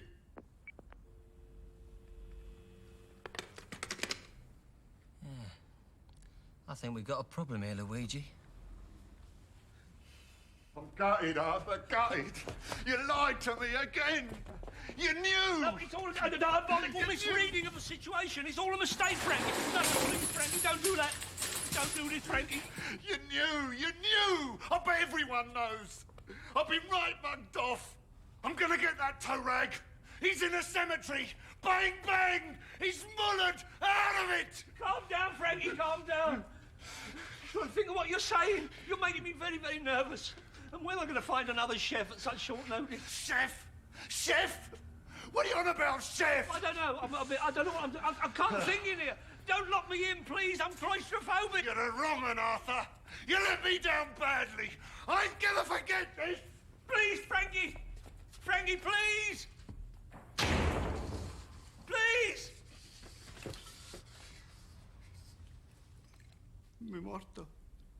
I'm a dead man. I tell you this in confidence, and you tell Cranky Frankie it's me. Why you do this, eh? Why? I didn't tell him, Luigi. How did I know he was listening in? You telephone La Polizia. You tell them where this Puzzle is hiding so they can lock him up in a prigione. That's what you do. I can't do that, Luigi. If the old Bill shut the lock-up, God knows what Frankie's going to do to Arthur. I don't care what he do to Arthur. It's because of Arthur I'm in this trouble. That's not true, Luigi. You are in stock because you have been playing games with Frankie's missus. And you've been captured. Yeah, that's more like it. Mamma mia. If Carla find out, she kill me dead. Oh, that reminds me, Luigi. She rang earlier, asking if I knew where you were.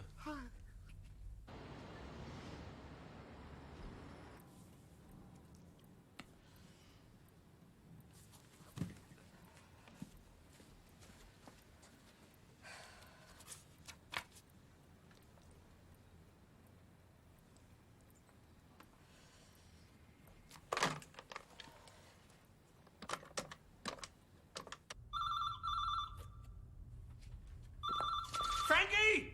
Frankie, the phone! Frankie! Frankie, it could be Ray! Frankie! Frankie!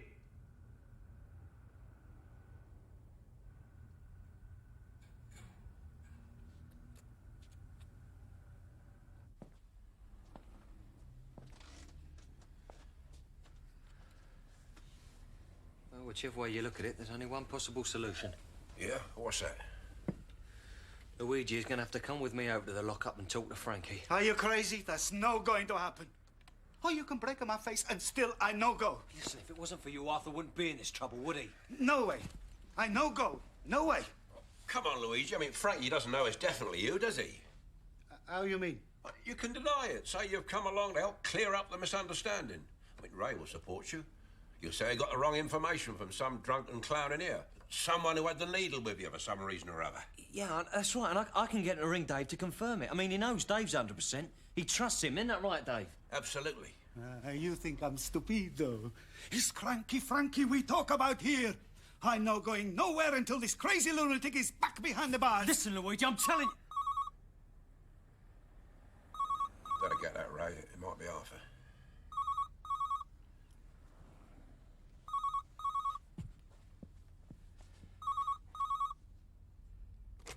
Winchester Carla. Yeah, he is, as a matter of fact. I'll just get him. It's your wife. She wants to know why you're not home.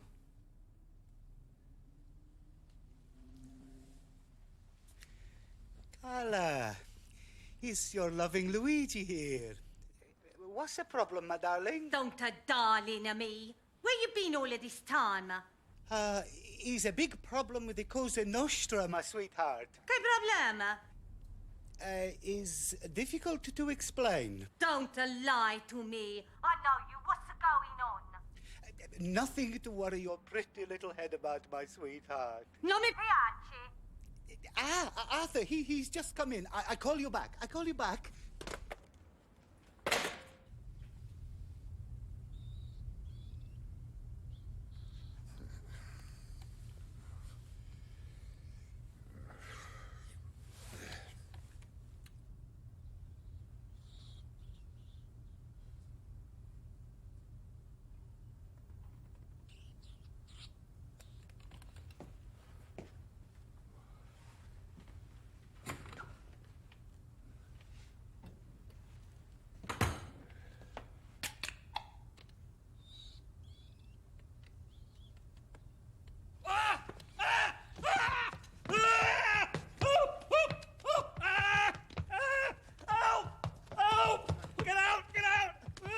What's going on? Rats!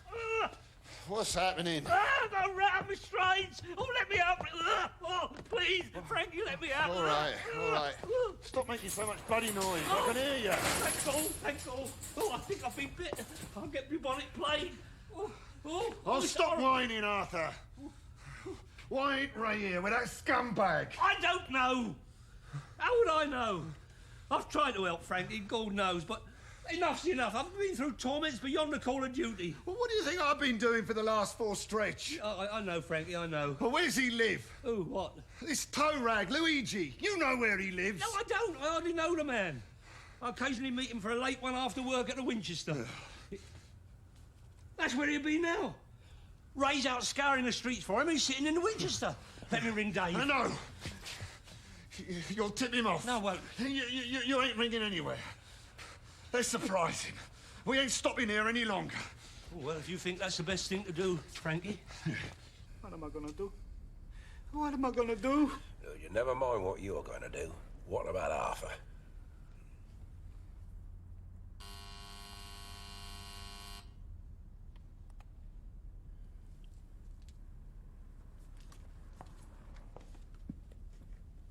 Look, Frankie, put the gun away, please. We don't have Luigi's in there or whoever. Look, I think the best thing is for me to check out the clientele, and you keep out of sight round the corner. No, second thoughts, perhaps not. Right. It's Arthur, and he's got Frankie with him. Mommy, I'm a dead man. I'm a dead man. Move it. Move it. Get in here. Here, keep quiet.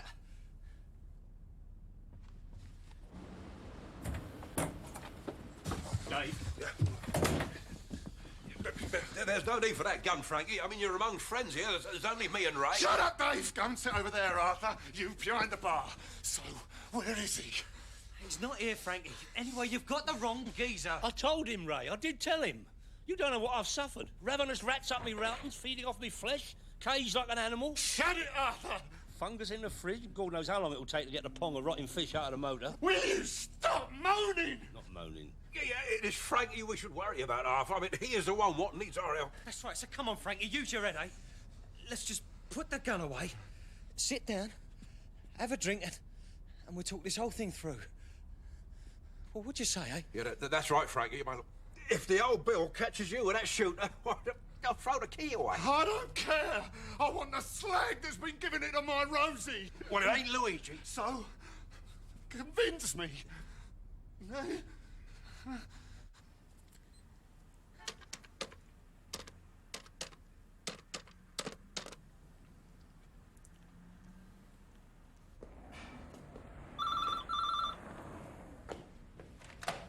See?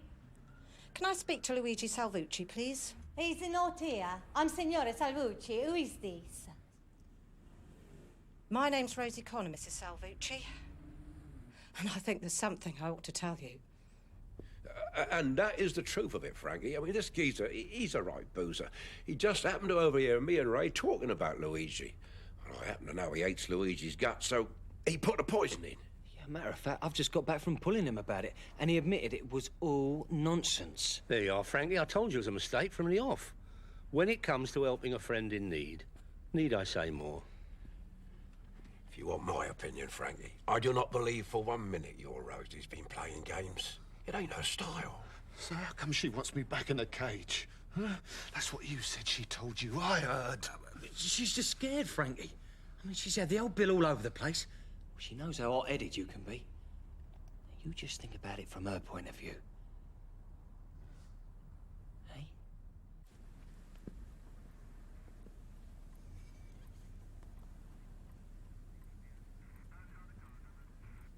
It's a terrible thing, jealousy, Frankie. I know. Her indoors is the same. I mean, modesty forbids, but I suppose I am quite a good catch for any woman. But there is no denying a wife's spouse is her most treasured possession. They know that, and their lawyers know that. Yeah, well, I think what Arthur is trying to say, Frankie, it is bad news emotion-wise. You know, it makes you make the wrong decisions, if you know what I mean. Exactly. Listening to all that malicious gossip on the exercise yard from geezers who are supposed to be your own, and look where it's led you. To accusing me, your best friend, of betrayal, of wanting to muller innocent men of honour, and your poor distressed lady wife. God, what have I done to deserve this, Frankie? Where is the bond and trust that we had? Yeah. I'm sorry, Arthur. I suppose you're right. I don't know. If only I could see Rosie, speak to her.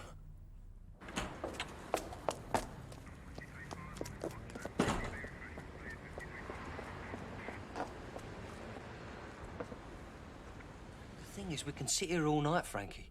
But your best bet is to give yourself up and finish your porridge with some dignity. Ray's right, Frankie.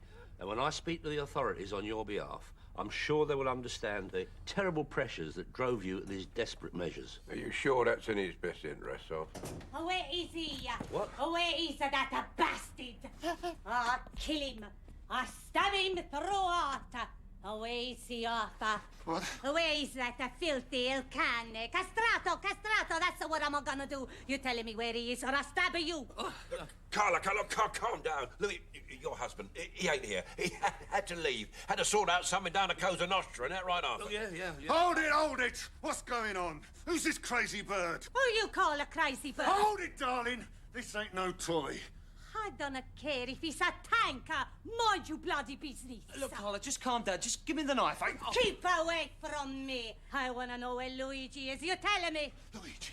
Did you say Luigi? That's right. Luigi Salvucci, the father of my bambinos, non mi piace. You know what's been going on. No. She calling me slut. She telling me everything. All right! What's going on? What's she on about? Who are you on about? Who rang you? What's the matter? You know, listen. He's a slut. He's a tart, a rosy corner. Please don't get upset again, Frankie. It can all be explained. Hey, what you think? Shut up! Where is he? Tell me where he is. We'll see. Who is this crazy? Carla, this is my good personal friend, Frankie Connor. And the woman of whom you speak is his good lady wife, Rosie. And whatever she told you, I'm sure was wrong, because she's been under a lot of stress, as I have and all. Ha! So, are you the husband that a pig Luigi put the ons on, eh? Good. That's a perfecto. You shoot her, I stab it in. Where is he, Arthur? I don't know. I swear an oath. Oh, come on, Frankie. How could Arthur know? He's been with you all the time, hasn't he? Be sensible, eh? I know. I can't guess where is he. I know that rotting snake pig. He's gone to her. He's with your strumpet or wife. That's who. Good grief, Carla. I'm shocked and appalled. Are you saying that there is something going on between Luigi and Rosie, and that he is with her now? I bet that he's a laugh on it. Don't think about it, Frankie. Don't even think about it. What? Going to Rosie's. It'll end in tears. I know it will. Yeah, Arthur. No, Dave. If Frankie wants to go, we can't stop him. But I feel as a friend it's my duty to try. I don't know about that, Arthur. But I suppose if he was to go round there, well, he'd know it wasn't Luigi, wouldn't he? Don't listen to them. She calling me. She telling me herself. Come on, I'll go with you. No, you stay there. What's through there? No, it's nothing, Frankie. It's just my office. All right, all of you, move. In there! Hold it. Not you, Arthur. I need a driver. Oh, take Ray. Oh, Ray will take you, won't you, Ray? Yeah. No, you, Arthur. Oh. In. All right. Dave. Oh, Frankie, look, I'm not a well person. Take my keys. I'll be all right here. Out! We may have to stop and get petrol, Frankie. This is not a good idea, Frankie. The smell of fish alone could attract attention. Let me get your cab. In! Please, Frankie! Don't move a muscle! This is the police. We are armed. You are completely surrounded. Drop the gun, Frankie. You don't stand a chance.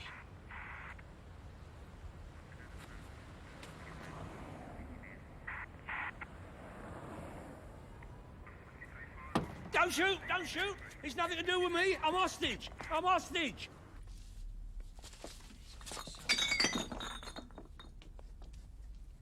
Carla, my darling. Stronzo! No! It's a very serious offence, harbouring an escaped villain, Mr. Daly. I didn't. I'm a victim of hideous circumstance. You are under arrest. It is my duty to inform you that anything you say will be taken down and may be used in evidence. But you don't understand. Right, everybody stand back.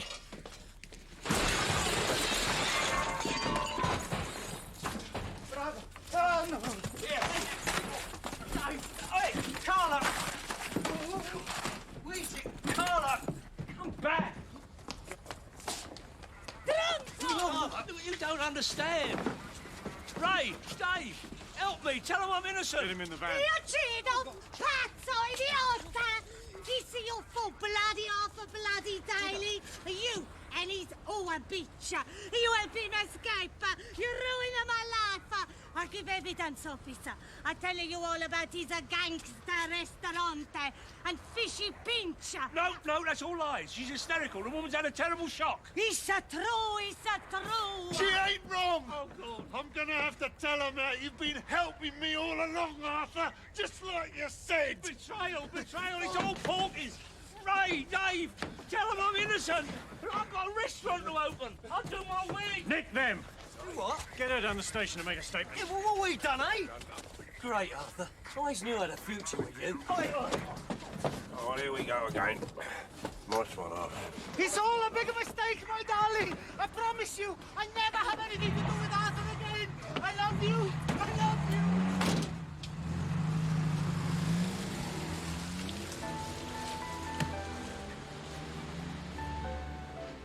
Oh, that is nice. That is very nice. I spent my life worrying about my fellow man, my friends, my family, making sure her indoors has a crust, pushing the economy of this septic isle ever upwards with my entrepreneurial skills. I don't have to apologise for that. Oh, God, I've tried. He did half go on, didn't he? And on. And on. See.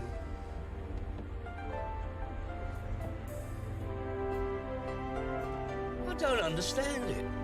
Why me? Why me? Have I not always conducted my life with decency and dignity? Have the time-honoured values of yesteryear deteriorated to the point where there is no place left in the black economy for men of vision? And while I think of it, about the Cosa Nostra, as soon as I can range a drop of bail, I've thought of a way to get out of it.